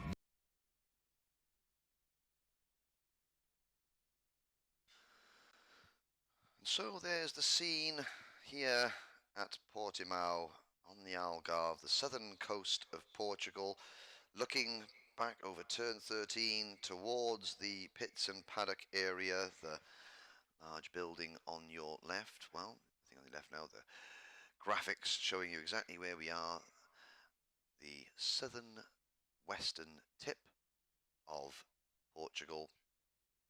And for 1,530 meters, you can see the sectors, the intervals. Our timing partners at KART-DATA split this track into 3 500-meter sectors, so that for your timing, when you see the graphics flash up on screen, that is how the karts are performing over the course of the lap in comparison to their rivals. And of course, the class that you're about to see, well, we started in 2000 in Puerto Rico with 66 drivers from 19 countries. 72 drivers now qualify for Junior, Senior, DD2 and DD2 Master. How? Well, each year Rotax have a number of challenges. Each nation has a Rotax challenge of their own, and then there are continental regional championships in countries such as Canada. There's an Eastern Canada and a Western Canada one, because quite simply the country is so big. The same for places like Australia and the regions. There's a Central European, there's a Nordic one, there is a South American one, as well as all the individual nations. And based on the entries at the start of each of those championships, a number of tickets are available. For the smaller nations, it's only the winner. For the bigger nations, it could be 2, could be 3. That is how you earn your tickets. You do not buy your way into this event. You cannot approach Rotax and say, hello, I have a driver and I would like to enter your race, because Rotax will turn around and say, and where is your ticket, sir? And if you say, I haven't got one, and they say, well, go away and earn one, and we will see you next year. And that is how you end up with those 59 flags, the national race suits. All the national distributors around the world are here. They bring their teams. It is truly the Olympic spirit of kart racing, an event like no other. And it is so warm out there that the ladies have got umbrellas. There is the grandstand, and those of you that have been watching all week will notice something very significant. You will notice that the flags are now blowing the other way, and the drivers have a tailwind going down the main straight, not a headwind, and that means that the slipstream effect isn't as strong as it was when they were driving into a large headwind like they were for the past 2 days. You still see a lot of slipstreaming going on, but not as significant as it was. The senior Rotax karts heading out onto the circuit to be put down. That race, 20-lap race, will begin at 2:15, and it gives me an opportunity to mention that people watching all around the world, and this may be the biggest sporting event in Portugal, but it's not the biggest sporting event in the world, because Island Marine FC under-9 Yellows, the football team that I coach back home in Wales, they played arch rivals Dinas Powys this morning, and it was certainly a hard-fought affair from what I understand. And there is the Portuguese contingent congratulations from their marshalling team. Well, congratulations, good luck more than anything else. That's Gonçalo Coutinho, who we will see. 48 nations. Sadly, the drivers in this class from Algeria, from Bahrain, from Iran, from Dubai, from the Netherlands, from Indonesia, Ukraine, Mexico, Slovakia, Paraguay, Russia, Denmark, Belarus, Egypt, Peru, Switzerland, South Africa, Thailand, and China did not make it this far. There were 6 British drivers that entered this class. All 6 have qualified, along with 3 Canadians and 2 drivers each from Australia, France, Sweden, Poland and Spain, and then a single qualifier each from the USA, from Chile, from Finland, the Czech Republic, Italy, Japan, Brazil, New Zealand, Greece, Norway, Austria, Latvia, Portugal, Korea, Germany, Estonia and Belgium. And my colleague Ken Walker is back in the commentary box and rooting around his endless list of stats and figures, and I have to say that he has been very kind with mentioning my statistical knowledge. I would like to say that I have it all stored up in my head, but quite frankly there's only mush in my head, and I have it written down on a piece of paper in front of me that I managed to while away my evenings, not in the bar socialising, just upstairs in my room making notes. There is a happy Japanese driver, and Koki Misuno would very much like to mirror Tosai Moriyama's achievements from the last race. And again, the senior drivers. It has been a fraught week in seniors. Only 16 drivers in this race have managed to, only 20 drivers in this grid have managed to get through without a penalty, and nobody in the top 10 has had a penalty. The best placed driver that has received a penalty so far is Kike Bordas, who starts 12th. But Jen Wade, I think, is a European champion sitting with her. A nice afternoon for a final race. Jordan Brown-Nutley. Yeah, I mean, the wind's dropped, so it's really hot out here. So, yeah, I think it's a good day for racing. Now, you're on the best position for the race. However, we know when you get around that corner in the next lap, things might change. Yeah, I mean, it all bunches up really quick here, but I don't think anyone's going to get away, so it's going to be really close. And up until now, you've been enjoying the racing here and having a good battle out there? Yeah, I've been really enjoying it. So it's been close, but it's been really good. And as far as coming into the final today, did you expect you'd be sitting on this position? I know you're a high achiever. You've been at the top all year. I wanted to be here, that's said, but yeah, I know it's a good feeling to be up here, so I'm really happy with it. Okay, so everyone at home's watching now, I'm sure. All the people that have supported you all year, so maybe give them a wave. Give them a wave. Okay, have fun, enjoy the race, and we're going to see you at the checkered flag. Hopefully. Well, Jordan Brown-Nutley there. Have to say that my significantly better half, Noelle, who watches all these racings, she's a big Jordan Brown-Nutley fan and a big Brett Ward fan. But again, if Jordan Brown-Nutley and Brett Ward ever make it out to Royal Oak in Michigan, I'm going to have to keep my eyes on them by the looks of it, because they have a fan in the United States as well as Great Britain. I think Jordan Brown-Nutley can just... Okay, we're going back down to Jenny.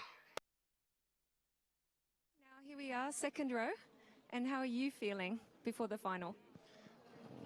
Ready for the challenge. Gonna give everything I have, and let's see what this going to be. Have you enjoyed the racing so far?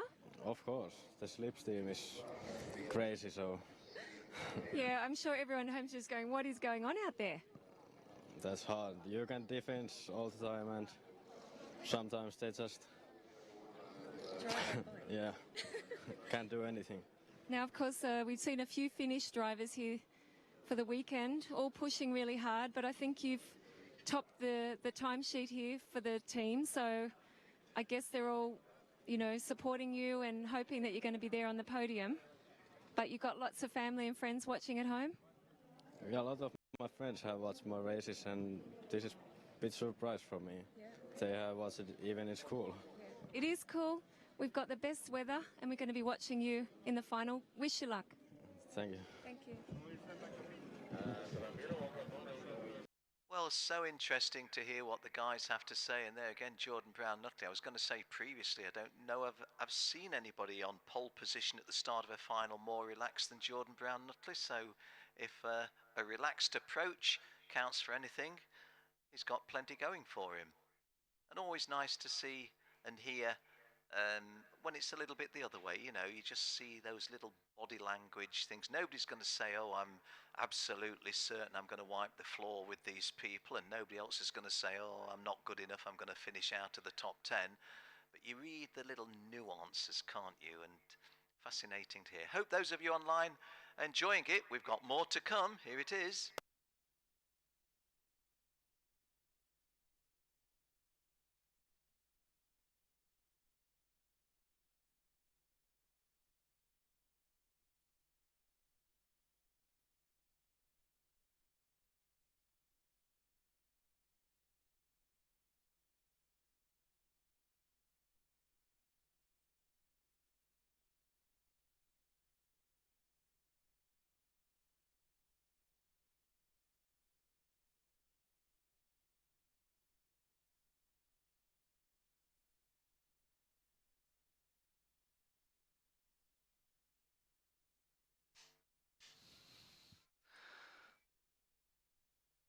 Well, the grid is forming up, and we are a few minutes away from the first of our 320 lap finals.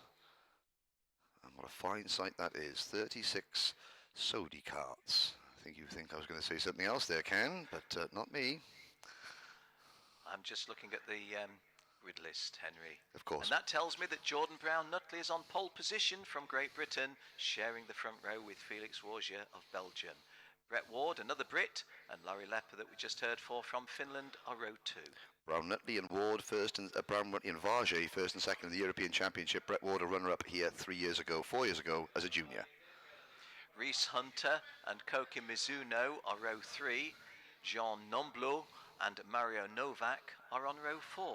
Koki Mizuno 21st here a year ago. Ryan McDermott of Canada, Lorenzo Nistri of Italy, row 5. Another Canadian, Marco Signoretti from Canada, and this time Enrique Bordes Cortes of Spain are row 6. Marco Signoretti raced in this event as a DD2 driver last year. Quique Bordas from Spain in 370, well, he was second in Mini last year. Brad Barrett shares row 7 with Norway's Ruben Kverkild. The Brit being one of 4 on the inside of those front rows. Nicholas Ianu of Greece and Charlie Anderson of Sweden are row 8. Ruben Kverkild, one of 2 Norwegian drivers here, both who make their respective finals. Sviedris Valters and Kellen Ritter are row 9. Lucas Selikan and Tamino Bergmeier complete the top 20 on row 10. Lucas Selikan was the runner-up in this event 2 years ago when we were last at Portimao. On row 11, Matthias Krapsvik and Jakob Gregola make it a Polish row 11. Philip Varva of Spain and Chanjun Lee of Korea, row 12.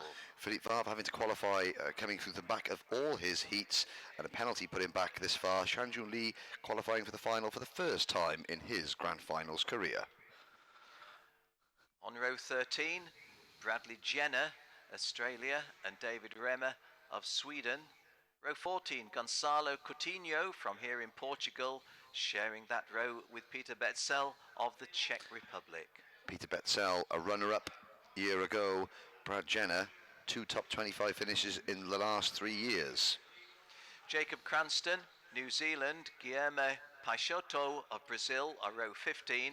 Charlie Turner, another Brit, and Diego Portel from Chile, row 16.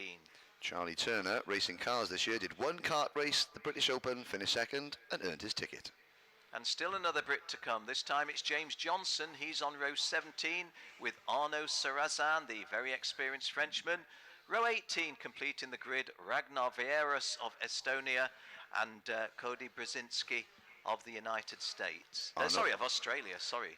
Arnaud Sarrazin at the age of 40, the oldest driver in the race, and James Johnson, the only driver who got a kitten for his 21st birthday present.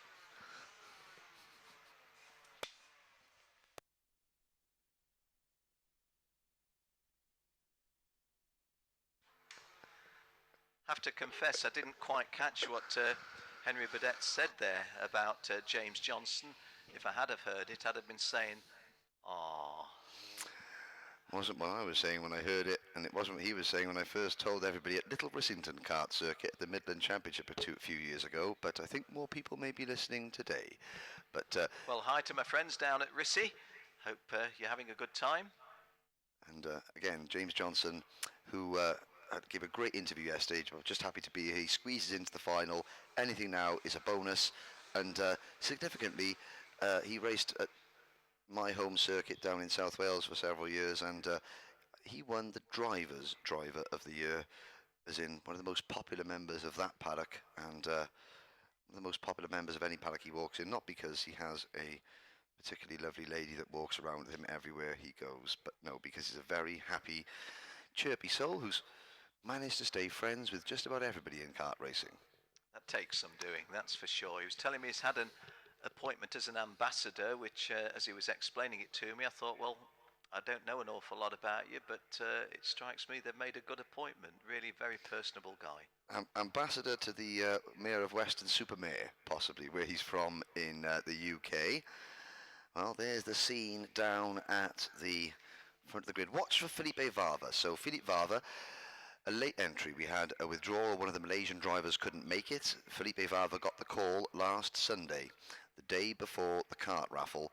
He then qualified, got excluded, started his 3 heats from 36th position, finished 11th in each of those heats, got a penalty, but he passed 75 karts in those heats, then drove up into 2nd place in the pre-final yesterday, had a nose cone penalty, and that pushes him all the way back to 23rd.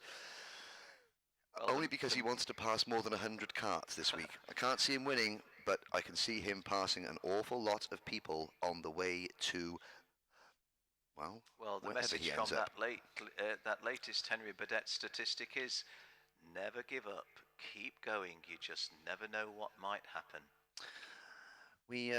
This is the original class, and of course there were more drivers entered in this class than there were entered in the entire first grand finals back in 2000. There's Ruben Kverkel from Norway. A big thank you to Norway. I have still got my Vikings hat. It will come back to Wales with me, and it will be worn through the airport at Faro tomorrow, like it was at Sarno last year.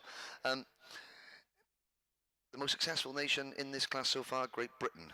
5 winners. South Africa have claimed 5 winners, including Gavin Cronje in 2000, Claudio Piazzomuso and Mark Cronje in 2001 and 2002. In fact, with Cristiano Magado winning in 2003, it was San Galeb, the Frenchman, the first non-South African to win this class. Although we haven't had a South African champion in seniors since Caleb Williams in 2000. And let me tell you what you've just been saying about Philippe Varver and not giving up. Caleb Williams was about to go home following some misfortune, and myself and someone else said, look, don't do that, you never know what can happen. And Caleb Williams came through, and I think he took Ralph Odendahl, another South African, on late on in the race, and having decided, or not decided, but was on the brink, as he was telling me, shall I shanta, carry on, and decided to stay on, make the best of what was left. And the best of what was left was he took the lead with about 1.5 laps to go. I must say I did feel sorry on that occasion for Ralph Odendahl, beaten into second place, the vice champion. But never give up, never say die, just keep going. In the old days of a last chance race where the top 6 qualified, we have had a driver who finished certainly 9th, and it may even have been 10th, who was eventually admitted because we had a crash in front of him, which 2 drivers were excluded for bad driving as a result. Another one came in underweight, and I think there was a 4th one who had some other technical infraction, and lo and behold, from 10th out of 6 only going through from the pre-final, the nod went. So never, never, never, never let go. Ben Cooper, who you've seen on track earlier today in the e-kart, and who was up in the booth with myself and Henry, absolutely saw this with my own eyes, going out of a pre-final. This was in a European Championship, not a World Championship. Going out of a pre-final, coming out, starting stone last in the final, and over 24 racing laps, winning it. It can be done if you're good enough. So, there is the message from the voice who has seen all and has commentated on all, and I'm sure those 36 drivers will have that thought drummed into them that you never ever give in. So, well, this is a good chance for Team GB to potentially score some points in the Nations Cup. Australia were leading the Nations Cup. We have a vote on Facebook for the team contest, and I have to say that it's not the only thing that decides which is the best team, and you've seen the Dutch lion running around the place, where there are other mascots as well, as every team tries to impress the judges by being the characters around the paddock, adding to the sporting nature of this event. This is a sports event, of course, but the fun factor, as it were. I have to say that Colombia, who had a pair of dancing Colombian ladies on stage at the welcome party, they had 3,100 votes on Facebook. They had won the Facebook vote. Poland, who just had some men and women drinking vodka on stage, they have finished second with 2,900 votes. And Argentina, who broke the stage because they were jumping up and down on it so much, they finished third in the Facebook vote on 1,800. Some of the things, the UK had 420 votes, Peru 608, Denmark had over 1,000, Australia 475, Algeria, with their 2 drivers, nearly 400 votes on Facebook. That is the Rotax New Age Karting Facebook page.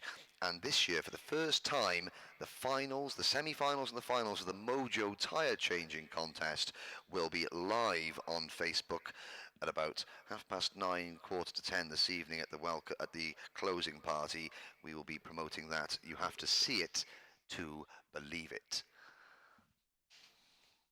Well, I hope that my good friend Mr. Bill Wright from Florida, USA will be tuning in, because it was he who conceived the idea of the tyre changing competition, filling in lunch times it was in the Florida Winter Tour sessions, and when it was taken on board by Rotax for the grand finals, Mr. Bill Wright came over and gave his own mic job, which I don't know how you and I might describe our microphone technique, Henry, but shall I say Bill was a true American microphone man, an announcer where you would do and say what you do in the United States, and what a character he was as a result of it, bless him.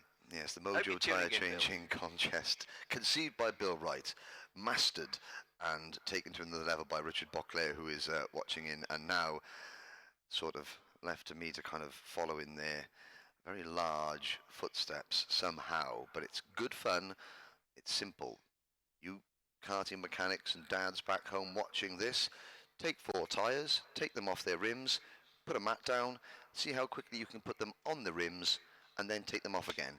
And if you can do it in about 30 seconds, then you're in with a chance, because the world record held by Wesley Boswell is 23 seconds. We had 2 brothers, Russ and Sean Carter from the UK, ironically the mechanics for Brett Ward in 3rd on the grid, and Jordan Brown-Nutley in 1st, who qualified 1st and 2nd fastest. Lots of Colombians in it, and for the first time ever this year, a lady entered and did it in 1 minute 31. That is Anya, the mechanic for one of our Micromax drivers who we saw earlier on, Zoltan Koros. But here we go, 1 corner to go before we take the start of the senior final, 20 laps, and Ken Walker will bring them to the line. Jordan Brown-Nutley's on pole position, sharing the front row with Felix Warja. Brett Ward and Laurie Leppi, row 2. Reese Hunter and Koki Mizuno are row 3. 20 laps, as Henry says. Jordan Brown-Nutley on your left, Felix Warja on your right. And there is the start, and Felix Warja getting a little nudge as he moved over. He's gone into 4th place at the moment, so Jordan Brown-Nutley taking the lead from Brett Ward, and Felix Warja immediately slotting down into 2nd place. So the Belgian, who didn't have the fastest of starts from the outside of the front row, and dropping himself into 4th or possibly 3rd, but I thought it was 4th, has immediately said, look, I'm not going to mess around. I'm going to split these Brits for starters, and actually I wouldn't mind getting in front of this fella Jordan Brown-Nutley, who leads on the opening lap. Well, Varget will know Brown-Nutley very well from their battles in the European Championship this year. Brett Ward racing out in the BNL as well, so they will all be familiar to one another. The real wild card at the moment is Reese Hunter in 3rd, who isn't necessarily one you would pick as a front runner in that championship. I'm just having a little look to see where number 352 Reese Hunter earned his ticket, and it was, I think, from the British Championship. But the complete lap number 1, it is Brown-Nutley from Varget, Ward, Hunter, Laura Leppi, Koki Misuno, Jean Nomblot, Lorenzo Nistri, Mario Novak and Bradley Barrett rounding out the top 10. It was a good clean start, only 35 drivers in this field, and I'm looking down to see who we're missing. It's certainly not Bradley Barrett. I'm having a look down to see, is Charlie Turner out there? I don't think he is. I thought it was Cody Brzezinski. Brzezinski is out there, but Charlie Turner in kart 362, I cannot see on our timing screens. But up at the front, Brown-Nutley leads. There's a whole train of contenders, and there's a move that I think was Koki Masuno trying to pass Laura Leppi for 5th position. He made the move. Now, what do the 3 British drivers do? They've got a Belgian in the form of Felix Varget in 2nd place. Reese Hunter trying to get his head down to catch them. If they can... And Felix Warja makes his move, and at the start of lap 3 moves into the lead, or does he? Well, no, he did momentarily, and Brett Ward has said, no, this is my opportunity. And as Felix Ward moved to his left to just defend his newly gained 1st place, Brett Ward says, there's a gap, I'll drive through it. I can't describe how difficult that is. Going downhill towards turn number 3, they have been flat out. They flick right, and then they're on the brake, still turning right for a late apex, and Varja goes in again, and Ward runs out a little bit wide. Brown-Nutley retakes 2nd. Reese Hunter is now there in 4th place. Well, I mean, that is skill precision, all in the space of 3 corners. Varget leads. Brown Nutley goes from first to third to second. Ward from third to first and third. And Varget from second to third to first. I tell you what, when Varget took the lead previously, yeah, let's have a look at it again. Don't want to hear my words, let's just see what's what. Well, it's the obvious move to make, but it took some executing. There's not much of a gap. Well done to our race leader, Jordan Brown Nutley, for not doing something stupid and taking the top 3 out, recognising the reality of the situation. He thought to himself, I'll come back a little bit later on, and since our replay has concluded, that's what he's done. Well, I have to say that while we've been watching this fantastic battle for the lead, which has got Jordan Brown Nutley back in front. Now, is there going to be any defending? Well, Brown Nutley just comes across a little tiny bit as if to say, no, Felix, I'll lead this one, thank you very much. Yeah. And Bradley Barrett there making a move. Jill has spotted 36 drivers out there. Maybe Charlie Turner's transponder is not working, or even worse, not on. If it's not working, that's something that KART-DATA can do something about. If it's not on, we can still get him classified, can't we? But if he's not taking it out... Varget has retaken the lead. Well, guys, if you like to see plenty of passing and repassing at the front, come and watch a senior Rotax Grand Final class. And once again, there we go again. We have Felix Varget conceding the lead again. I mustn't say conceding, because let's give credit to the guy who works his way to the front. We've had Jordan Brown Nutley, Brett Ward and Felix Varget lead this race, and Felix Varget and Jordan Brown Nutley more than most, but Jordan Brown Nutley's where it counts at the moment. Well, lap number 5, and 2, 4, 6 drivers now have broken clear. Oh, and Brown Nutley with Varget planted on his rear bumper. Then it's Ward. Then it's Jean Nomblot. He's the danger man. He was so fast in practice. Cookie Mizuno is next. Laura Lepai is in 6th position. Reese Hunter has slipped back to 7th. And a bit of a gap, but developing back to Lorenzo Nistri in 8th. Bradley Barrett in 9th. Followed by Ryan McDermott, Mario Novak, Marco Signoretti, Kike Bordas, Valters Svidris, Ruben Kverkild, Peter Bazel. Last year's runner-up has already gone from 28th to 16th. Then it's Janu, Ritter, Brusinski. Great drive so far from Cody Brusinski in car 312. The 16-year-old from Acacia Gardens, the Victoria State champion, has gained 17 places and has broken into the top 20. Chan Jun Lee is 21st behind Timo Bergmeier, but at the front you cannot take your eyes off this battle. Brett Ward very nearly getting his nose past Felix Varget. Felix Varget having to defend, but very nearly getting his nose past Jordan Brown Nutley.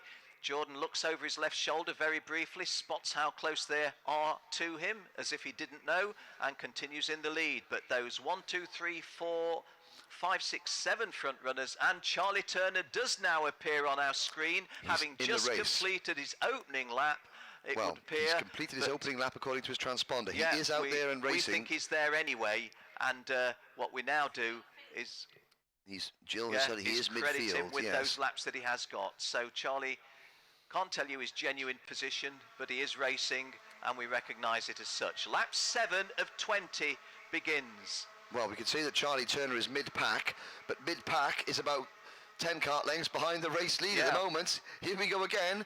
Brown Nutley still has the advantage from Varget, Ward, and then Nomblot, Lepai, Misuno, Barrett and Nistri. 2, 4, 6, 8 drivers now. Nomblot's 4th place under threat from Lepai. It is indeed. Yes, it is. And it is under threat, and in fact... And in fact it has been... Nomblot is threatening already to take it back. Yeah, which is a little surprise, because I thought that Nomblot initially was just sitting where he wanted to be and watching the 3 in front, but did concede a place. Well, he probably was quite happy to sit there and watch the 3 in front, but Laura Lepai wanted had different Nomblot's chair at the viewing gallery, as it were. I can get a better view of this one. We're coming round to complete the 8th lap of 20, so plenty of racing still left in this one. And there goes Varget again, trying to take... Oh, I want to see the pictures emerge. We don't know if that's happened. Well, this... And yes, Varget did consummate that pass. Sorry to those of you viewing online, a little late just catching up with that most recent passing move. And I've lost count, Henry. That must have been the 6th, 7th, 8th change of lead. Never mind of change of position in the top 4, 5 places. That's probably the 6th, 7th or 8th official change of lead at the start-finish line. I think we're up to about a dozen, because they've been chopping and changing 2 or 3 times per lap. I'm wincing and I'm oohing and ahhing and sharp intakes of breath here because this is. We're one of on our lap best 8. races, no question, yes, no question. Absolutely, and I hope it stays this way. Yeah. I really, really do, because you are watching precision driving at over 100, I mean about 115 kilometres an hour and in Brett these senior Ward in karts. third place. I just feel that he wants to let that rubber band twang a little bit more, and there is the move by Brett Ward to go into second place, and Jordan Brown-Nutley is relegated to third, so Brett Ward was winding up for a move into second, and it's worked. Driving standards flag, sorry to tell you, for Brett Ward. 3-2-3 Brett Ward in a move that I was crediting him as an excellent piece of driving, I think has been seen in a slightly different light by the officials. I got a feeling that it's more to do with the slipstreaming effect, that, you know, obviously karting's a non-contact sport and we're watching drivers slipstreaming and pushing each other, and technically that's making contact. They're not trying to force each other off, they're actually trying to help each other, but it's making contact with a kart in front, and that's a no-no. Well, yeah. Makes for great viewing, though. Makes for great. This is, got a feeling, Ken, this is one of those races where Jill needs to commentate on the next one while me and you have a lie down in a darkened room, and we're not even halfway through yet, because look at that. That is a multicoloured international snake of karts going from race leader Felix Varget back to, and I'm looking on the screen, the first big gap is between 25th and 26th. So we've got 25 karts at half distance on screen, and all 36 are still running, although as I say that, Jakub Grgula retires kart 309. Looking back further back, Arno Sarazan is down in 29th. Lucas Selican has dropped to 28th, and Grgula, the NASA panel had broken, and so it was a mechanical flag on Grgula's kart. I'm looking a little bit back. Diego Portel from Chile is up into 23rd. Chan-Jun Lee from Korea 21st. Brad Jenner has slipped to 20. Felipe Vava not making the progress I thought he was going to, is only 19th. Ruben Kverkilt from Norway 15th. Nicolas Janu is, sorry Ken, you spotted something there. Well, it wasn't something. I thought it might have been Brett Ward looking as if he wanted to put a pass on Felix Varget, but knowing that he's just picked up a driving standards flag, that might have affected the fact that he just backed off slightly, and of course Jordan Brown-Nutley behind him, and here comes moves from from 5th to 4th, I think. Non-block and Lepai by the looks of it, and Petter Bazell, last year's runner-up, into the top 10. You talked about Ben Cooper winning from the back. Well, Petter Bazell, he wasn't quite the back, 28th. Halfway through this race, he's gone from 28th to 10th, that's 18 places. Yeah, he's got 9 more to go before he runs out of people to pass, and the significant thing is he's in the lead group. Look for the driver with the blue race suit and the white sleeves. Oh, and that was an interesting piece of strategy, because Felix Varget left undefended what would have been a very extravagant attempt at a pass by Brett Ward. It looked as if it might have been attempted, but Brett Ward thought no, maybe that was just a little bit too ambitious, or maybe it was just a piece of intimidation on the race leader. Have to say, great stuff. 10 karts in a line. There goes Bazell up the inside to make another move, and that was on Reese Hunter for 9th. And moving from 4th to 3rd was Jean Nomblot going through at the expense of Jordan Brown-Nutley, so the Brits have been split now by Jean Nomblot, who is 4th. Brett Ward still, who's now 3rd. Brett Ward still 2nd, chasing down Felix Varget. Well, I couldn't say chasing down. He's been on his tail absolutely the whole of the race. Jordan Brown-Nutley fighting back, saying, I'm not going to race as far down as 4th. But it's making for just one continuous good race. And I have to say, Jean Nomblot, who I've credited with sitting quietly with a nice, tidy driving style, is giving the body language here of, I'm going to get into this action now. We're into the second half of the race, and I'm not going to mess around. And Nomblot 3rd, Ward 2nd, Varget 3rd, but to just call the 1, 2, 3, I ought also in my breath there to say Jordan Brown-Nutley 4th, because the front running 4 have pulled away slightly more significantly from the 5th place driver. Yeah, this is the first real breaker. I was about to say that we have a lead group of 13 karts now, back to Marco Signoretti, the Canadian, but a change at the front. That is Brett Ward moving back into the lead, and Jean Nomblot moving into P2. Almost inevitable, wasn't it, that if Varget was going to lose the lead, he was going to drop back to 3rd or 4th, and so it has unfolded that way. Petter Bazell fans, take note. Tremzona's own Petter Bazell is now into 7th place and moving forward, but the top 4 are clear of Laura Lepai in 5th, with Actually, it's Bazell in 8th because he has still got Lorenzo Nistri and Koki Mizuno in front of him. McDermott is down to 9th. Reese Hunter and Bradley Barrett have slipped to 10th and 11th. Then it's Kike Bordas, Signoretti, Nicholas Yanu in 14th. Tamino Bergmeyer and Philippe Vava round out the top 16. Mario Novak has slipped all the way back to 18th place, and Cody Brusinski's progress has stalled in 18th, but Brett Ward leads. Jean Nombrot looks threatening. Yeah, might I just suggest that split of the front-running 4 is now a front-running 2. I'm not saying that Felix Warja has been seen off. It's only lap 14 of 20, but there's certainly 1.5 kart lengths between 2nd and 3rd now, and a greater gap between 3rd and 4th. So Brett Ward and Jean Nomblot.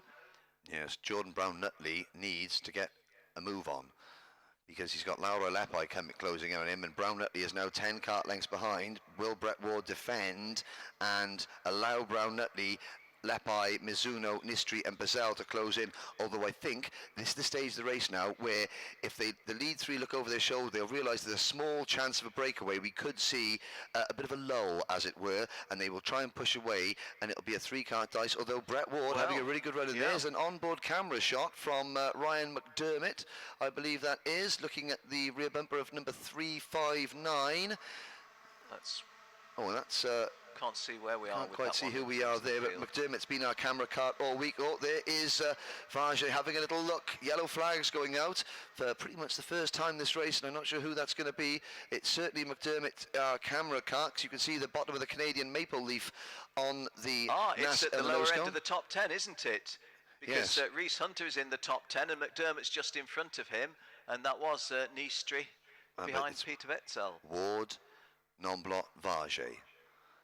5 laps to go, a gap of 0.8 of a second back to Brown-Nutley. Jordan Brown-Nutley needs to drive the next 2 laps, I would say, inch perfect to have any chance. And you can see Brown-Nutley, he's not driving defensively at all. He swung out very wide going in there into turn number 11 to just try and get as much pace as possible. And I'm wondering if he's not particularly happy in that kart. We saw in the previous race Tommy Foster as a junior starting really well, then fading, and you can see Brown-Nutley needs help. What a long look over his shoulder by Brett Ward. That was not a glance, that was a 1.5 second look, and that can often be the situation signifying some defensive driving when exactly what you've just been describing could happen, the others catching up. And I have to say, sorry. No, I was going to say it was a casual perusal more than anything else. And Ward, again, another look over his shoulder, and he's checking. And there was a little bit of contact there between Koki Mizuno and Laura Lepi, battling for 5th position. And Brett Ward, well, he's 23 years old now, is Brett Ward. Sorry, 20 years old. I'm putting a couple of years off him there, so he's an experienced campaigner, and he's definitely calculating to see what is going on. He wants to see who is where. He wants to try and pick out which drivers are behind him and which drivers have faded. Just putting a little bit more daylight between himself and Jean Nomblot. Jean Nomblot, who I thought might have been sitting ready for a challenge, has actually got more to do in defending Felix Warja, who's made a move again and does a little bit of contact. Well, Nomblot still stays in 2nd place behind Brett Ward, Felix Warja in 3rd, but there was an attempted pass by the Belgian, and there was the minuscule piece of a collision there, and they're not quite so far in front of the pack from 4th, 5th, 6th and 7th on, well, initially 4th and 5th behind them. We're on lap 17 of 20, so we're deep into the final quarter of this race. There's still so much to race for, as I've said previously, and Brett Ward has really to some degree shown his colours. I had been wondering if Jean Nomblot had something in his armoury that he hadn't yet disclosed. Felix Warja now, I think the body language there is, right now I'm taking a breather, but I ain't going to be hanging around too much longer.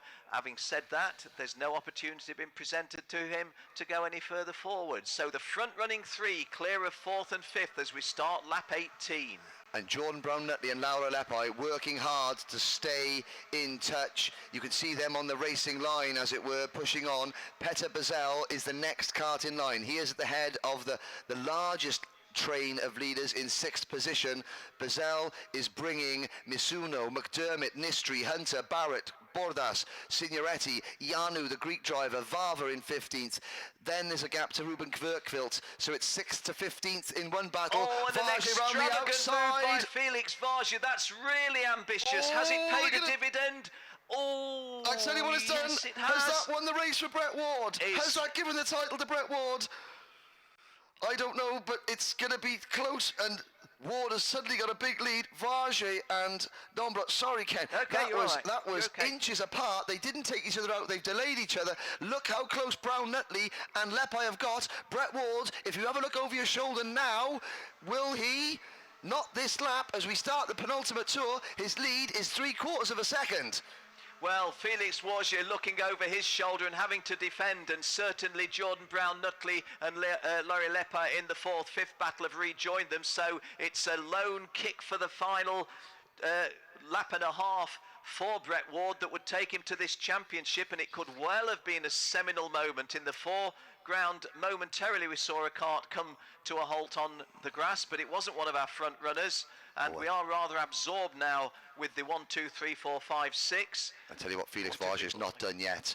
Vargy is not done yet. He is closing in on Brett Ward. This is going to be an absolutely barnstorming lap from Felix Vargy. He's got to catch him, and then he's got to get past. And He's going to have a chance, though. He's going to be in the slipstream coming onto the final lap. He's bringing Jean Nomblot with him. Brown Nutley in 4th place looks a little bit as though he is helpless. I think it's, yeah. Or is it Laura Lepi in 4th? Then we'll check now. It is Brown Nutley, Lepi and Petter Bazell from 28th to the lead group. Ward has to defend. 4 years ago, Ken, he led into the final lap of the junior final and emerged in 2nd. Is history going to repeat himself, well, or is Ward going to right that wrong? Isn't he? Because from that huge kick, he's been looking left, he's been looking right, and he may well stay in front and be the champion. It would be a worthy victory if he did, but he's brought them all onto his tail. And he defends into turn number 8. The back end slides out. Oh, was he just about caught the apex? Down the hill, he's going to have to defend into turn number 11.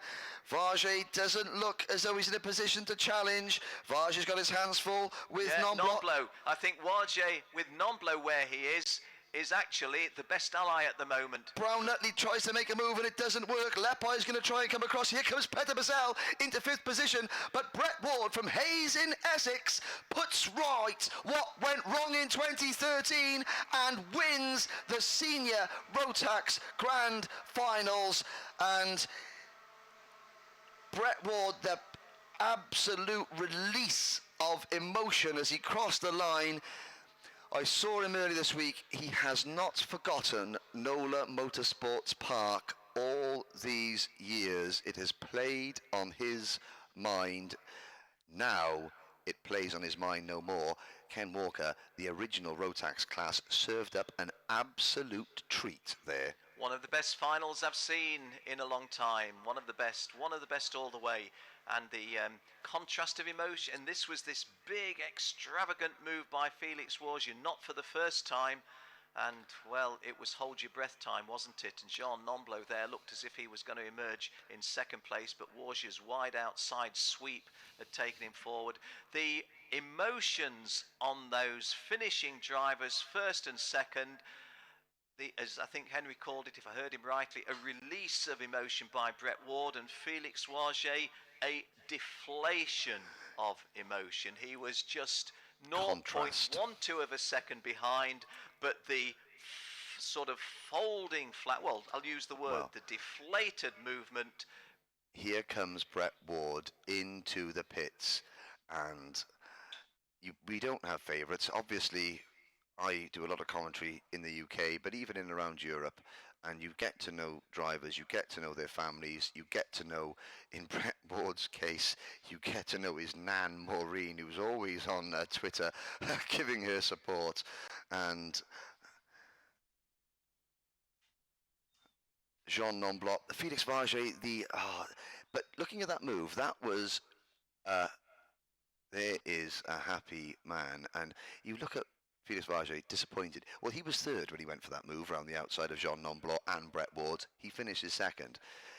It was a great move. It got him 1 place. He wanted 2, but what a fantastic drive. And Fighting, and Yes. Left anything that could have been brought to his advantage. Sorry, it didn't have my mic on then. He's not left anything that was available to him on the track. He gave it his all, and I have to say, not only was that a great race, but all of the podium drivers in that 125 Max, every single one of them would have been a worthy champion. And you have to say that Jordan Brown Nutley, who just finishes off the podium, hadn't done an awful lot wrong either. And Peter Betzel and Laurie Lepper behind them equally gave us fabulous entertainment. And again, Brown Nutley, he just found himself in the wrong place at the wrong time in terms of track position, and was unable to do anything about it. Peter Betzel, great drive, 28th to 5th. Charlie Turner, he was there, his transponder eventually worked, he finishes 16th. A little bit further down, well, Chan Jun Lee, top 20 for the Korean driver, considering he was nowhere near making the final as a junior last year. 20th in the world this year, that is a great result. Lucas Selican, disappointing, second 2 years ago, 21st this year. Arnaud Sarrazin, well, for those of you thinking that this is a young man's game, well, at 40 he still is a young man, but when everyone else is 18 and 19 years old, Sarrazin proving that he still has what it takes for Team France. But Ken, that is another podium for France this evening, to celebrate later on today, and wow, a fantastic race to watch. Brought a fabulous team, haven't they, with them, France? It's no two ways about it, really have done. Well,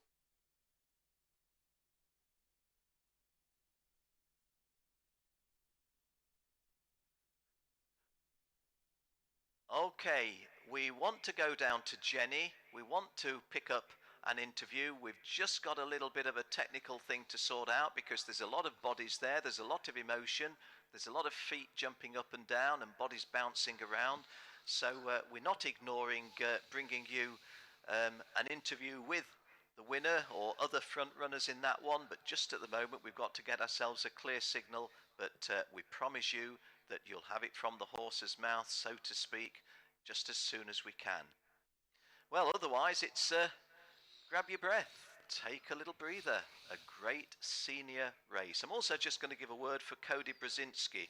I think it was P16 he got himself to, may have been 17, and that was from a stone last start, and I did see him out of the corner of my eye have a little bit of an incident on his journey up from 36th to 16th or 17th, so even so, keep it going, and the motto that Henry and myself have taken on board in these recent hours, never give up, keep going.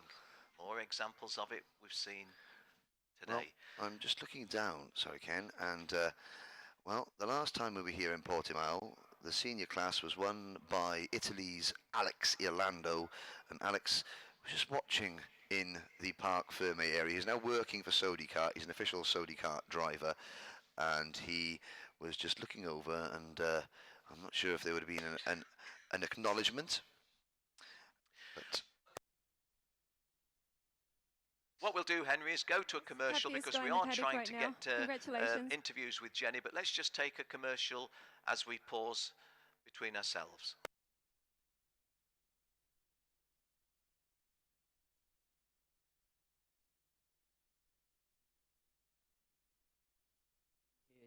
It's the best feeling in the world, isn't it? So it's great. Now, of course, you were looking behind you and sometimes a really long glance going down the straight. Tell us what you're thinking. With the toe being so big, unless you take a long glance, they can go so many ways around you. And to pick that one defensive line that is correct, it's so hard. So I'm quite proud that we've done it, and especially from 4 years ago, not defending properly, to doing it right now. Yeah, just so happy. What does this mean to you now, finally, to be the world number one? Just to hear it's nice, so... World number one, world number one. Thank you. You can say that all day. No, it's been fantastic racing. Here's Felix. I think the most disappointed man in the paddock, but really a great battle. Thank you very much. I'd just like to say a quick thanks to everyone at 3G Racing, Alfred.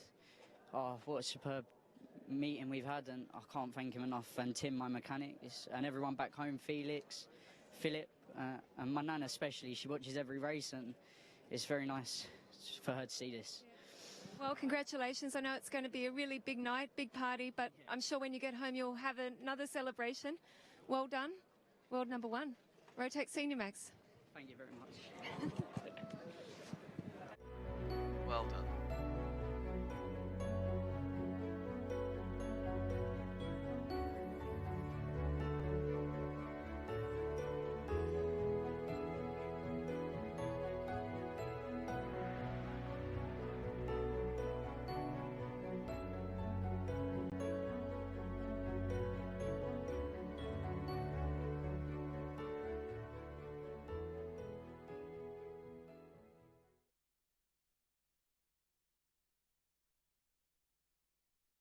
For the Okay, DD2 we Masters can pick up on the final. interviews. Here's Jenny again. Second row, how are you feeling?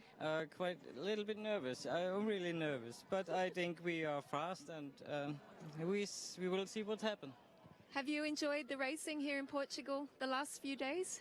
For sure, it's brilliant. The event is brilliant, and yeah, it's nothing to say more.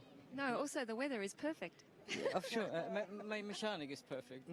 Also, okay, enjoy the race. Congratulations for really a great result up until now, and we look forward to watching now the final. Thanks a lot. Danke.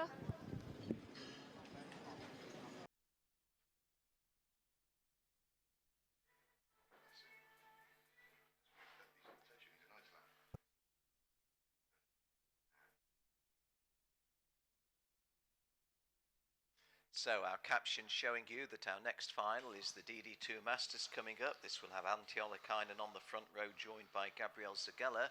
Promises to be a mega race on the evidence of the performance of some of these front runners earlier on in the week. Our thanks to our chassis partners Sodi who provide the DD2 Masters chassis as they did in the Senior Max chassis that you've just been seeing. Thanks also to Birel Art for Minimax and DD2. And we're going back to Jenny. Christoph Adams now, 12th grand finals in a row.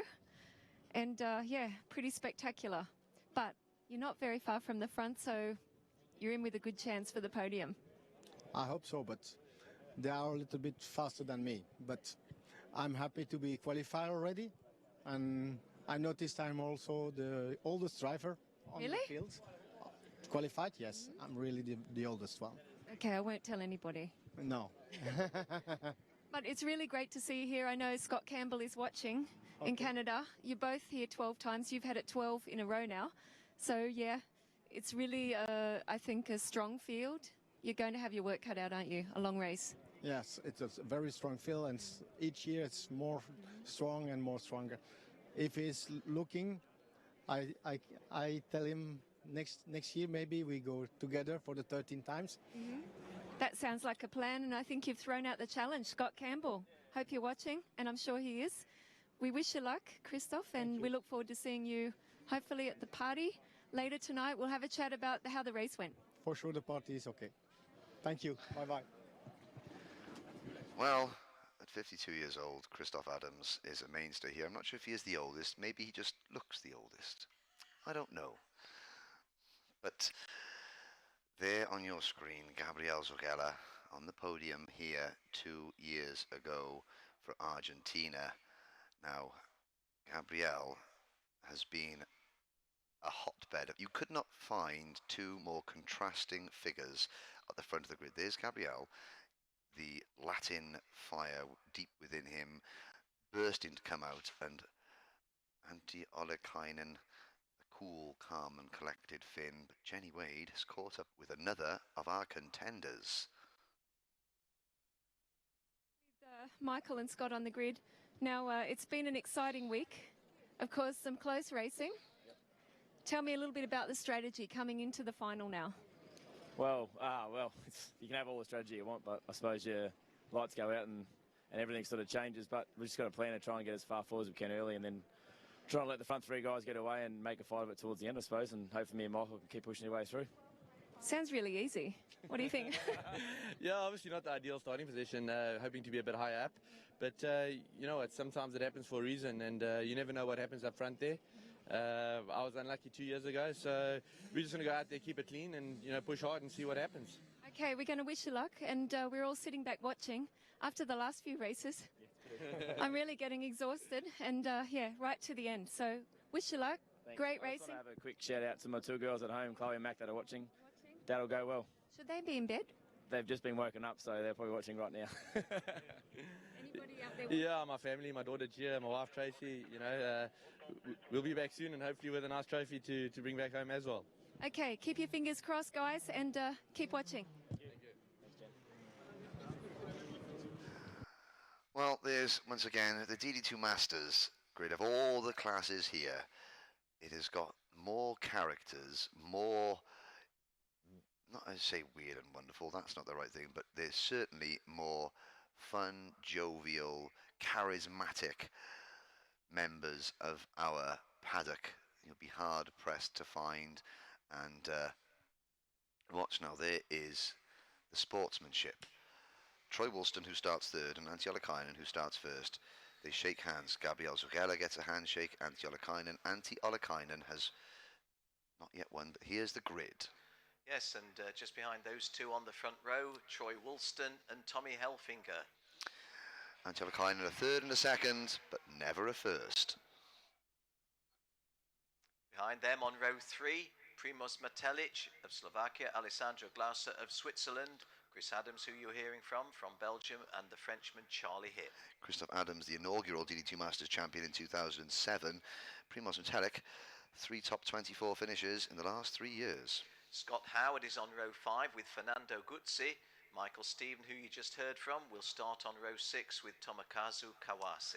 Michael Stephen, on course to win this race 2 years ago, ended up in the dirt, a South African touring car star. Row 7, Michael Dauphin of France, and the only lady in the race, Tiffany Chittenden from New Zealand. They're row 7. Ariel Castro and Derek Wang are in All-American row 8. Until a few hours ago, Tiffany Chittenden had claimed the best ever finish by a lady, but now Antonella Bassani has that award. On row 9, Rodrigo Eckholt and Juan Pablo Rico Muller, and completing the top 20, Robert Pezevsky and Igor Mukin. Rodrigo Eckholt, this is the first time that he has qualified for the main event. The last time he didn't start the pre-final. Chris Walton, another Australian, he's on row 11 with Slavomir Moransky of Poland, Patrick Weinstock of Germany, and Jesus Perez Santander of Spain, row 12. Perez Santander, the 2009 DD2 Masters champion. Patrick Weinstock, this year's European champion. Carlos Medina of Mexico lines up with Michael Barenson of Denmark on row 13, and just behind them, Chris Thomas, a Brit, and Michel Aboisa, a Brazilian. First time in the final for Chris Thomas. He hasn't lost a kart race yet in 2017. Jonathan Peterse of South Africa shares row 15 with the Greek driver Dimitris Servos, and behind them Kyle Blockley of the United Arab Emirates and another Brazilian driver, Alexandra Tita. And this is the first time that Dimitris Servos has made the final. Horacio Torres and Victor Manuel Mendez are row 17. Thomas Ferdine, he of the beard, and Yuji Soto complete the grid on row 18. Yuiji Sato in kart 545, 22nd a year ago, is known as Mega Giu, the big bull. It will need a big effort from Yuiji to get from last to first. So Antti Ollikainen in Valencia 3 years ago finished third. 2 years ago here in Portimao, he and Michael Stephen battling for the lead, both ended up on the grass and out of the race. Last year, Antti Ollikainen came home in second, just behind our winner, Lee Michner from Australia. 37 nations entered the Masters, DD2 Masters class. We've got 3 Brazilians, 3 Australians, a couple of Americans, a couple of Japanese, a couple of Chilean drivers, 2 Frenchmen, 2 Germans, 2 from South Africa and Poland. The 2015 champion, Ryan Urban, after a big crash in the heats, didn't qualify, sadly, but the drivers that finished 5th, Chris Walton, 4th, Robert Pezevsky, 2nd, Antti Ollikainen, 8th, Alessandro Glauser, 11th Tiff Chittenden, 15th Christoph Adams, 12th Derek Wang last year, all in this field. And, well, Antti Ollikainen, he has been able to get in the lead and drive away from everybody so far, apart from Gabriel Zogella, who starts alongside him on the front row. Will we have the ice cool Finn or the red hot Argentine emerging victorious, or one of the supporting cast starting just behind? Yeah, you couldn't write off Troy Woolston or Tommy Helfinger behind those front running two, could you? Nor Primoz and Alessandro on row 3. Okay, we have 20 laps ahead of us. Do we get a first timer? Yes, we do. And Antti Ollikainen is being out-muscled a little bit by Gabriel Zogella. And Antti Ollikainen just holding off. And Gabriel Zogella making a really, really strong bid from the outside of the front row. In fact, I think he got the lead, Ken. In fact, he has taken the lead. I've misread that, haven't I? I just was thinking to myself after what happened in that very first final where we saw the unfortunate United Arab Emirates driver picking up a picking up a penalty. Have to say, Zogella did not, and it doesn't really matter what I think or what I saw, but I did think that it was a genuine start. I don't think he'd jumped the gun. Let's hope not. Not because I want to favour anybody else, but just because we don't like penalties determining a championship. Gabriel Zogella and Antti Ollikainen already, you can say it's insignificant, but already putting a couple of kart lengths between themselves, make that 3 kart lengths as we conclude the opening lap. Well, we'll watch Tommy Helfinger defending third place. Helfinger has not had the speed of the other two, and we've got a change up at the front there. Is that, we've got a change, definitely a change for third, as Zogella did what he had to do. He knows, like everybody else in this field, and even Michael Stephen referenced it in his interview, that they don't want to let the top couple get away. Zogella knows that if Ollikainen gets a clean track, he has been able to drive away, so Zogella had to force the issue. That was a perfectly timed start, and it was a very aggressive first corner, not because Zogella is in any way against Antti Ollikainen, but he knew that if he could not let Antti Ollikainen get any clear air and potentially pull away. Likewise, Troy Woolston has seen that Tommy Helfinger, somehow you talked about how Caleb Williams came home with a dog of a kart in second one year. Well, Helfinger has not been quick at all this week. He has had to defend every single lap of every single race, and that rugged defence has got him up into the front, but he has not got the pace. And Woolston thought, I've got to go, and I'm going to go, and we're on board now with, I think that is Michael Stephen in the South African kart. And oh, there's somebody on the grass there kicking up the dust. But a good first lap, all 36 drivers through cleanly. We're on to lap number 3 with Zogella still leading, and Ollikainen, and there's Woolston who has bridged the gap. Yeah, just going to say it was a fair call on your part to say the front two getting away, and I was thinking, yeah, and that's likely to be what's happening. But Troy Woolston, the one guy who's been able to say, no, if there's going to be a breakaway at the front, I'm going to be part of it, and he is. And indeed, in the tactics of having the front ones get away, if Antti Ollikainen, Gabriel Zogella and Troy Woolston were not, shall we say, necessarily in concert, but if they were working sensibly together in the early stages of this 20-lap race, they have got it within them in the speed that we've seen previously to pull well away from the rest. Personally, I'd like to see a good close race with the top 10 positions all closely competed for, but the front 3 have got an advantage of, well, it's... there's a bit of a move there. Sorry, Ken. There was a Zogella defending hard going down the main straight there. Charlie Hipp has got past Tommy Helfinger for 4th position, and Hipp will now try and join these lead trio, but you can see Ollikainen's kart getting stronger and stronger. This is where he came to grief with Michael Stevens 2 years ago. Coming up through turn number 6, Ollikainen asking a few more pertinent questions, and Zogella is having to drive accordingly, but then Ollikainen gets past it. Woolston at the inside, surprising Antti Ollikainen. Troy Woolston moves into P2. Last year Australia won this class with Lee Michner. Let's have a look at the start again. The start on this one, because there were some instances where the Gabriel's... there we go. Oh my word. There we go. Look at this. Across the start line they go, and Zogella was in front of Ollikainen.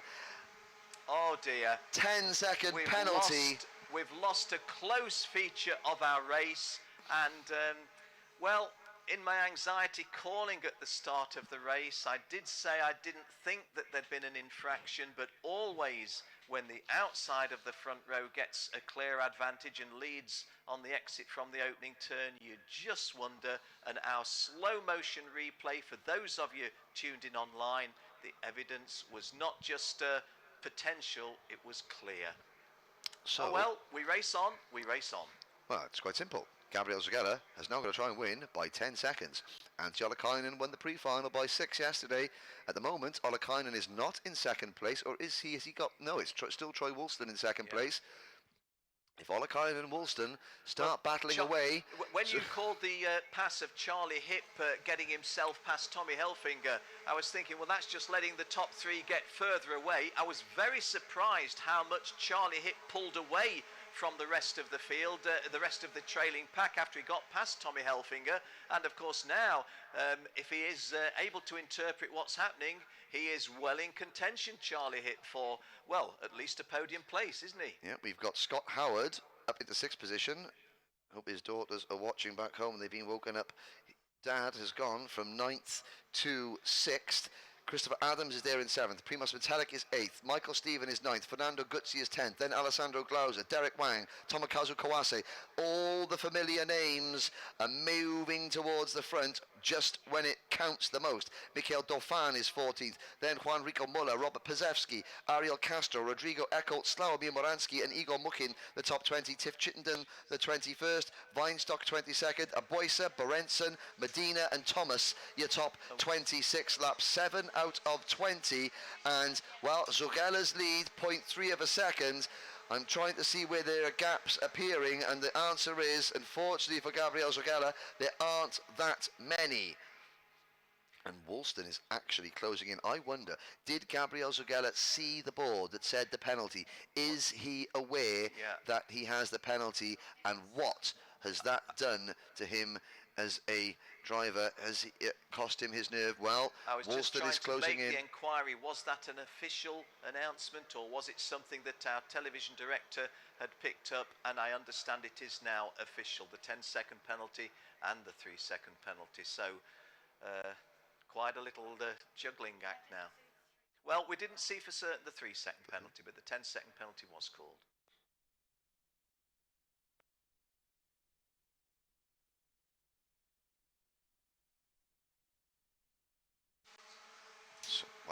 Well, let's just clarify this. Henry and myself, we're not officials. We do know that the 10-second penalty that we're telling you about has been awarded, if that's the right expression, has been penalised. And that is official. I'm hearing from Andreas Holzheiner, my television director, that is official, but hold back on the 3-second one. That may well not be the case. So just the 10-second penalty from Gabriel Zugella. Well, whatever Zugella may or may not know on track, he is defending the lead. Woolston went for the move. Zugella defended. Ollikainen there in second. Antti Ollikainen will not want to sit there behind Troy Woolston for much longer. Hipp, Helfinger, Howard. Have to say, Tommy Helfinger, his kart now seems to be coming on a little bit stronger, because he has been able to move away from Scott Howard in 5th position. Howard there in 6th, all on his own. Then a group of drivers led by Christoph Adams in 7th, ahead of Michael Stephen, Primož Metallic, Fernando Guzzi, Alessandro Glauser and Derek Wang, with Mikhail Dauphin and Tomokazu Kawase at the back of that group. Then a 1.5 second gap to 15th place Ariel Castro, with Pazewski, Moransky, Mukin, Eckholt, Chittenden and Weinstock for company. Alexander Trita has retired, the Brazilian driver in kart 505. No joy this year for the 39-year-old from Sao Paulo. Chris Walton is down in 35th. The Beard, Thomas Ferdin is 34th. Jesus Perez Santander has slipped to 33rd. And Yuichi Sato, Mega Giu, is up into 31st position. But this is the 3-kart, well, it's a 3-kart battle on the track. It's a 2-kart battle for the title in all reality.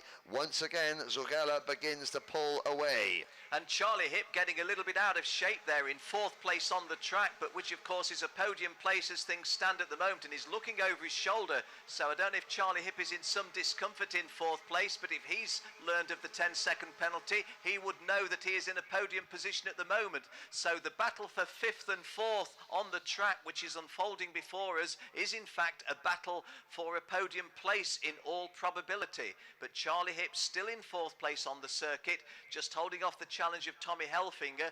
If there'd have been a 3-second penalty assessment, I think that was going to be on to Tommy Helfinger, but I don't think that has now been confirmed. So let's just assume that that's a straight race. So Gabriel Zugella, unless he could break away by almost, well, it'd be Antti Ollikainen in the heats and Cody Gillis in the heats proportion, is not fighting for a victory, but he can make a statement by winning on track. We're at the half race distance, 10 laps gone, 10 to go.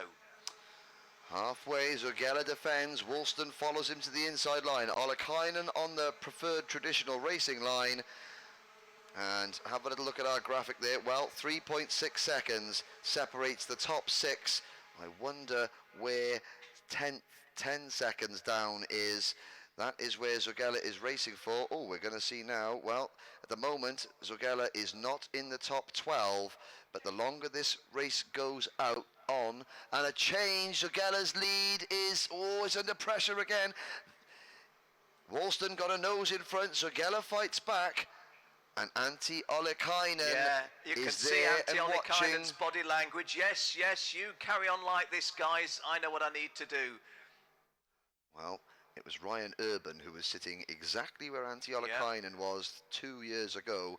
It was Ollikainen and Michael Stephen running first and second, then disaster, and the road opened for Ryan Urban. Ollikainen is hoping that obviously that doesn't happen. He wants to win because he wants to finish first on the track, not because he inherits others' misfortune.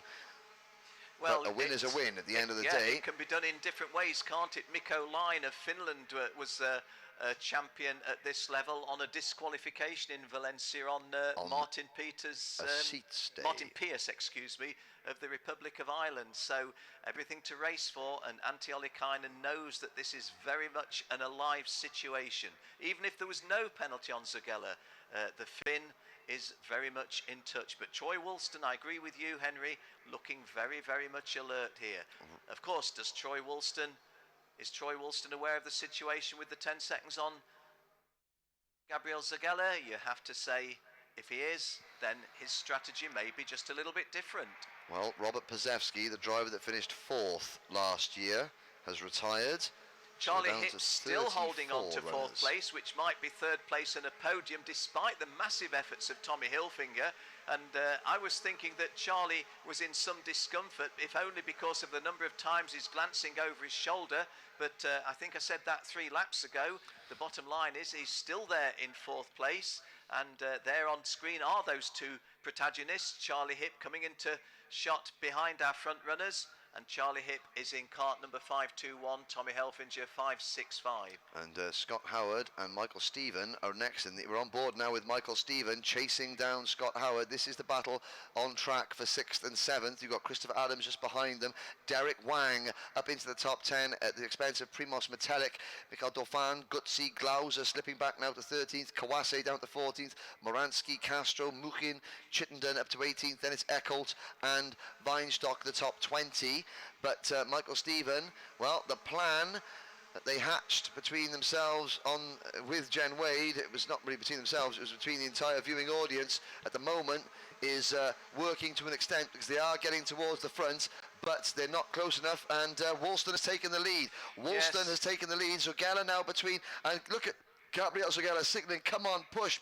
Yeah, I'm not sure, judging by that, I'm not sure Gabriel Zogela knows he's been given a penalty. But he's certainly driving as though he doesn't know. Antti Ollikainen's body language changed on that move, didn't it? Hey, I better not get left a little bit more detached than I am at the moment. And if neither of them know, if none of the 3 of them know, of course, racing for the victory, even if they thought that the podium place was theirs almost for the certainty, there's still scope to race between the other 2, and certainly if it's only in effect racing the other 1. Well, Olakainen, and Olakainen was at. This is a sentence we haven't said at all this weekend. Olakainen looked a little bit tardy through the final corner there. Not a good run. He's just about keeping in touch in the toe as they head down towards turn number 5. They have pulled, well, they're now 2.7 seconds in front of the hip-Helfinger battle, and they have been joined, the Frenchman and the German, by South Africa's Michael Stephen, who is now ahead of Scott Howard, Christopher Adams, Derek Wang, Primoz Metallic, Mikhail Dauphin, all with them. Then a gap back to Gutsi, Glauser, Kawase, Moransky. Now we're beginning to see some gaps developing, and maybe Zugella, not that it'll be any consolation, but at the moment Gabriel Zugella is edging towards the top 10, even though you're watching him on track running just behind leader Troy Woolston. Yes, when you said about Antti Olakainen having been a little bit tardy, and I watched closely after that, there was definitely a fight to get back in touch with his third place driver, with the second place driver in front of him, and Antti Olakainen almost now giving me the message of, look, I can't hang around anymore, we're into the final quarter of the race, and Antti Olakainen, as I read it, doing everything he can to get past into second place. I have to say that Troy Woolston is looking very comfortable. Gabriel Zagella is about a full cart length behind him on that television shot. I know that the distances can be a little bit deceptive from our television pictures, but that does not look like a nose-to-tail battle by any means. And Troy Woolston of Australia just, well, kicking for home from here, in which case Antti Olakainen, especially if he knows of the Gabriel Zagella 10-second penalty, really to win from here, doesn't want to hang around any longer in third place on track. This is the end, coming towards the end. It's about 3/4 the way round lap 16, so just 4 laps remaining, laps 17, 18, 19 and 20 to go. And well, the 3 on track are pulled well clear of what Henry's called the hip-Helfinger scrap, and I rather like that handle, and that's just what it's been, a good dice, but they're a long way back, aren't they, as our television pictures show you there. 3.5 seconds. Have Charlie Hip and Tommy Helfinger had any kind of issue? Let's just have a peep. Well, I think it's a defensive issue. The hip is defending, and that is slowing them down. Which is Michael where he came in a sense, when I was saying I thought he was looking uncomfortable. But that defence could well be for the final podium place. But we'll still call it as we see it on the track. Troy Woolston's advantage was 0.226 of a second at the end of lap 16. Really, the times don't mean an awful lot, other than you're looking, if they're irrelevant, for a gap to be closed, and that gap is not being closed by Gabriel Zagella, and more relevantly, it's not being closed by Antti Olakainen. 3 laps to go. Again, let me look on the timing screen. 0.2 of a second between Woolston and Zagella, 2 more tenths between Zagella and Antti Olakainen, and the Finn, if he knows it, is getting himself in a situation where he is going to have to do something very special very quickly, because Troy Woolston, whilst not in total control of the race, is in total control of his destiny, as it would appear. He couldn't really be better placed than leading with somebody in shotgun behind him who's not going to be able to be placed because of the penalty. Well, because we have to assume that Zugella doesn't know. And maybe we don't know how many of those 3 drivers up at the front have seen that penalty board go out. If Woolston does know and Zugella doesn't, it puts them all, certainly puts Troy Woolston in an awkward position, because really he doesn't want to well, I suppose it doesn't matter really if Zugella goes past him, but Zugella will try to make the move. And of course, if Zugella does go past him, then Troy Woolston has got nothing between himself and Antti Olakainen, who is his first real rival. At least now he's got some breathing space. Lap and a half to go, and Olakainen has to come up the hill. Is this going to be another podium? At the moment, it's a second step of the podium for Antti Olakainen. The battle for third is between Hip and Helfinger. Out of the corner of my eye, Charlie Hip still steadfastly defending that 4th place on track, 3rd place on adjusted positions. Well, he's only 0.2 of a second in front of Helfinger, with Michael Stephen half a second down on them. Then the gaps start developing. 1.7 seconds back to Scott Howard, Mikhail Dauphin, Christoph Adams, Derek Wang in 10th. Glauser, Metalik, Kawase, Gutsi, Moransky, Castro, Mutkin and Chittenden. And certainly, I think that Zogella is, well, he's... Oh, and there's a move going on through the pack there. You can see the battle still going on. That was, by the looks, Rodrigo Eckholt sending it up the inside of Tiffany Chittenden going into... turn number 11, and there's the move. Oh, Christoph Adams defending from Derek Wang, and Wang makes his way through, the Team USA driver.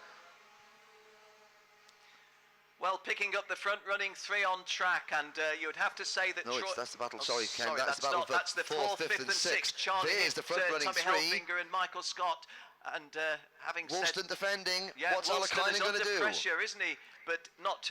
he's under actual pressure, but not notional pressure. Well, does Woolston, if Zogella makes a move, does Woolston let him go on the... Oh, is he going to look to the inside? No, Woolston defending. Woolston is going to make absolutely dirty And now just saying here, is this going to be my opportunity? Yes. If there's any chance, it's got to come soon. It's got to come now. Because 3 drivers going for the flag and only 2 of them can potentially win it. It's there, it's home and dry. There is the winner. And Troy Woolston... Never mind penalties, he didn't get one, but he beat anybody who might have got one. Coming home as the champion, Gabriel Zogella, the ebullient Argentinian who's given us some fabulous racing all week, comes home in a well fought out 2nd place on track, and Antti Ollikainen of Finland completing the top 3 and guaranteeing a podium place. We await the announcement of what we have been told is official, that Gabriel Zogella has a 10-second penalty, in which case Charlie Hipp, and there is the adjustment on screen, Charlie Hipp has finished in 3rd place, Tommy Helfinger 4th, Michael Stephen now completing the top 5, and for what it's worth, Gabriel Zogella is going to be classified 15th. Very, very disappointing end to a fabulous week's racing by Gabriel Zogella, but let nobody deny, shall we say, the justice and the merit of Troy Woolston winning that one. Have to say, little bit of sympathy. I over and over point out that we're neutral, and I really am, but I have a wee bit of sense of how much Antti Ollikainen must have thought, here I go again, sense of deja vu. But that's racing, and to finish the vice champion in DD2 Masters is certainly something worth having on your CV. And I have to say, though, that was a very good race, and there is Woolston just getting his composure together.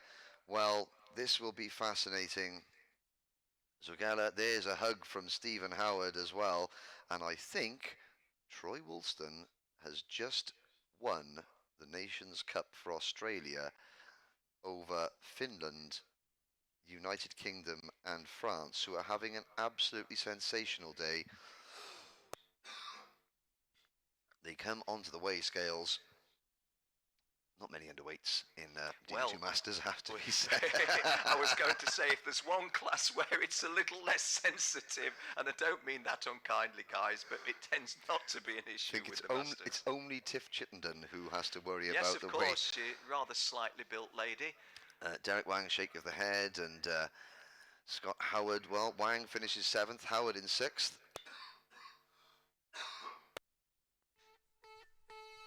Well, those of you that have joined us online, do hope you enjoyed that one, and please stay for our remaining final. Confirmation on the graphics of Troy Woolston's championship winning drive, winning by 0.23 of a second over Finland's Antti Ollikainen, and fighting a very, very tough defensive battle to hold on to a podium place in 3rd, Charlie Hipp, the Frenchman.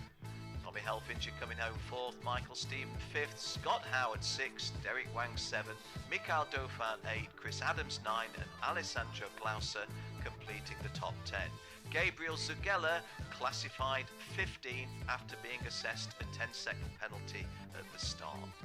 A bit further back, the European champion Patrick Feinstock finishing in 18th, Tiff Chittenden, top 20, but she'll not be pleased with that, considering that she was top 10 pace. The British driver Chris Thomas, well, that's his first defeat of the season, and it comes in 27th, and Jen Wade has our new DD2 Masters champion waiting to speak to the world. I've got to hold myself together. Me too. This has been a long time coming. Last time you got there to the final, this time the world number one. Oh my God, I have the driest mouth right now. Yes, we've screaming inside my helmet. we could hear you out there, and we've just asked them to get a bottle of water for you. Here it comes. But what a fantastic race. Thank you. I just gave it everything I got. Oh, cheers, mate. I gave it everything. I felt like maybe I'd pushed too hard at the start to catch the guys. So I settled down a little bit mid-race while we were sort of all together. Saw that we had a gap, so I could settle down, give the tyres another chance to go. And man, Gabby was setting a lightning pace out there. I think he maybe got a bit rustled, not thinking that he wasn't driving away. So that worked to our advantage. We were able to keep with him and yeah, put off a win. Fantastic win. All the Aussies were cheering, so we're going to let you celebrate with them. Thank you. Congratulations. Nice to see you finally make it. And will we see another booty? We'll have to wait and see. I'll have to prep myself for it. Hello to everyone back home, everyone that's helped me get here. CC Racing, thanks mate. All my family, friends back home, this is for you. Aussie, Aussie, Aussie. Well done.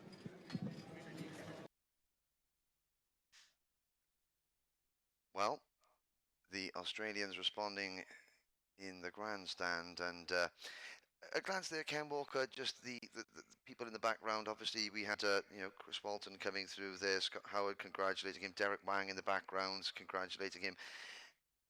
You've just witnessed a very hard-fought race. No quarter asked, none given, and yet these drivers who meet each other once a year, if they're lucky enough to qualify, a lot of good spirit in the DD2 Masters class. Jen Wade, speaking as the winner, we still don't know if he knew about the penalty. I got the impression that he didn't, if I'm honest with you, because I got the impression that he didn't, and we certainly didn't see Gabriel Zuchela at the end there, or we didn't see Antti Ollikainen at the end. However, if you believe in fate or not, or karma, or what goes round comes round, and this is not in a negative way, 2 years ago, Gabriela Zuchela finished 4th. Luis Schiavo finished in 3rd place and was excluded for their rear width infraction, and that put Gabriel Zuchela onto the podium when he didn't expect to be. This year, he expects to be on the podium, and he finds himself not. It's the highs and lows of karting, Ken. It's a good illustration of it. The first point that you said to me when you started speaking about the camaraderie, there's a camaraderie across the entire Rotax racing family, but in DD2 Masters, perhaps because the guys have seen it all, been there, they've had the heartaches, they've had the joys, and you did feel the warmth of the affection and the sincerity of the congratulations there for Troy. So yeah, I thought that was nice as well. As regards the Gabriel Zuchela thing, thank goodness he's not lost a victory on a 10-second penalty, but a vice champion. We're going to take a break, some commercials.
Well, welcome back to Portimao. For those of you that are tuned in online, for those of you that have been here all the time, thank you for your support here. And for those online, thank you for your spiritual support, if you will. We have one more race, one more to go in the 2017 Rotax Max Challenge Grand Finals, and it's the DD2 class coming out for a 20-lap race. Well, if you've been with us throughout, we have had some fabulous racing on finals day. Finals always have their own aura, and even if it's a tamish race, it's got a world title on it. But we've had some fabulous racing absolutely all the way through, and those of you, as I say, who have been with us throughout online, thank you for having done so. You have been rewarded with some great racing, and whilst none of us can predict the future with any certainty, I strongly suspect that we're going to have a decent race in the final of DD2. The only thing that might spoil things a little bit is the pole sitter won his previous couple of races by, well, certainly one of them by a country mile, but we've not had anybody running away with a victory, and if we have another close race like the previous ones, it's going to be a great way to crown the 2017 Rotax Max Challenge Grand Finals. Well, I'm Ken Walker, going to be calling this one jointly with my good friend Henry Burdett. So grateful to Henry for all the considerable help he's given me with his stats that he's got. Not been in a position this year to be close to the racing, and Henry putting me a lot more, if you like, aware of things. So, mate, I'll just give you a little handshake on air and say thanks for what you've been doing for us. We'll be calling the races. It is my last one, but I don't want to talk about that. I just want to focus on us going forward from here for another good race. And Henry, we're not kidding when we say it's been superb racing, even by Rotax finals standards. Yes, it has. Not one final has turned into a demolition derby. I'm sure the DD2s won't disappoint. The DD2 Masters, intense racing at the front, and in juniors and seniors, the occasional interview that's coming up now. The occasional incident, lots of interviews, and with another one, Jen Wade. Now, I've avoided you until now because I know you're very focused, but I'm going to have to speak to you because I know probably you're one of the guys that could be on the podium here today. What do you think? Yeah, I hope so. I mean, we've had a long week and it all comes down to one race. But out of experience, you know, it's a long race and a lot of things can happen, and the race is only finished when you cross the line. So, I mean, there is no predictions. I will just try to have fun and get the best position possible. So if I can get the top step, I mean, my goal is for podium. If we can get the top step, it's nice, but I mean, Gilly is very fast, so I'll do my best. I'm sure you will. We've been really enjoying the racing, and we're going to wish you luck, let you go. Great to have you once again. Thank you. It's good to be here.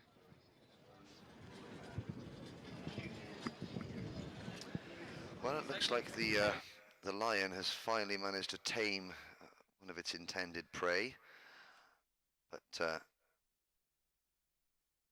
the Rotax, say grid girls, the Rotax hostesses head out for the final time in the 2017 Rotax Max Challenge Grand Finals.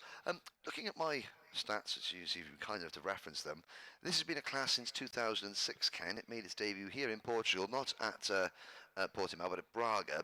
I noticed Ben George winning the first one, but for Austria. That sounds like a remarkably un-Austrian name. What are your recollections of Ben George? Ben was as clear an Aussie as you could wish for. It was as Aussie as you like. But he did go and settle for a time in Austria, and he had some success racing as an Australian, but then when he's based himself in Europe, had even more. And I don't think he's missed a world final since, coming along in a supporting capacity. I've not spoken to him I've not spoken to him for the simple reason that I didn't see him, but Jill saw him. Okay, we're going to stop my ramblings, go down to Jenny.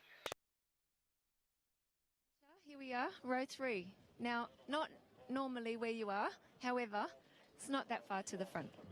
To be honest, it's not that far, but we were struggling with the speed all the weekend. But I'll push the crap out of this go-kart to get back on the front.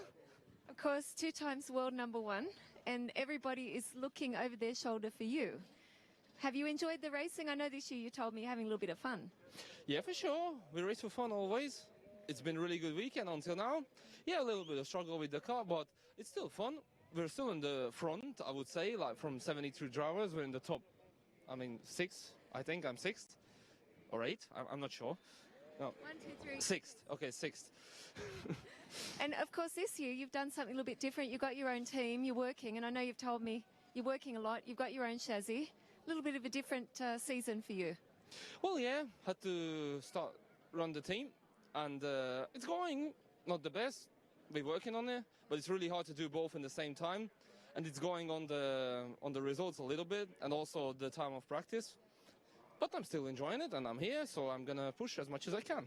And we'll be watching. I know your family are up there watching as well, so great to have you here, Ferenc, and one of the champions, of course, from the Grand Finals 2 times. Thank you. I'll do my best to make a good show for everybody. Thank you. Well, thank you, Ferenc, and I have to say I will say this from a position of some authority to say it, because I have watched a few races in my time on this particular Rotax platform. An all-time great in the pantheon of Rotax kart racing is Ferenc Kankshaw. You can say, as I wouldn't want to argue with, that world level, Cristiano Magado with more world championships than anyone else, but an all-time great Ferenc Kankshaw. Somebody else to talk to who's got a lot going for him. Short. Okay, Sonia, now one of our gorgeous grid girls here. Are you Russian? Yes, I'm Russian. Are you having a good time? Yes, very good time. Fine. What do you think about the racing? There goes the lion. I'm sorry. Nice racing? Yes. But you look stunning, so thank you for bringing the colour here to the Grand Finals. Nice to have such beautiful girls all the way from Russia. Thank you. Thank you. Well, there's another member of the Rotax Grand Finals paddock that certainly brought a smile to some people's faces. But talking about Ferenc Kankshaw being one of the all-time greats, 27 drivers in the history of this event have got more than one podium. Not a win, a podium. Ferenc Kankshaw is one of those, because you talked about Caleb Williams earlier on. Well, Ferenc Kankshaw came 3rd in the year that Caleb Williams won his title. 3 podiums for Ferenc. Here is the grid for the 54th and final time this year. Cody Gillis from Australia and Mads Thompson from Denmark are on the front row. Zenderua, who we've just heard from, and Chris Sorensen, another Dane, are row 2. Well, Thompson was 3rd 2 years ago. Sorensen last year's runner-up, and Zenderua in kart 404 11th back in 2014. Row 3, Max Fleischmann and Ferenc Kankshaw, who I've just anointed as an all-time great in Rotax. They are on row 3. Claudio Pagliarani and Ville Vilainen, given us a lot of good racing this week, they're on row 4. Ville Vilainen, the runner-up in the European Championship, 9th here 1 year ago. Joey Alders, the Dutchman, and Imre Berizdo from Hungary are on row 5. Cosimo Durante of Italy and Martin Henkel-Mortens of Germany are row 6. And this is the first time that Martin Henkel-Mortens has qualified for the Grand Finals since 2014. Jan Slosar from Slovakia, Nicolas Stehen of Norway are row 7. Nico Brugger of Switzerland and Gerard Cibrian Ariza of Spain, they're row 8. The Norwegian champion Stehen finished 10th a year ago. Konstantin Schürl of Austria and the very impressive Matthias Najem of Lebanon are on row 9. Sure. Club racer Barry Pullinger, the Brit, lines up with Martin Steinitz of Latvia on row 10. Shoal, the European champion Najem, the best ever result for a grid for a Lebanese driver. Row 11, Pedro Pinto from the host nation. He's with Ramiro de Bonis of Argentine. And on row 12, Oriol Dalmau of Spain lines up with Mark Duholm of Denmark. Oriol Dalmau was 3rd in DD2 back in 2013. On row 13, Bruno Bolido, another Portuguese driver with the Greek Philippos Kalesis. On row 14, Belgian Glenn van Parish, and another Portuguese driver, a late replacement entrant, but he's made the final, Mariano Pires. Bolido finished 2nd 3 years ago as a senior, and for Mariano Pires, this is the first time that he has made the final since 2014. Kasper Bileski of Poland shares row 15 with Indonesia's Prasetyo Harja, and row 16 sees another Pole, Karol Jumanovic, alongside Tyler Kashak of Canada. Prasetyo Harja, only 13th in the pre-final as a junior last year. Tyler Kashak, owner of the worst hat in the paddock, and also his dad, owner of one of the worst karaoke voices, from what I am led to believe. And that was the assessment by Henry Badet. Ryan Kennedy of Australia and Abdullah Al-Rawahi of Oman on the penultimate row, and the grid completed by Nicholas Szabo of Slovakia and Ruan Beliziaro of Brazil. And for Abdullah Al-Rawahi, this is the 4th year running that the only driver from Oman has made the final. Twice as a senior, last year as a DD2, as well as this year. Ramiro Britta, our race director. It's unusual to not see Nigel Edwards in that position, but if you tuned in, Nigel, and I hope you are, and your lovely wife Sarah, thanks for tuning in. Thanks for those little messages from Sarah and your good self. Always appreciated. We've missed you, but Ramiro's done a good job, have to say that. So the rolling lap begins. The final 36 drivers to take to the track this year at the Rotax Max Challenge Grand Finals. 20 laps. Australia lead the Nations Cup, and they have got Cody Gillis in prime position to seal that title. I think maybe Finland, the only nation that could possibly take that away from them, and they've got Ville Vilainen on the outside of the 4th row. France, who have had an awesome day with wins and podiums in nearly every class. Well, no Frenchman qualified for this final. 40 nations were originally represented. The only Frenchman, Andrew Williamson, who is an adopted Frenchman, considering that he's from Doncaster in England originally, he failed to make the cut. Mads Thompson on the outside of row 1. All, well, not all, because there's always some hard luck stories, but the majority, Ken Walker, of the main players in position. Cody Gillis last year finished 9th. It could have been a lot more as a senior, but then around him some of the best of the very best. Ken Walker, bring them to the line. Cody Gillis on the front row with Mads Thompson, Xen de Rua and Christian Sorensen row 2, Max Fleischmann and Ferenc Kankshar row 3, Claudio Pagliarani and Ville Vilainen row 4, and the top 10 completed by Joey Alders and Imre Berizdo. It's a 20-lap race. Here we go, and it is not a start, it's an aborted start, and have to say I'm being debited in my own mind with bringing 3 false starts to the line. I think what I'm going to do is hand over to Henry when they come round on this second formation lap and see if he can get them away cleanly.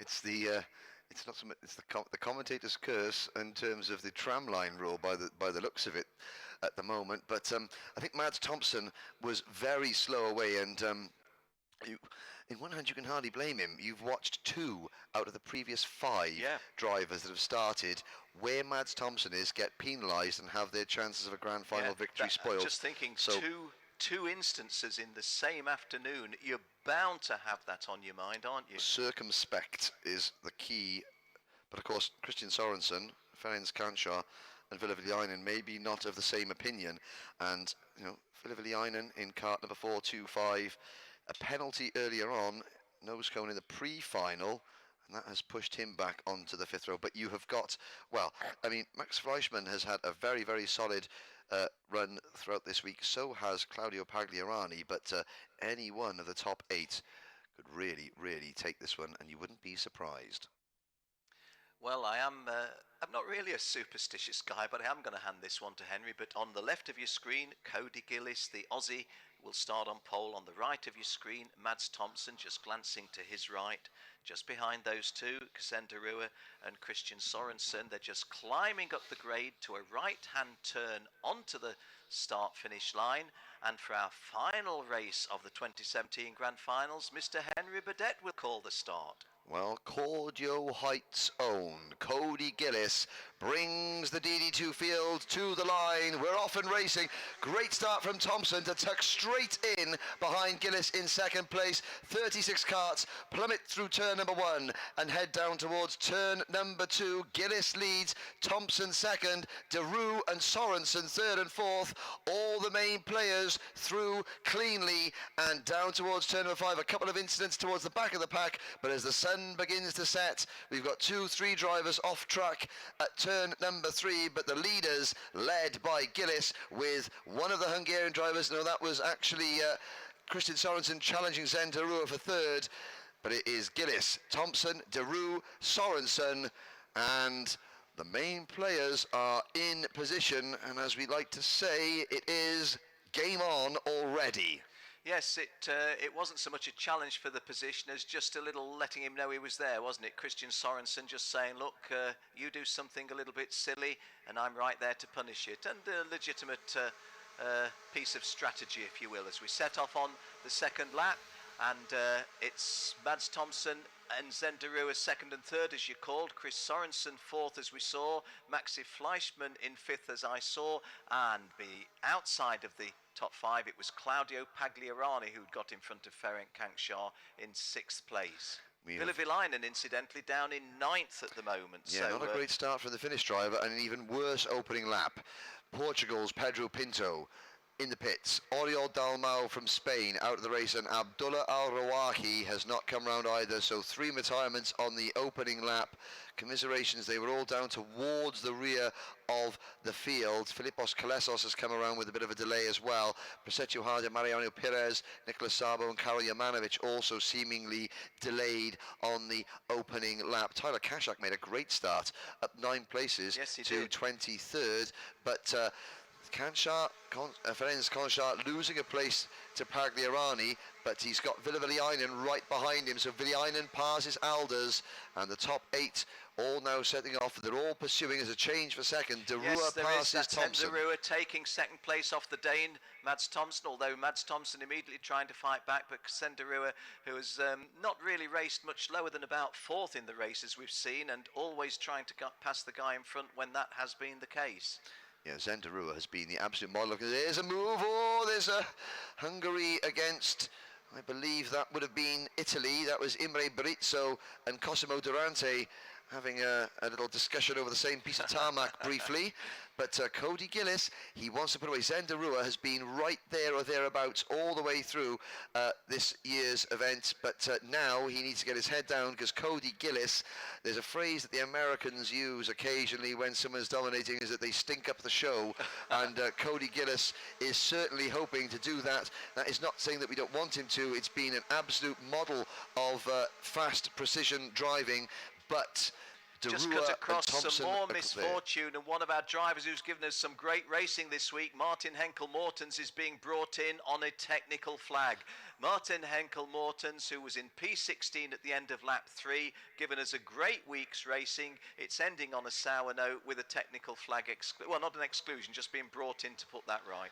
A brief little 5-kart breakaway now with Max Fleischmann, the German driver in kart 456 with the dark race suit, is there in 5th position, and a little gap opening up back to Pagliarani, who has got Kanchar behind him, and I would imagine that Ferenc Kanchar would be trying to get away. The yellow flag is waving just trying to see where turn number 3.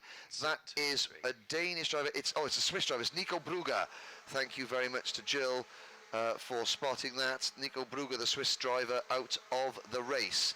And, well, that's 4 retirements, 5 because Philippos Kalesis has retired. We've said how strong these front-running drivers are. I mean, Nick Brugger further downfield has given us a great week's racing, so that is a little bit unfortunate to say the very, very least. Well, our, not concerns, our postulations may be that Cody Gillis would run away with this one are not bearing fruit, because Zender Rua has closed in and is in the slipstream, and he has brought Thompson, Sorensen and Fleischmann with him, and the 2 Danes in 3rd and 4th, undoubtedly we will see them working together for as long as possible, and Fleischmann is just hanging on in there and waiting for the piece to fall his way. A little bit of a gap back to Ferenc Kanchar, I think, who has passed Claudio Pagliarini. There's a very tall figure of Ferenc Kanchar.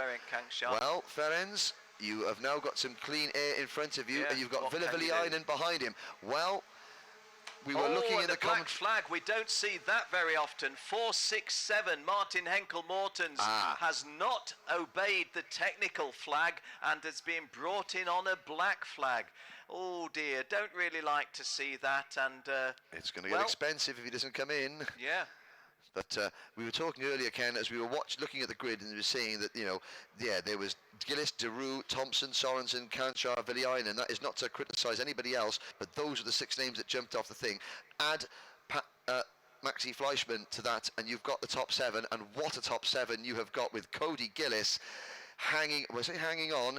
He's certainly not as comfortable as he was yesterday or in some of the heat races, and again, lap 6 of 20, the major players are lining up. Things go in relative terms. It was legitimate what you've just said. He's not as comfortable as he was yesterday. On the other hand, you wouldn't swap places with anybody else but Cody Gillis in this one. But I subscribe to what you're saying and to what you're inferring. I think, well, there we go. There you can see.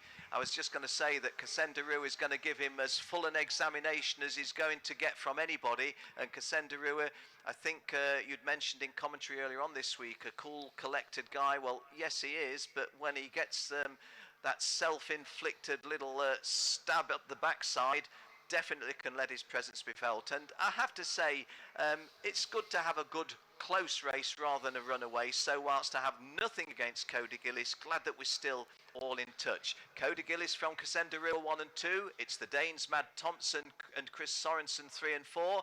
Maxi Fleischmann completing the top 5. Claudio Pagliarani 6. Ville Viliainen has got himself now up to 7th. And Joey Alders can't get out of that 8th place. Ferenc Kanchar 9th. And Cosimo Durante completing the top 10. Well, Christian Sorensen into 3rd position. Now he's carrying our camera cart, and you'll see the drivers in 3rd and 4th, the 2 Danish teammates. Well, if you're thinking how am I going to tell the 2 apart if I can't quite make the numbers out, Christian Sorensen has done the decent thing and put a plain white crash helmet on to differentiate himself from everybody else. Ferenc Kanchar has had a poor lap but has dropped back, so not only has Viliainen passed him, but so has Pagliarani and Alders. Joey Alders, 4:05. What a consistent weekend. Never in the top 3 or 4, but never out of the top 10, the 18-year-old Dutch champion. Showing signs of distress here well, distress is too strong a term, but yeah, I might have expected a little more from Joey Alders, although, as we keep saying, it's strengthening depth all through that top 10. Well, I think Joey Alders has probably got a link to your commentary, Ken, because he's just put a move on Claudio Pagliarani, so has Ville Viliainen, to move into P7. So he's thinking to himself, all right, if Ken's not happy, I better get a move on. Nearly approaching half distance. Lap number 9, Gillis leads by 0.3 of a second. The top 5 now beginning to break away. Deroux in 2nd, Sorensen, aided Thompson by a and fastest Fleischmann. lap there, 58.42 coming up on screen. So the evidence of our eyes confirmed by the numbers. And Casenderu, I think we can safely say, although he's in second place, making a serious contribution to the front of this one. And Max Fleischmann has just made a mistake coming out of turn number 4. He got a little bit wide. KART got unsettled. It put him offline for turn 5 at the bottom of the hill, as well as a little bit of dust on his tyres. And you can see he was with the top 4, and there's now a 10 kart length gap between him. Are we beginning to drop the contenders one by one? Gillis is setting an inexorable pace. De Ruyter is with him, and the 2 Danish drivers now. Well, Mads Thompson is going to need to give his countryman a little bit of a push down the main straight to keep them in touch. Fleischmann, one mistake, one wheel off the prepared surface, and that has cost him a place in the lead group. Well, just picking up a point that you're saying, and it is worth saying, I don't think because Cody Gillis is not 4.5+ seconds down the road as he was previously, means that there's anything debited to him. I think it is Zenderua and the 2 Danes keeping in touch with him. He's setting as exhilarating a pace as you would wish for. His fastest lap was 48.44, but Zenderua has done 58.41. And Mads Thompson himself, 58.441, just as strong as Cody Gillis. So those front-running 4, although they look visually now to be stretching a little bit further, they all have got that relative pace. This is the end of the 10th lap of 20, so we move into the second half of the race. And I'll ask the rhetorical question, has Cody Gillis got control of this as we go into the second half? Or if not, who's going to haul him back in? Well, Joey Alders up into 6th position now, but there's a big gap of over 2 seconds between Alders in 6th, you can see just flashing across the bottom of your screen at the head of that train of karts, and Fleischmann in 5th, and likewise Fleischmann, he has lost the draft, he's lost the slipstream, and he is fading. Gillis hasn't put a wheel wrong yet, and now Zenderua having a bit of a, is he just letting the tyres cool down, or he seems to be having a breather, but he can't have too much of a breather because Sorensen and Thompson are there. Meanwhile, the mice are getting in the machinery, Ken, because we've lost Mark Duholm from Denmark, we've lost Ramiro de Bonis, we've lost Martin Henkel Mortens, Jan Schlossar has retired, as well as you've seen Nico Brugger go out, and Filipos Kalesis, and we saw Pinto, Dalmau and Rawahi go out on the opening lap, so we're down to 27 runners, with the European champion Konstantin Scholl in 26th position. Yeah, and there's a move, is there?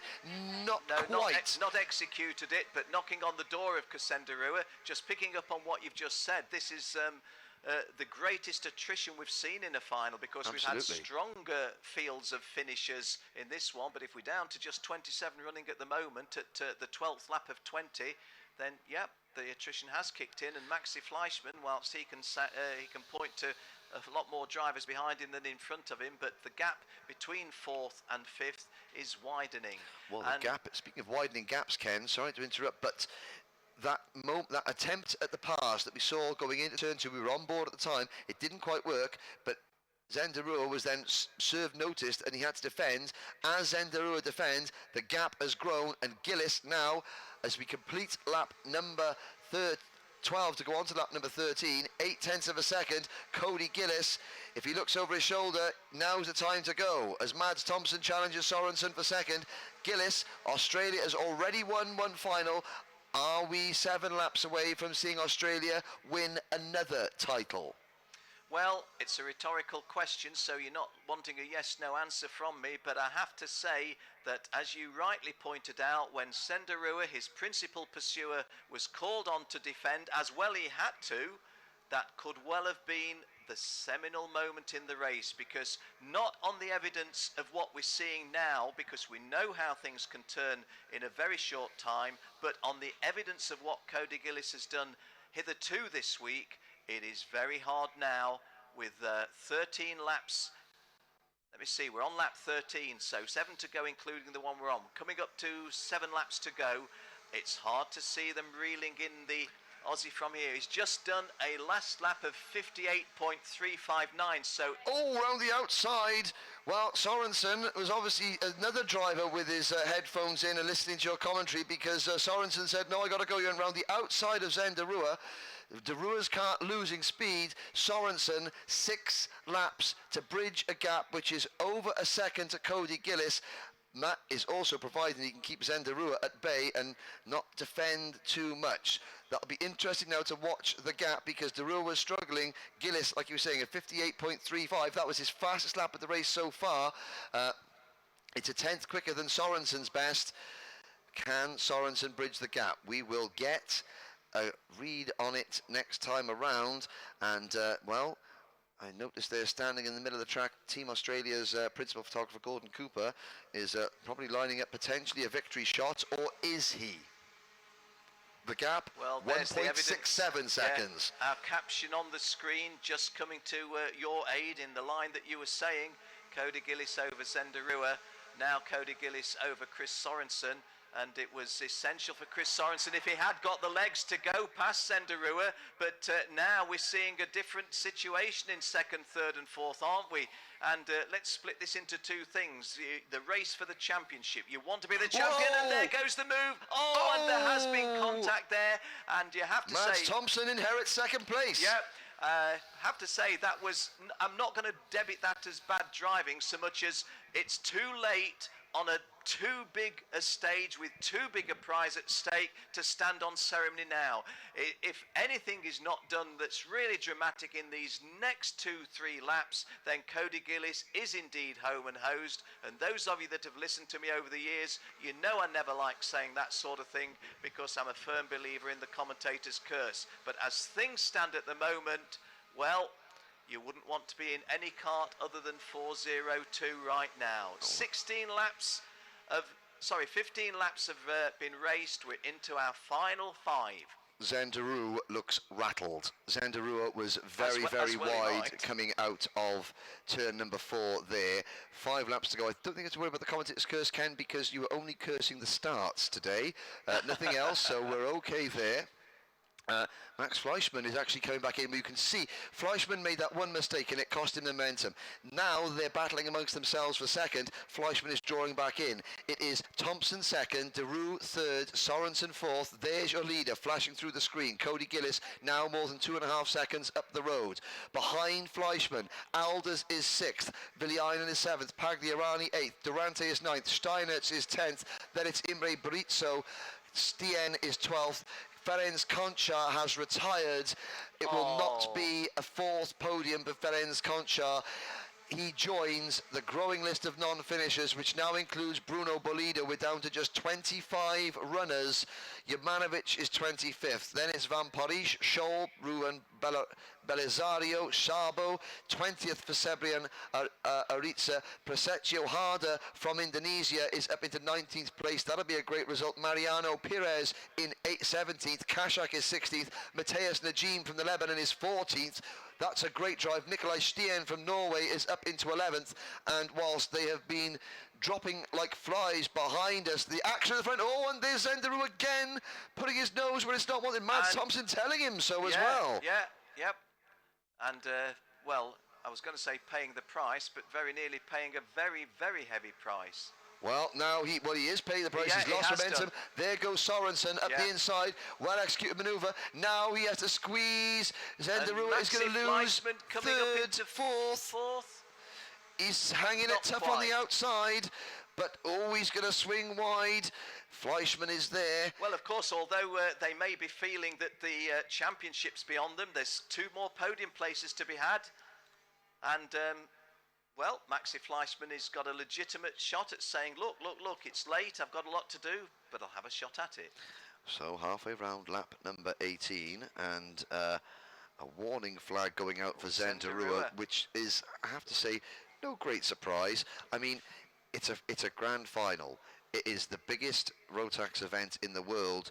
You're battling for a place on the podium. There's 5 laps to go. If half a gap opens, people are going to try and make it a full gap, even if it is just half a gap.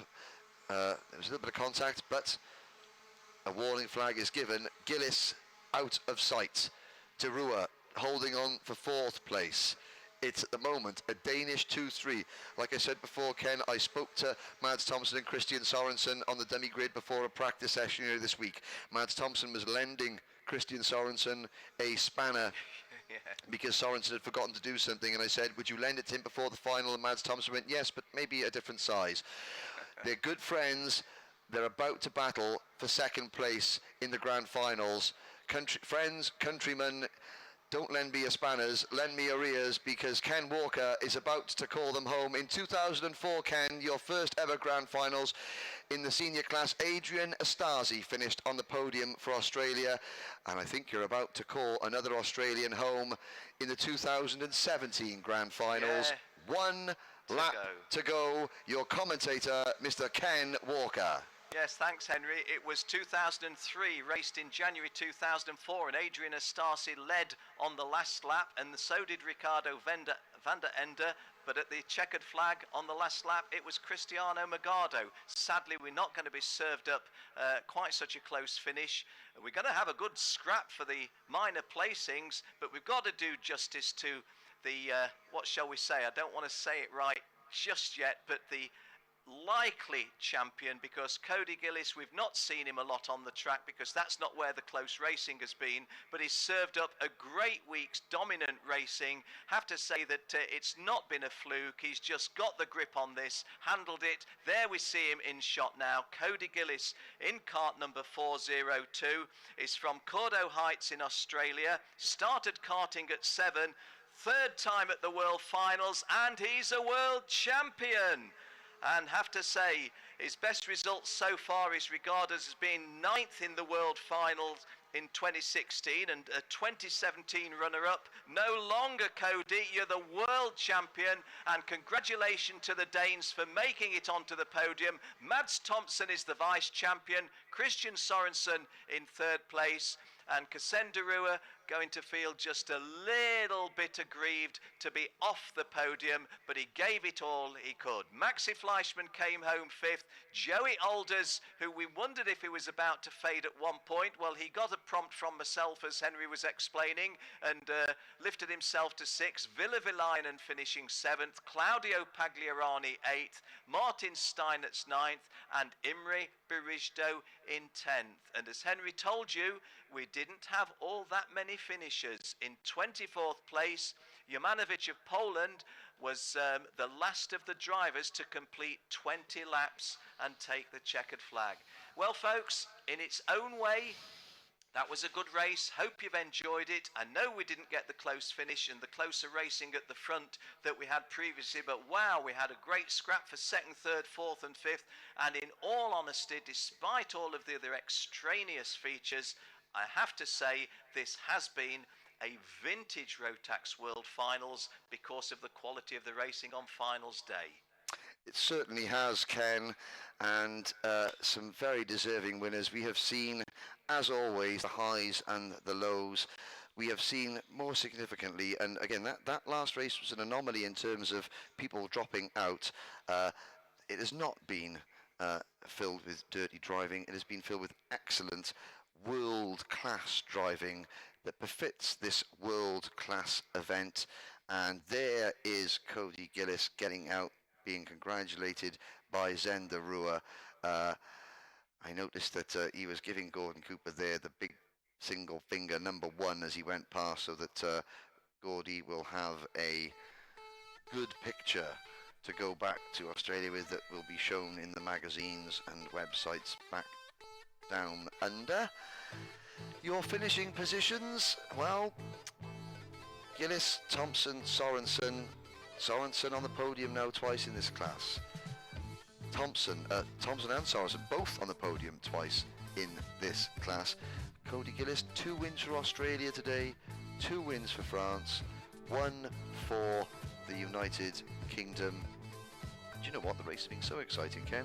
I've forgotten where the other one was. It was 2 Frenchmen, a Brit, 2 Aussies, and well, it was someone else.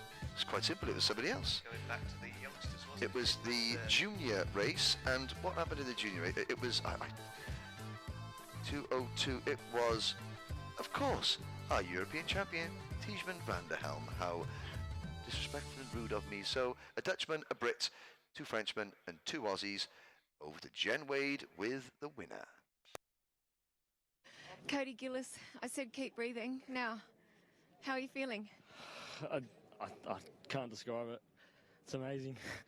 There's a lot of words said in that helmet after the finish line. It's just awesome. Congratulations, the new world #1 in Rotax DD2. And I think the cheering in the crowd, did you hear those guys? Yeah, I definitely heard them through the helmet.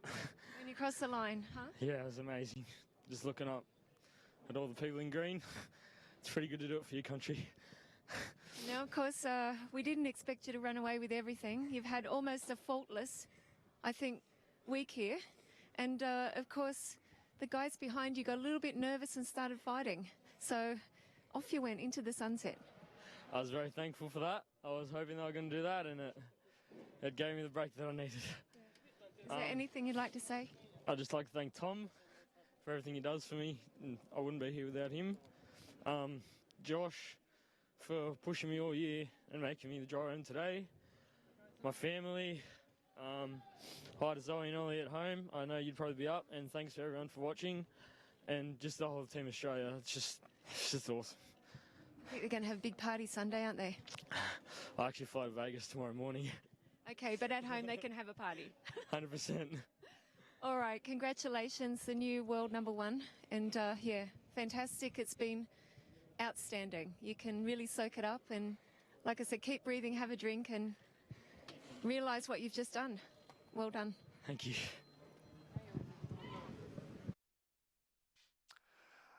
Well, thanks to Jen Wade, and a big thank you to all the drivers for being such good sports. Jen is down in the pit lane, so we may hear from another driver, but Ken Walker, I have to say that firstly, we haven't wanted to make, a big thing about that this is your final Rotax Max Challenge Grand Finals. You have commentated on thousands and thousands of kart races, on thousands and thousands of events around the world, from the smallest club event to the grandest stage of them all. I know that Jen has wanted to say it's been an absolute honour to share the box with you. You have so many friends have been waiting to say hello, and like I said, you never have to book another hotel room in your life because everybody says you must come and you must stay with me as my guest, and that shows you just how fondly you're thought of. And it's very few people in this game, this commentary game tends to give you up. You don't get to go out on your own terms all that often, but you stand down as the biggest stage of them all whilst you are still at the top of the game. I'm sure the final few words before the podium presentation, because you'll be joining us once again. The viewers back home get to hear the voice one more time at the podium presentation, but Jill, who hasn't announced her retirement, so she can still come and help whoever. But Ken, it's been a pleasure and an honour to sit next to you, to call you a mentor, and more importantly, my friend.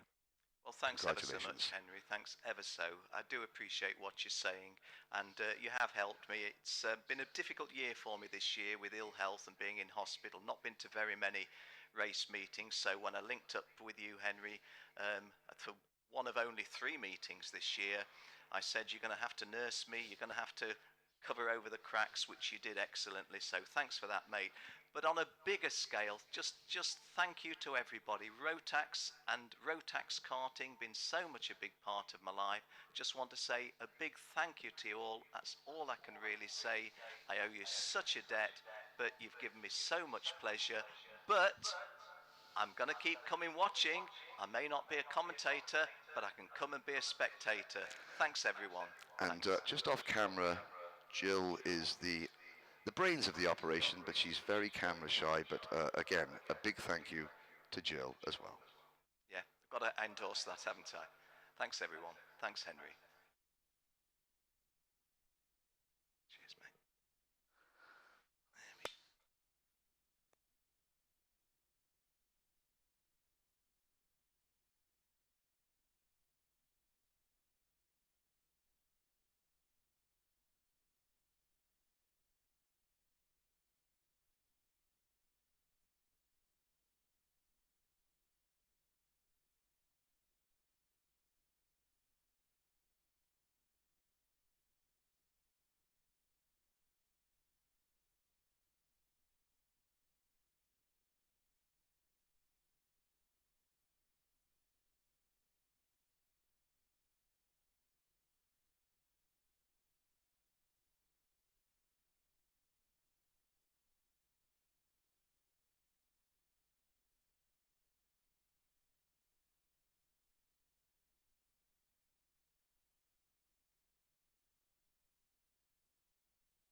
True Mavericks are intense, wildly unique, and defiant through and through. Which is why only the most exceptional and powerful side-by-sides are fit to carry the name. There are times when even a Maverick wants to bring the family along for the adventure. For those times, Can-Am has created the all-new Maverick X3 Max line. The most aggressive four-seat side-by-side vehicle to hit the trail yet. The X3 Max line is a full-on assault on the senses. From the aggressive next-generation design of the sloped-back cage to the superior fit and finish, it's clear that performance is baked into its very DNA.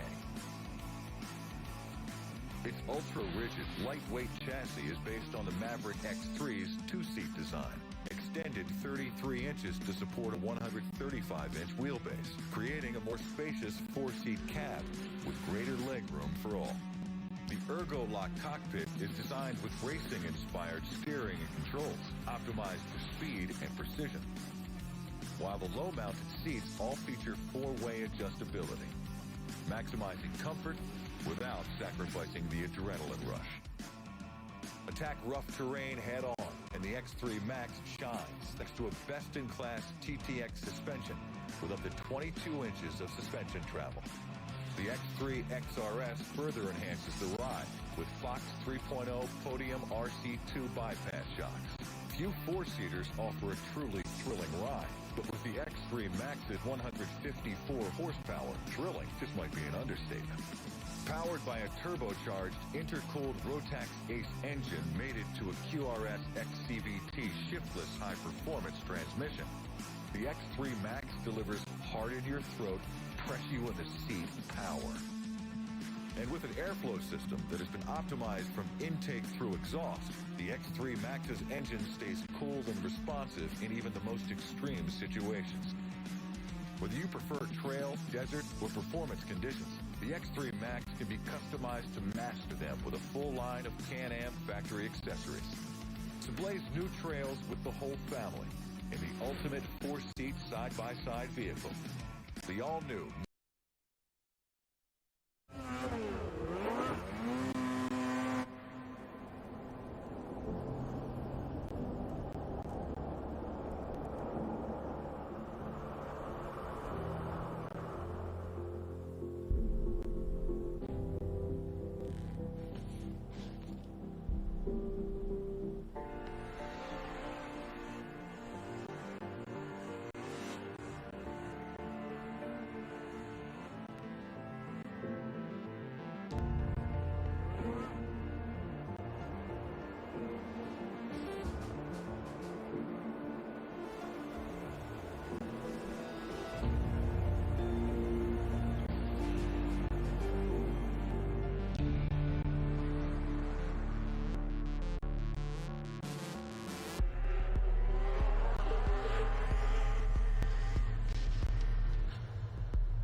Uncontrollably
True Mavericks are intense, wildly unique, and defiant through and through.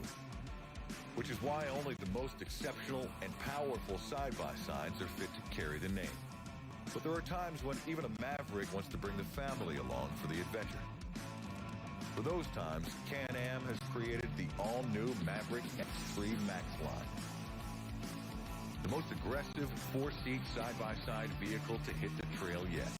The X3 Max line is a full-on assault on the senses. From the aggressive next-generation design of the sloped-back cage to the superior fit and finish, it's clear that performance is baked into its very DNA. Its ultra-rigid, lightweight chassis is based on the Maverick X3's two-seat design, extended 33 inches to support a 135-inch wheelbase, creating a more spacious four-seat cab with greater legroom for all. The Ergo-Lock cockpit is designed with racing-inspired steering and controls, optimized for speed and precision. While the low-mounted seats all feature four-way adjustability, maximizing comfort without sacrificing the adrenaline rush. Attack rough terrain head-on, and the X3 Max shines thanks to a best-in-class TTX suspension with up to 22 inches of suspension travel. The X3 XRS further enhances the ride with Fox 3.0 Podium RC2 bypass shocks. Few four-seaters offer a truly thrilling ride, but with the X3 Max's 154 horsepower, thrilling just might be an understatement. Powered by a turbocharged, intercooled Rotax Ace engine mated to a QRS XCVT shiftless high-performance transmission, the X3 Max delivers hard-in-your-throat, press-you-in-the-seat power. And with an airflow system that has been optimized from intake through exhaust, the X3 Max's engine stays cool and responsive in even the most extreme situations. Whether you prefer trail, desert, or performance conditions, the X3 Max can be customized to master them with a full line of Can-Am factory accessories. So blaze new trails with the whole family in the ultimate four-seat side-by-side vehicle. The all-new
Andy? True Mavericks are intense, wildly unique, and defiant through and through. Which is why only the most exceptional and powerful side-by-sides are fit to carry the name.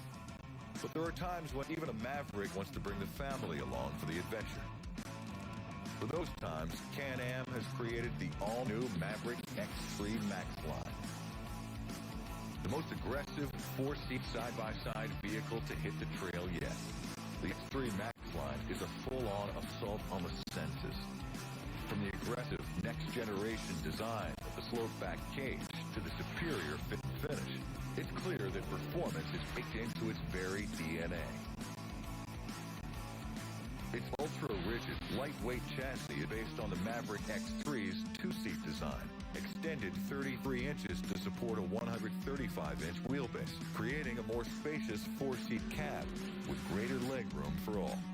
The Ergo-Lock cockpit is designed with racing-inspired steering and controls, optimized for speed and precision, while the low-mounted seats all feature four-way adjustability, maximizing comfort without sacrificing the adrenaline rush. Attack rough terrain head-on, and the X3 Max shines thanks to a best-in-class TTX suspension with up to 22 inches of suspension travel. The X3 XRS further enhances the ride with Fox 3.0 Podium RC2 bypass shocks. Few four-seaters offer a truly thrilling ride, but with the X3 Max's 154 horsepower, thrilling just might be an understatement. Powered by a turbocharged intercooled Rotax Ace engine mated to a QRS XCVT shiftless high-performance transmission, the X3 Max delivers hard in your throat, press you in the seat power. And with an airflow system that has been optimized from intake through exhaust, the X3 Max's engine stays cool and responsive in even the most extreme situations. Whether you prefer trail, desert, or performance conditions, the X3 Max can be customized to master them with a full line of Can-Am factory accessories. So blaze new trails with the whole family in the ultimate four-seat side-by-side vehicle. The all-new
Gets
True Mavericks are intense, wildly unique, and defiant through and through.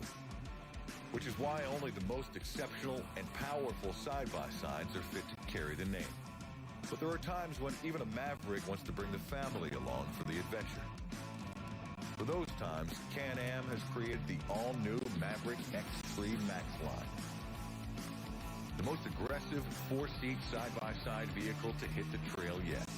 The X3 Max line is full-on assault on the senses. From the aggressive next-generation design of the slope-back cage to the superior fit and finish, it's clear that performance is baked into its very DNA. Its ultra-rigid, lightweight chassis is based on the Maverick X3's two-seat design, extended 33 inches to support a 135-inch wheelbase, creating a more spacious four-seat cab with greater legroom for all. The ErgoLock cockpit is designed with racing-inspired steering and controls, optimized for speed and precision, while the low-mounted seats all feature four-way adjustability, maximizing comfort without sacrificing the adrenaline rush. Attack rough terrain head-on, and the X3 Max shines thanks to a best-in-class TTX suspension with up to 22 inches of suspension travel. The X3 XRS further enhances the ride with Fox 3.0 Podium RC2 bypass shocks. Few four-seaters offer a truly thrilling ride, but with the X3 Max's 154 horsepower, thrilling just might be an understatement. Powered by a turbocharged, intercooled Rotax Ace engine mated to a QRS XCVT shiftless high-performance transmission, the X3 Max delivers hard in your throat, press you in the seat power. And with an airflow system that has been optimized from intake through exhaust, the X3 Max's engine stays cooled and responsive in even the most extreme situations. Whether you prefer trail, desert, or performance conditions, the X3 Max can be customized to master them with a full line of Can-Am factory accessories. So blaze new trails with the whole family in the ultimate four-seat side-by-side vehicle. The all-new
Okay, ladies and gentlemen, once again, thank you for your patience. I have the 6 class results in my hand. That means that we are moments away. First things first. Again, we'll just do a quick head count. Do we have Luis Iglesias here? Yay! Do we have Leon Zelenko here? Where? Someone said, yeah. Where's Leon Zelenko? Leon? Oh, you put your hand up for Luis Iglesias. That's Luis. Okay, Ryota Harachi, you here? Marcus? Jamie Day. Jamie Day, thank you, Jamie. James Wharton. Tijman van der Helm. Tijman? Not listening yet. Tijman? Right, start listening, boy. No, you're not called yet. I'm just checking you're here. Are you here? Are you okay? Yeah. Good. You're a bit ill. Yeah, I was really sure. Oh. Get over there. Right, go on. Sammy. Luca. Brett. Yes. Felix. Yes. Jean. Yes, oui. That's all right, just being. Troy. Troy, yes. Auntie, yes. Charlie, yes.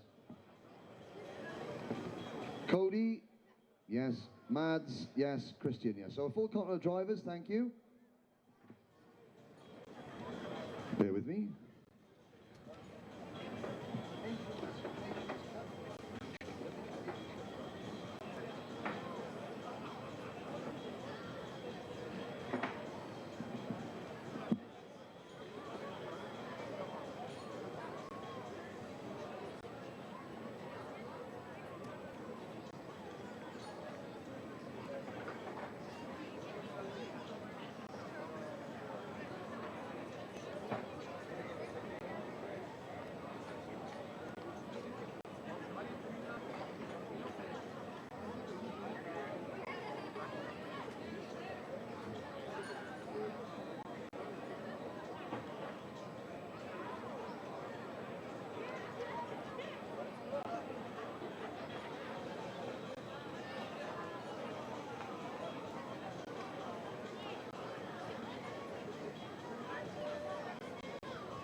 Okay, we would like to, we also need Team Great Britain. We need the British team in their race suits, please. Team UK in your race suits to the side of the podium immediately, please. We also have Australia and Finland and Team UK, and then we need all the drivers. We've got them, we've got all the presenters. Ladies and gentlemen, this is what is going to happen. So photographers, members of the media, yes, I know, right? What's happened? I'll tell you what's happened. Basically what's happened is they got some champagne, right, to people to spray, and some non-alcoholic champagne for the kids, because, you know, it's kids. Then all the VIPs come in, thought, ooh, free lunch, free booze, gone, champagne. Had to nip down the local spa to get some fizzy water. There we are. That's what's happened. It's shocking. Okay, photographers. We are going to do it in the following order. Third place driver, second place driver, first place driver. My assistant, Debbie McGee, will tell you. Once the top three drivers are on the podium alone, we will play the national anthem. Hats off. Hats off, drivers, for the national anthem. They're not listening, they don't care. Then we will have third place prize, second place prize, first place prize. There will be one shot of all the prize givers. One shot. One. Not two. One. Of all the prize givers. Then the prize givers will leave. The top three drivers will all stand on the top step of the podium, and then they can spray each other, and then, yeah, I'll be okay. So, we'll do a dry run, shall we? We'll do a dry run. Okay, so in third place, the French hen. Up he goes onto the third place of the podium. Okay, yep. So this is what's going to happen. So the French hen, yes, there he is. Best dance moves, right? Second place, the Australian kangaroo. Right, so then the second place driver will go up.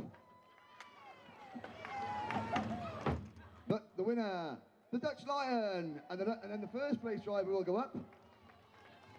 And then, so this will be the... Okay, then we will have the national anthem, I think Wizard of Oz. No, it's a different thing. It's a joke. It's a test run. Oh dear. We got, what's going on there? There's a problem. There's going to be a fight on the podium if we don't get it wrong. Okay, so then we have the national anthem. You know, I am the wonderful wizard of Oz. And then, then there's a fire. Yay! Once that has happened, then all three will stand on the top step for the photographers, so they are first and second and third, all together, like Noah's Ark, only with trainers. So there we go. That's it. Then you have the top three. Then you say, thank you very much, drivers. You can now spray the champagne when it arrives from the spa. And then they say, thank you, drivers. Off you go, because you've got another load of class. And that's that then. There we go. And that's how it works. That's how it works. Just so that the photographers have got their, know what they're doing. Did you get, Okay, so that drivers will be watching. That is how we're going to do it.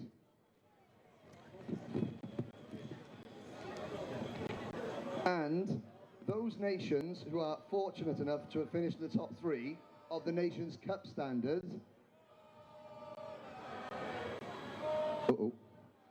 you are allowed a mascot on stage if you have come in the top three of the Nations Cup and if you have a large mascot. Sorry. But that's why you had first place just then, so fair's fair.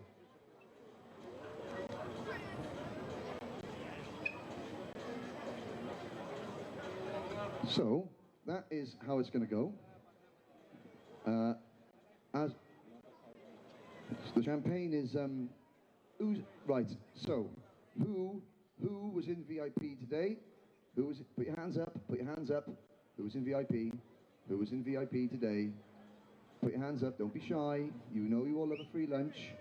Spend £1 million in karting a year, and then you can't pay for a bacon roll when you're at the circuit. Who was in VIP? Ritson's been in VIP all week. Right. You drank all the champagne. That's why you're having to wait now, because there's no champagne left, because all you VIPs just went in and thought, ooh, glug, glug, glug, glug, glug, glug, glug, glug. I blame you. Okay. Okay, sorry. You don't drink, do you?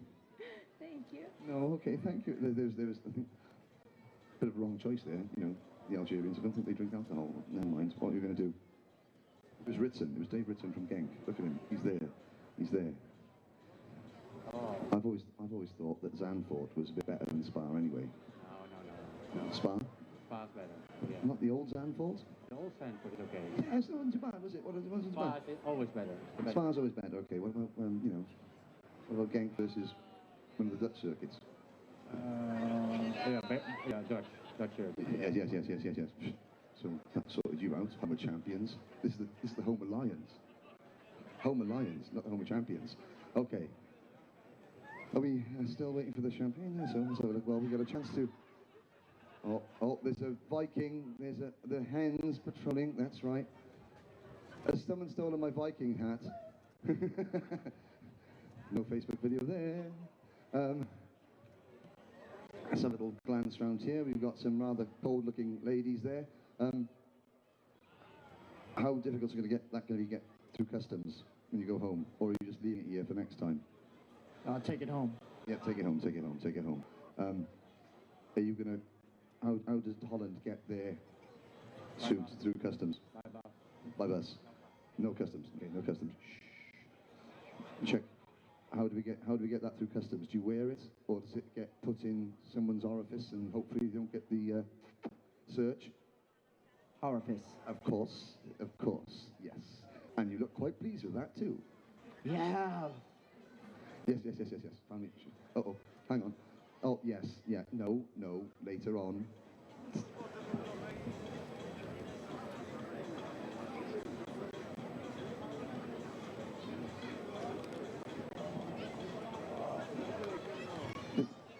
I'm just working. This is called the fill.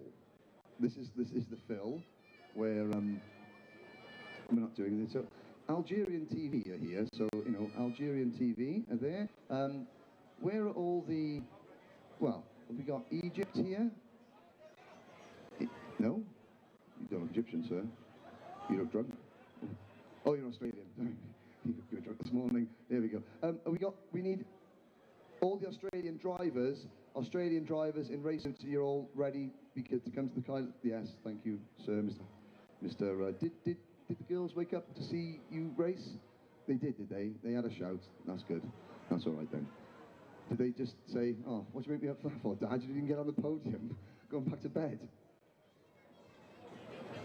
So, if we had more nations now, where's the Russian beer? If we had more nations, we could have like a Royal Rumble type thing while we wait for the. Normally, it's while we wait for the stewards to get their fingers out there and get the results to us. But the stewards have been well behaved, and now we're waiting for the champagne, which is interesting. Yeah, I know. Look, the party starts tonight at 8 o'clock. The Mojo tyre changing contest. Okay. The Rotax New Age Facebook page. We will be doing the Mojo tyre changing contest, hopefully before next year, once we get to the party. It'll be live on Facebook. So you go to the Rotax New Age Facebook page. It is scheduled to start at around 9:30, 9:45. It'll be on the Facebook page. It will be live on Facebook. You can watch the live Facebook video, the semi-finals and the final. That will be as soon as we are ready to go. So, reminder, it's Rotax New Age Karting. That's the official Facebook page. This man did the... You did the Mojo tyre changing contest. How were the claws? Because you nearly laid an egg when you were doing it. It was stressful. Yeah, a lot of stress, but I think I was for 2 seconds now. 2 seconds? No, there was... No. Australia haven't got anyone. Okay, so why can't the Aussies change tyres? Is it because you've all got boxing gloves on?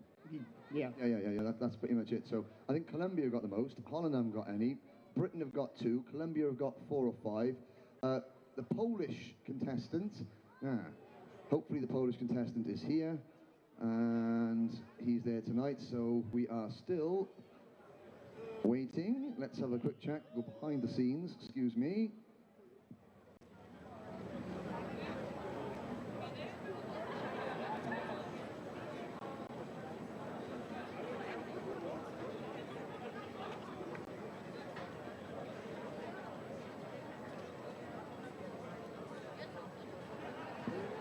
Come on this side now. Hello.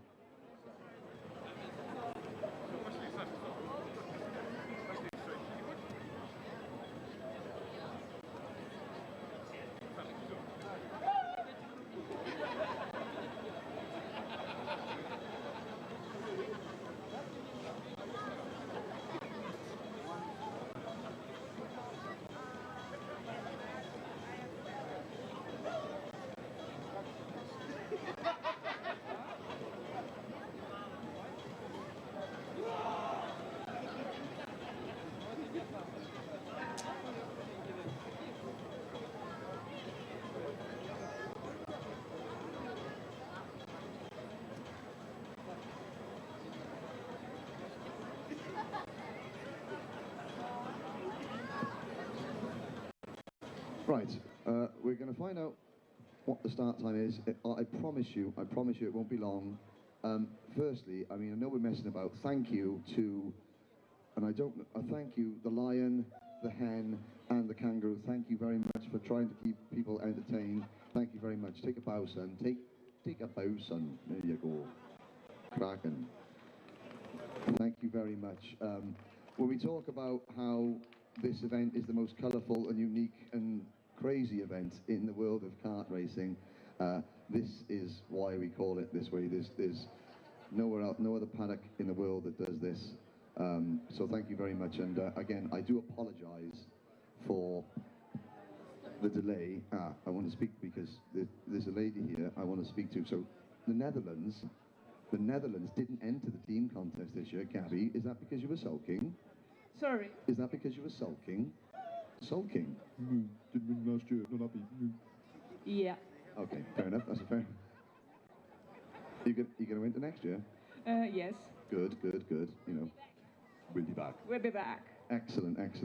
There's no, where's the Russian team? Because, you know, it's you still brought the outfit. Still steal the show. Well, actually, Tiesman van der Helm stole the show. You just time and time. Shine bright like a diamond van der Helm. Timon, not Tiesman. Timon. You tell me now at the end of the racing. I'm sorry. No, I didn't see you before, but it's good to see you now. Timon van der Helm. Timon, shine bright like a Timon van der Helm. We can do this. Hang on. Right. Kids, if we don't get any champagne, we're just going to throw a hose pipe on them. Oh, okay. So, thank you very much. Good to see friends. Make lots of friends. We're going to be getting underway very, very, very shortly. And I think that if we get to a stage where we have another 5 minutes and there's no champagne, then we'll just start.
It comes to something when the best thing going on is a life-size lion and a French hen sitting on stage. Well, that's right. Oh, hang on. Oh, the Frenchman spotted some champagne and he's off. Quick, get him, get the Frenchman away from the champagne or else we'll have to go to the shop and get a load more. Hey, right, we're going to be underway.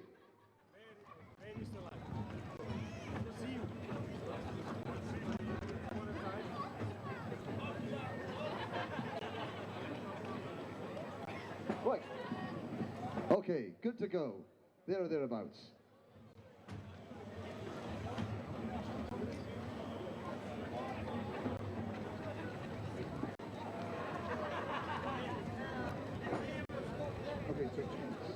So, all the equipment is in place.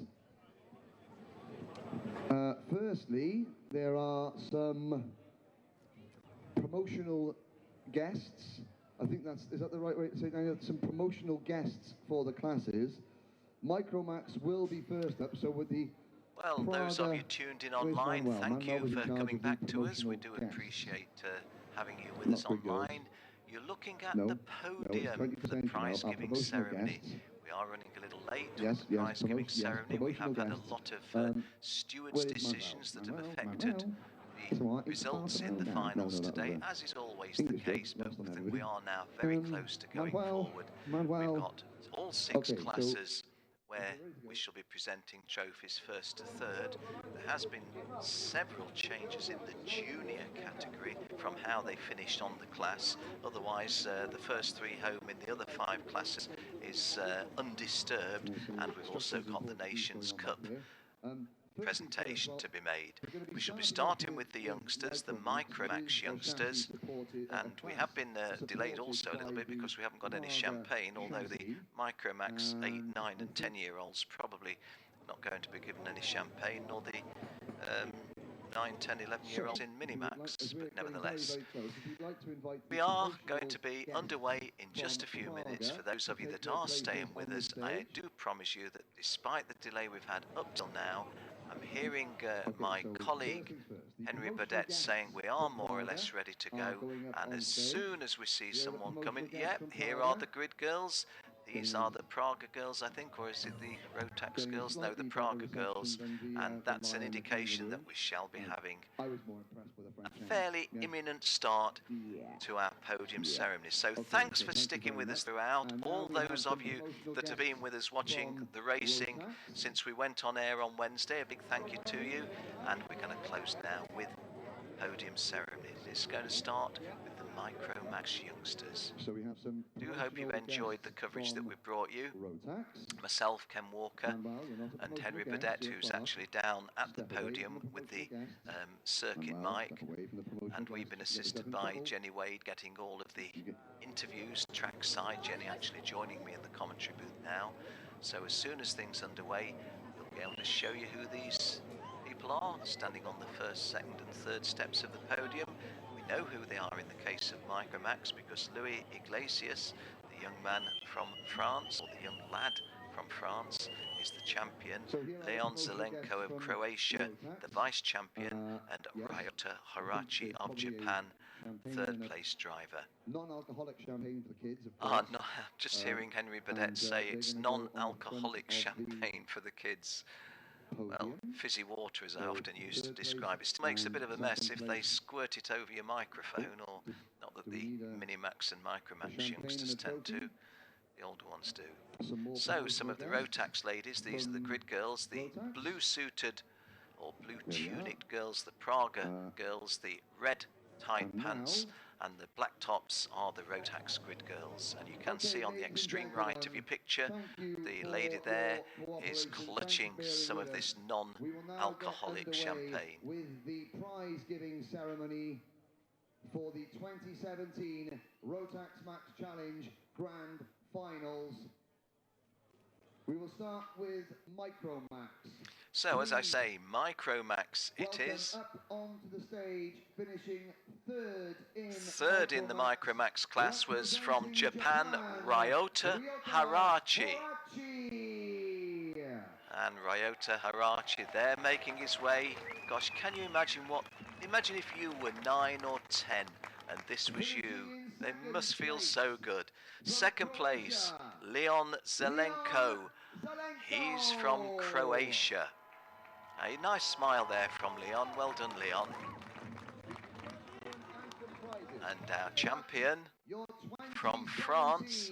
Rotax Max Challenge Grand Finals Micromax champion representing France, Louis Iglesias. Louis Iglesias being carried by the French hen onto the podium.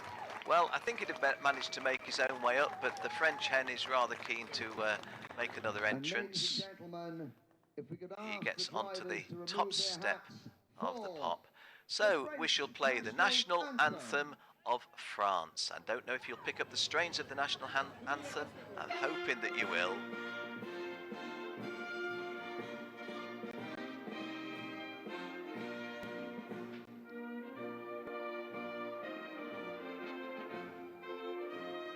The names on the right-hand side are the entrants.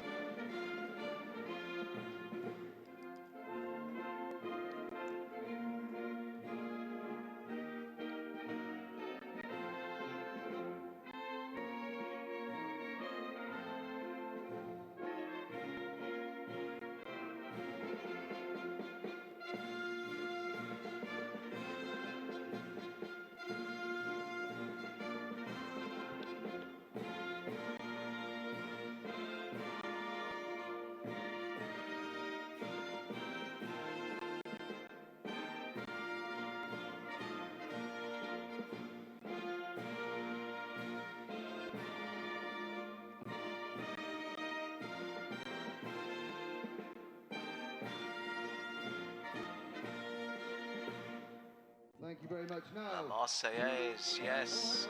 Oh, apparently going to have another verse. Okay, now very nearly did get another verse. With his third place trophy from Corridas Karting, Arnaldo Frias. Arnaldo Frias of Corridas and Company, the organisers here in Portugal, is the gentleman who will be making the presentation of the trophy to the third place driver, Ryoto Harachi. Arnaldo shaking hands also with Luis Iglesias and Leon Zelenko.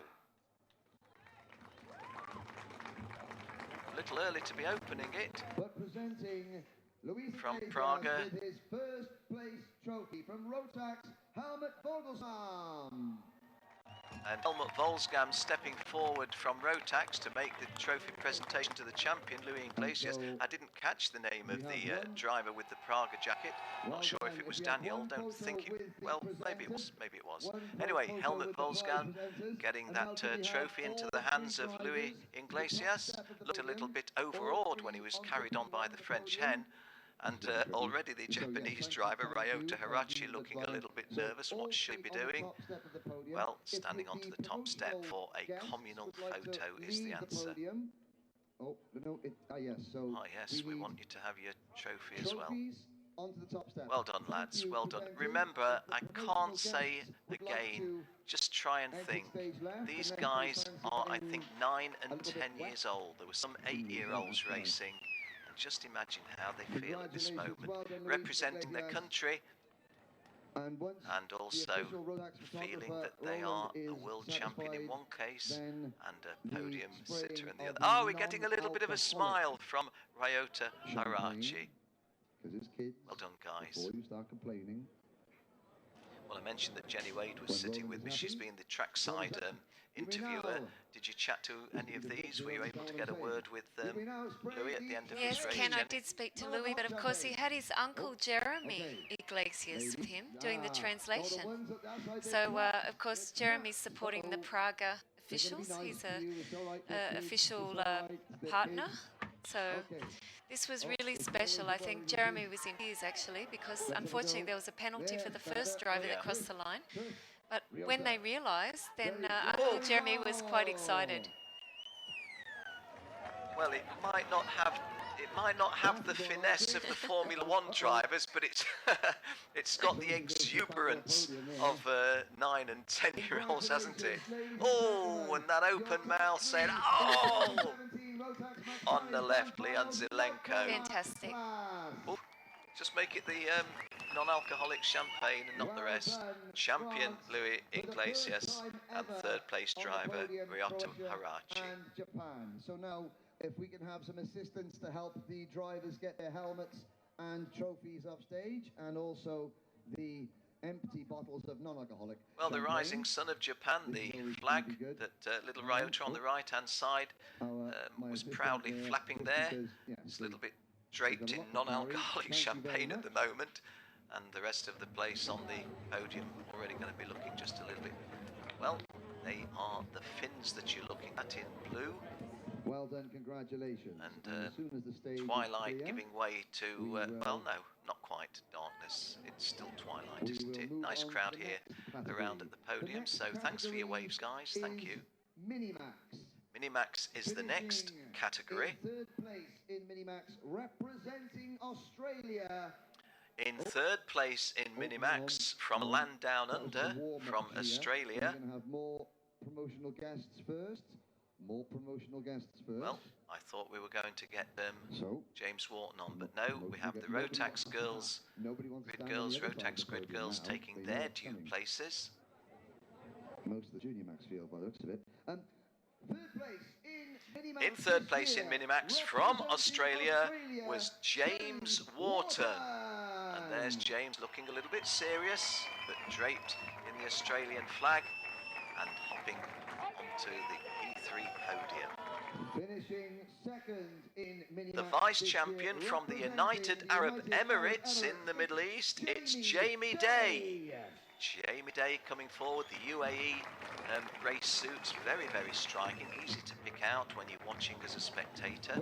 Your 2017 And our champion, well, Louis Iglesias of France was the Micromax champion. The Minimax champion is also from France, and it's Marcus Armand. Marcus gave a little interview to Jenny, and he spoke commendable English, I thought, for a 10-year-old French lad. Yes, really, I was really impressed. He was quite sure of what he wanted to say and had no problem to speak to me in English. And yeah, I did have a tip-off though from the boys at KSP. They said if you speak to Marcus, he'll speak perfect English for you. It was fantastic.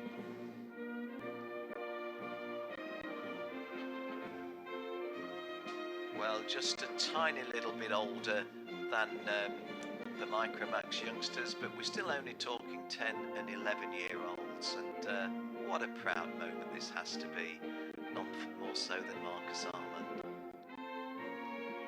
Again, those of you tuned in, I hope you're picking up the strains of La Marseillaise, the French national anthem. If you're not hearing the music in the background, I promise you that it is quite loudly playing in the podium area. Do you know anything about James Wharton, an Australian? Being that you're an Australian, do you know his background? Is he from a karting family, Jenny? No, I don't know much about, well, when you talk about the background, yes, James has a little bit of pedigree in racing, but I don't know much about him and what he's done personally in the last years. But yeah, he's got a family history of some V8 supercars back there behind him, so very nice. Nice to see him on the podium. Yeah. Helmet presents James with his third. Of course, I think just about everyone in Australia's got Mr. Helmut Volksgam of Rotax stepping forward, one of the two architects of the Rotax World Challenge. Helmut Volksgam being, well, this was an idea going back to, let me think, 1998, first consummated in 2000. From Birrell Art, Mr. Ronnie Sarlik, shaking hands with all of the guys. Is that Anthony Abbas from? No, it isn't. He's a Sodic driver, so it's definitely not Anthony Abbas. It's Ronnie Sarlik, wasn't it? The first time I saw Ronnie. Well, there you go. Do I lift this up? Yes, Marcus, you can. The photos all fine for you. One photo of everybody on the top step of the podium. All three on the top step of the podium with your trophies. It's yours, Marcus. You can hold it. You're allowed. You get to keep it as well.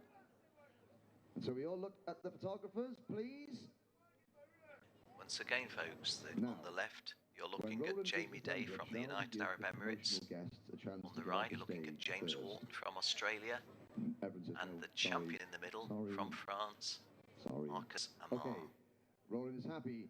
Drivers, champagne! So, non-alcoholic champagne. Not sure how long it's going to take them to get the tops off. Well, now what's James Wharton doing? Oh, I see. He's got his shoes that give him a bit of a problem. Oh, hang on. Oh, there we go. How many Well, sorry, have you spotted something, Jen? He's filling up his boot. Oh, He's doing fill his the boots shoeing. and drinking. That's what he was doing. It wasn't a problem. It wasn't a problem with his boots. He was going to drink the champagne from his shoe. Well done. I hope he saved a bit. Because it was Lee Mitchener last year that Yeah. kicked off that tradition. That little trend. Following on with Daniel Ricciardo, of course. Yeah.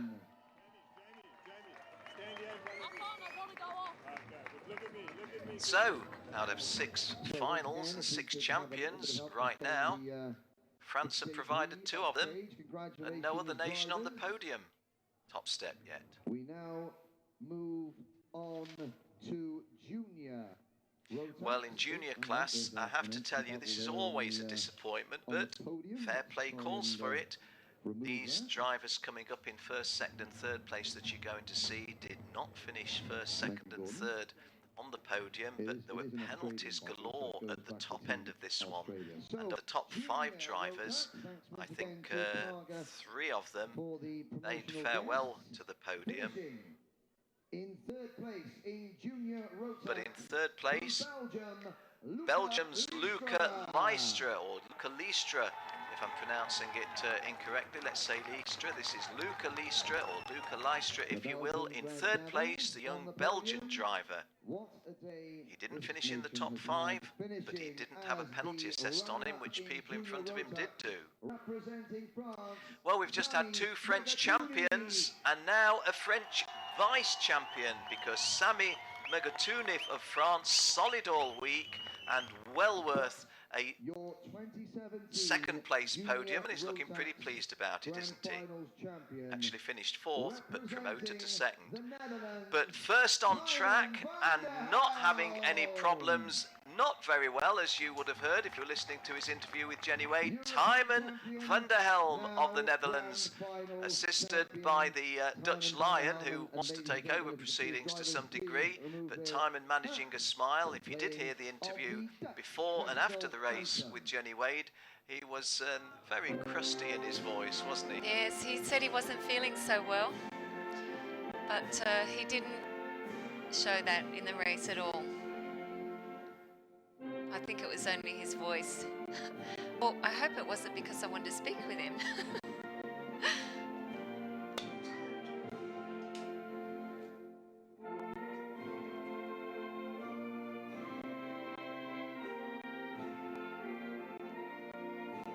Because he's the European champion.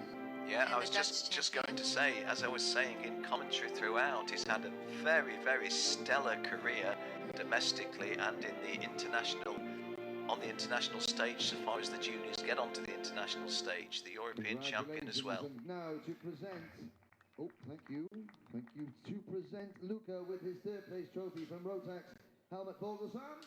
So once again, we see Helmut Bolgesam coming onto the stage. 72nd and fine ticket available went to a driver that finished on the podium. Presenting Sami with his runner-up trophy from Corridas Karting from Rotax, Peter Erlsinger. Peter Erlsinger from Rotax coming forward to present the vice-champion his trophy. And I have to say, Sami Megatounif as the vice-champion is looking as cheerful as the preceding champions were. So, well done. His 1st place trophy from Praga IPK Karting, it is Daniel Sliva. And Daniel, I think it's Viva from Praga, making the presentation. Very nice trophies, aren't they?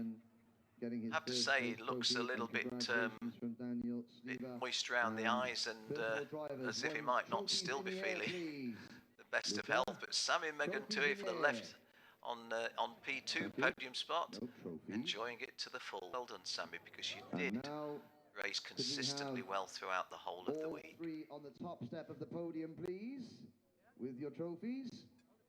And whilst we do that, should we give the promotional guest a chance to escape the stage? No? No. Okay. When Roland gives us the signal, which he hasn't done yet, stay, smile, Tijmen, smile, smile. On your left, Sami Megatounif. On your right, Luca Leistra, and the champion in the middle, Tijmen van der Helm of the Netherlands. Are we going off the track limits for this? Camera's not going to be able to pick this up if they've waded into the crowd. Well, Luca Leistra said, well, I'll take the stage to myself then and do it with That's how far back the guys have gone, and Luca Leistra tried to, well, succeeding in chasing the guys. Ladies and gentlemen, congratulations. Your top three in the... Oh, hang on. Oh. There's a faulty bottle of champagne. Where's the French hen? Where's the French hen? Don't point it at me. Or it broke. Oh, hang on. Oh, wait there. Well, my colleague, the hard-working, I have to say, very hard-working Henry Burdett, All right. Look, they don't know. has boundless reserves of energy. Waiting. Manuel, keep it away. Manuel, that's gonna... Hang on. Wait there. Sammy, stand there like that. Look, you blocked the Well, road. Manuel, who is one of our clerks of the course, he's having the same difficulty getting the top off this one. And there you go. You get a bottle of non-alcoholic champagne. Nobody can get the top off it, never mind. Ladies and gentlemen, your top three in Junior Rotax, ladies and gentlemen. Well done, the juniors. Gave us some good racing, and as I say, just only downer being a lot of penalties assessed in the top 10. And some of those penalties meant that there was deserved promotion for those that you've just been seeing. Two of them, Tijmen van der Helm, did finish first on the track. Senior Rotax, representing France, Jean Nomblon. Now these are the seniors next, and you can't keep a good nation down, can you? Two champions, a vice champion, and in third place in the senior class was Jean Nomblon. And a neighbouring country in second place from Belgium, Felix Waja. Here's Felix. Well, the face is maybe not absolutely bursting with delight. He was disappointed when he'd worked very, very hard, and when he was just beaten to the line, you could see the despondency, but he's been very, very gracious about it. But British driver champion, you're going to see a smile on his face, and there you do indeed. It's Brett Ward. Brett Ward from the United Kingdom. Well done, guys. Well done. We would now play and to acknowledge that victory, the national anthem of the United Kingdom.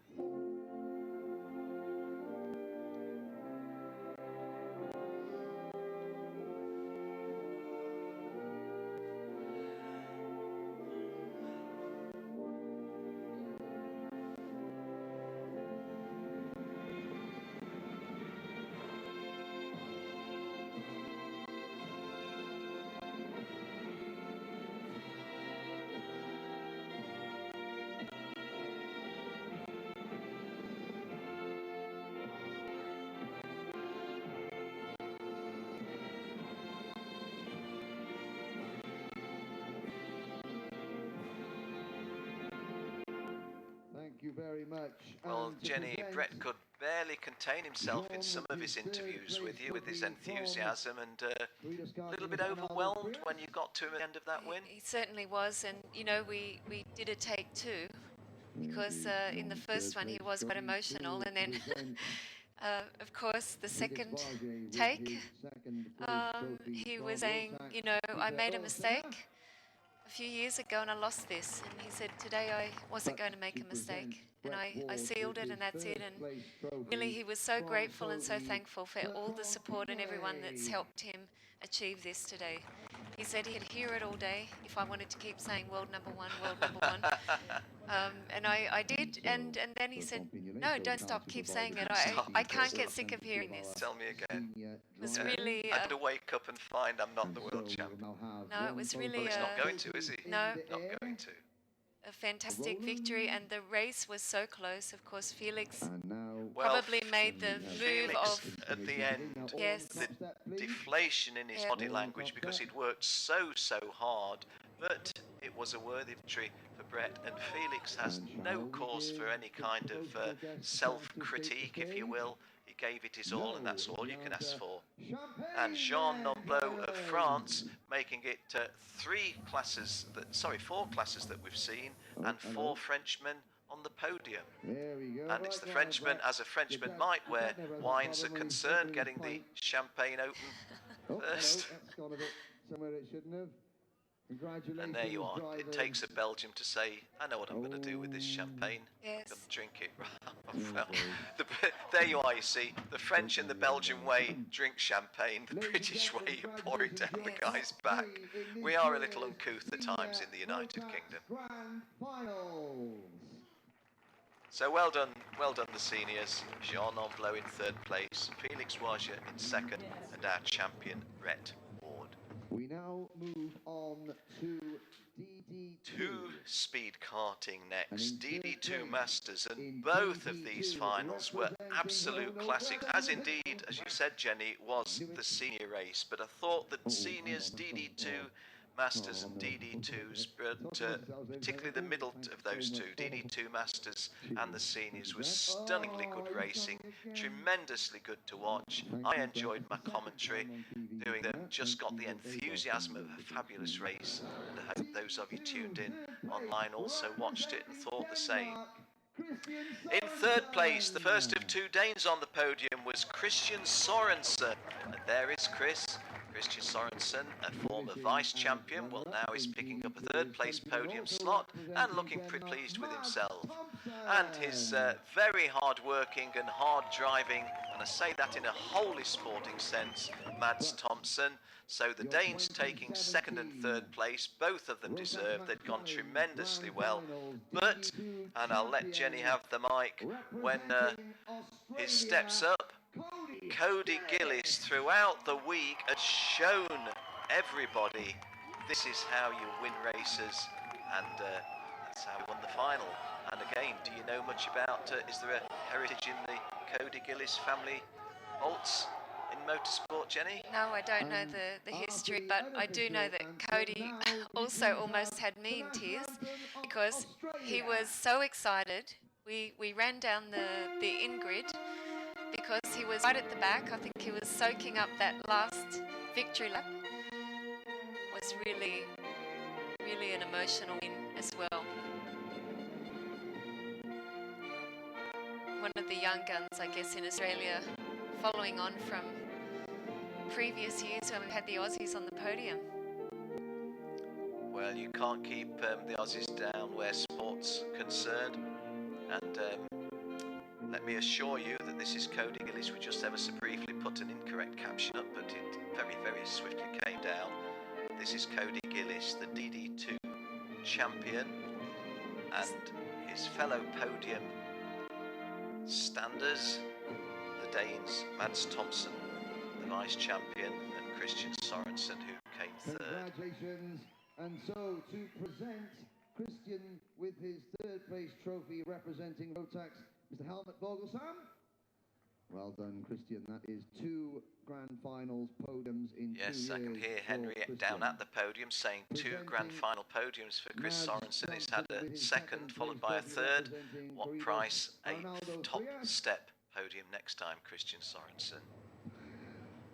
Well done. So that is the second grand finals podium for Mads as well.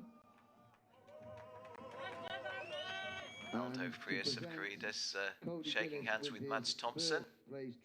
As Mads Thompson reminded me this week, he finished one of the races in a close position, and I called him Mad Thompson. Ronnie Sala stepping forward now from Birrell Art. Well, let me put it on public record now. Mads Thompson is not Mad Thompson. He's just a stunningly good driver, Mads Thompson. Now, Cody. And of course, Cody Gillis is the new champion, 2017. Cody Gillis, who had a little bit of emotion that was spilling over, and Cody well worthy of his championship. Some great racing. We had great racing from all of those 3, but Cody had got it's almost like an extra gear, wasn't it, at times when he pulled away? And to be honest, he had a faultless weekend because he won everything. So to end this way was perfect for him. He couldn't believe it, actually.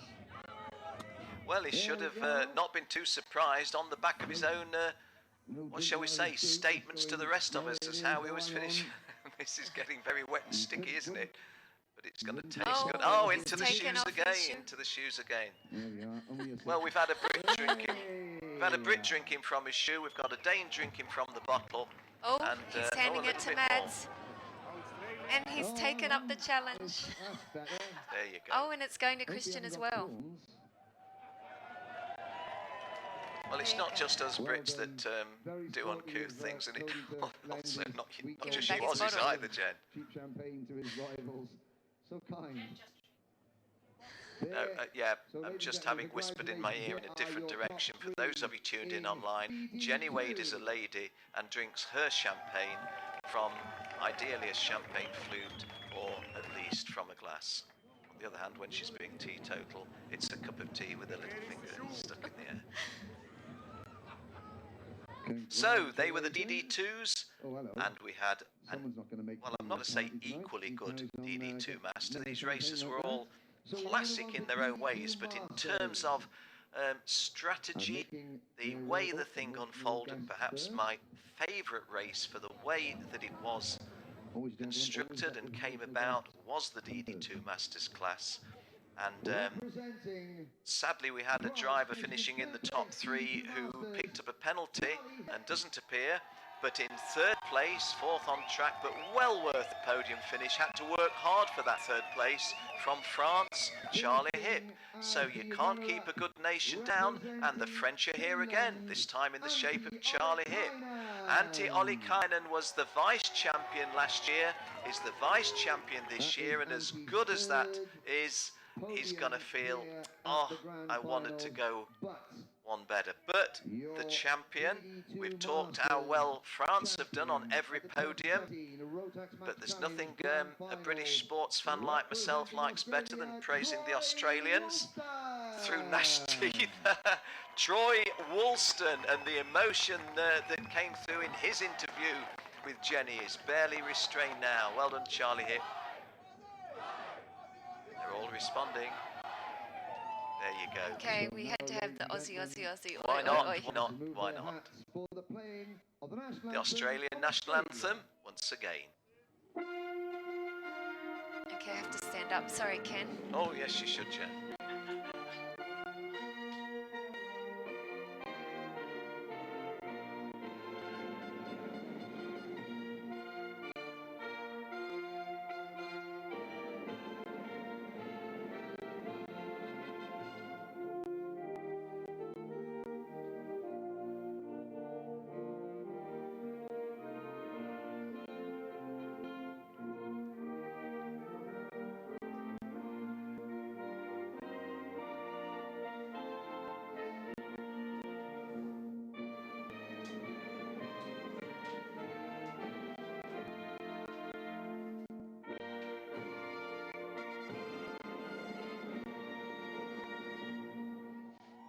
Congratulations. So to present Charlie with his 3rd place trophy representing Sodi, Mr. Bertrand Pignolet.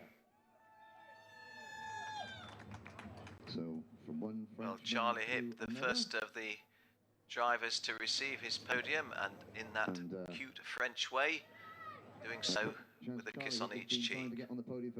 Charlie looking very, very happy in the race. He was in 4th place on the track and was really having to battle hard for 6 or 7 laps to hold on to that 4th place, and then he learned he was promoted to 3rd and the podium. And Ollikainen really did next to nothing wrong in the final at all, but you just felt the disappointment. Did you speak with Antti, or did you see him afterwards? Only when he was sitting on the floor in the park for May, under the cart, because he was really disappointed, really disappointed. So close, but so far. So once again, Troy Woolston in the limelight and making the most of it. Well done, mate. Good on you. So drivers, one with the trophies in the air, please. Oh, we're going to go straight into the top step of the podium. No mucking about. Okay, selfie time by the looks of it.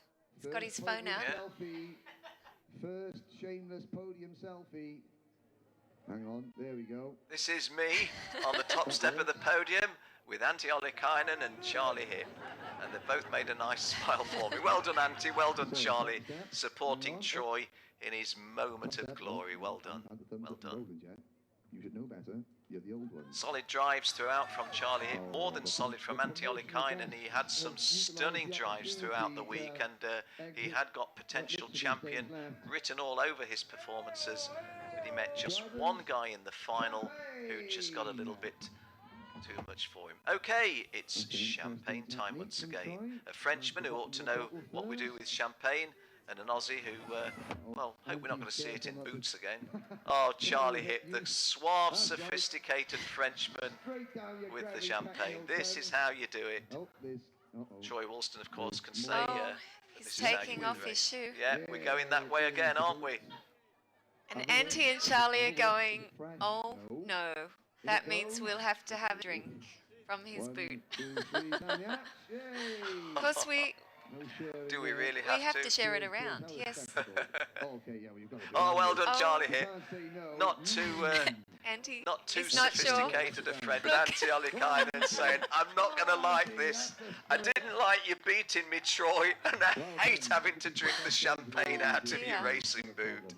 Ladies and gentlemen, your podium finishers in DD2. Once again, Charlie Hip, Antti Ollikainen, and our champion Troy Woolston.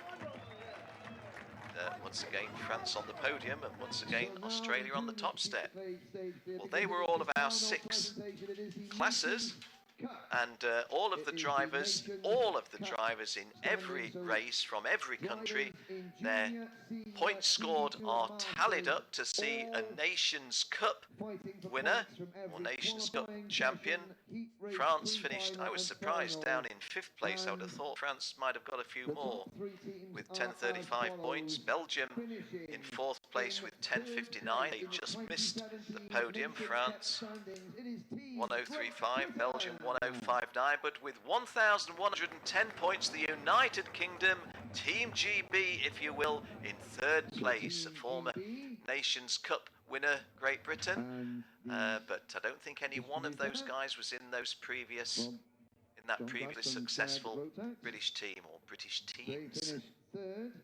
3rd place then, the United Kingdom, making an early return to P2 podium will be Antti Ollikainen, because with 1,200 points in... Oh, and John Gravitt there on the extreme right of Jag, the Rotax distributor in the United Kingdom. Of course, so John, here come the Finns. Just to cut in, Ken, John was the first nation, I guess, first distributor in Great Britain to have the 125 Max engine. 20 years this year, they're celebrating. And his wife Jean was telling me that they first took the engine, and only just recently we were talking about this, because it is 20 years this year that the 125 Max hit the UK. I'm ever so glad that you prompted me with that, Jenny, really am, because John Gravitt, who you saw on the podium, and Jean Gravitt, his lovely, lovely wife, so much that we have to be thankful in the United Kingdom for, and yeah, 20 years on, my goodness, how Well, of time course, goes. John was working there before anyway with the 100cc with the Rotax, and some great results, but here we see them today on the podium, and there's on. It's so good to see everybody here. Look at the Finnish team. Yeah, aren't they? Is there enough Well, of Jenny, 3 consecutive top steps for your homeland. From down under, you call this one as they come up and take their... Well, there's not much really to say other than the #1 team, Ken, out of 59 countries, is of course the land down under. And there they are, in all their glory. Of course, you know how difficult this is for everyone in Australia to be awake at this time. Yeah, yeah. Well, now that we're online, guys, 4:30 I in the know morning. there's a lot of you who are getting up early in the morning to tune in to our coverage, and thank you for having done so. And I hope in the shapes of Cody Gillis, Troy Woolston and the entire Australian team that you feel it was worth it.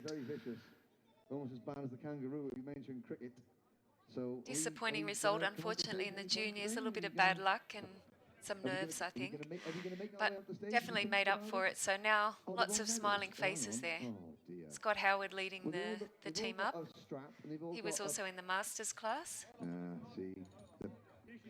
Well, Henry was explaining how the Argentinians broke the stage in the welcome party by jumping up and down. I don't want all of these drivers on this one to be jumping up and down, because we've got about 30 drivers on the podium for first, second and third. United Kingdom, Finland and our champions, Australia. Oh, see, that's what we do.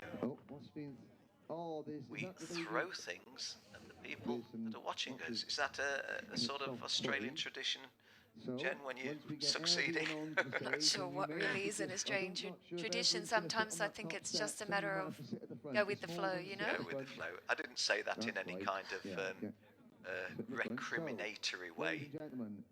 Oh, great. I love to see the corks. I love it. I don't particularly much like the sport of cricket, but I do like the Aussie fans coming to Britain and having the hats with the corks on. Really like that. National anthem again of Australia. Okay, I have to stand up the again. Aussie mascot in front. That's Skippy, the bush kangaroo.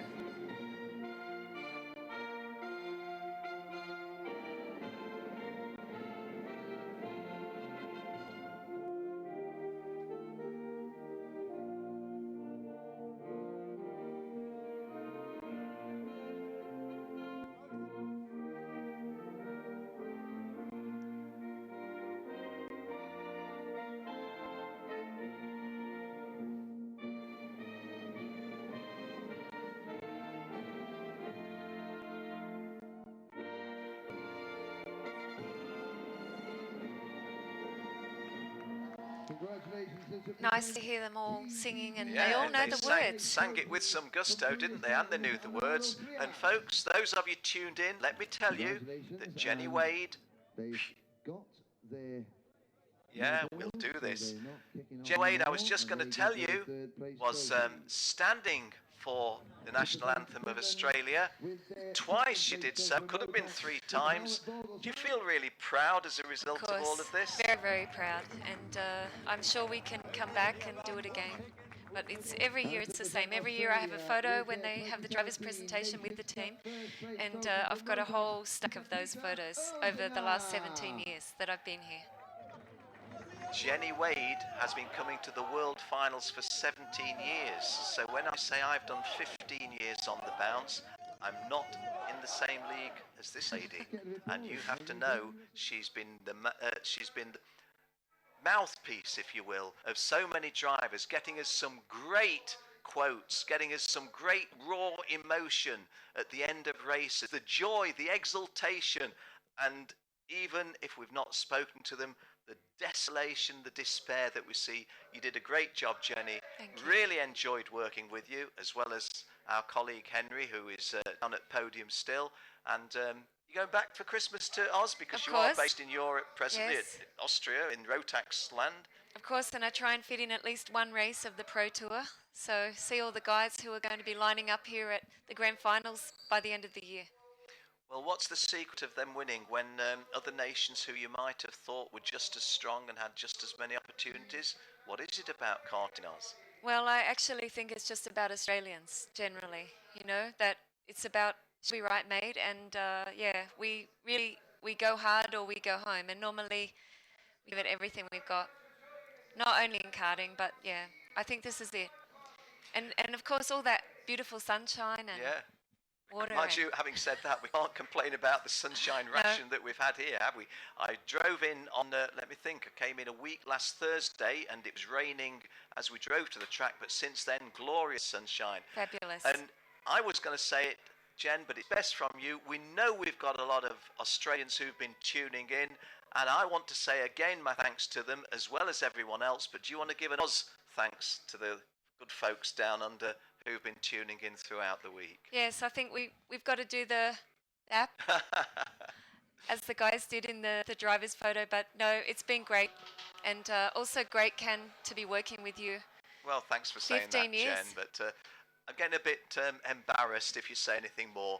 we've just padded a little bit over the last 2 or 3 minutes so Henry could join us. Henry, who's been doing an absolutely sterling job at the podium with the mic, as he's done throughout. Jenny's suggesting that she's been happy to be working with me. Guys, if you like, as the team captain in here, it really has been great working with you both. I always look forward to it. I've enjoyed it thoroughly. I said earlier on today what I wanted to say. It's not been an easy year for me for, well, health reasons. And I've sort of come back here not feeling right up to it, but working with you guys has lifted my spirits immensely, and I've thoroughly enjoyed what we've done. So although I'm not going to be here in the future doing exactly what we're doing now, I am going to come and keep an eye on you. I'm going to come to all the future World Finals that I'm able to do so. May the good Lord spare me for a few years yet. And I can't really wait until next time. So maybe you'll get somebody creeping round the door. Maybe I'll dress up in a lion or a kangaroo suit or something like that. But my personal thanks to you as well. Well, thank you very much, Ken. It's, like I said earlier, both Jen and myself, it's been an absolute honour and a privilege to work with the team captain. But I think to coin an English football phrase, if you're the team captain, you're definitely the Bobby Moore, the World Cup winner. Whoever fills your shoes, they're going to get a pretty big pair of feet. That's all I will say. The voice of Rotax is always going to be part of the Rotax family. And I, for one, if I'm lucky enough to do this job, and if Jen's the same, I won't mind a tap on the shoulder and being hoisted off the microphone to listen to you, because it's been an absolute pleasure just to sit and listen to you describe the sport that we all love. Well, thanks Thank you very much. But thanks ever so. There's 3 commentators here, Ken. Yeah. We all make mistakes. Yeah. Oh gosh. And I'm the leader there. there's one commentator though, who sees everything, who never makes a mistake, never misses a number or a name, and that's Jill. And our team captain. Yeah. She's very camera shy, Yes. but I think, Yes. in fact, I'm going to insist on it. We this do make young lady mistakes, here, but Jill this Walker, lady yep. is the one that puts us right. And I have to say, over many, many years, how has she honed those skills in putting me right? Yeah, thank you, Jill. Thanks. And our final collection of all 4 of you. Oh, have we got the mic on with Jill? How have we done this week, and how have we done today? Not bad. You've had a few years practice, so it's getting there. Getting there. Well, as I wander off into retirement, I can think, you know, when I retired, I was getting there. Thanks, Jill.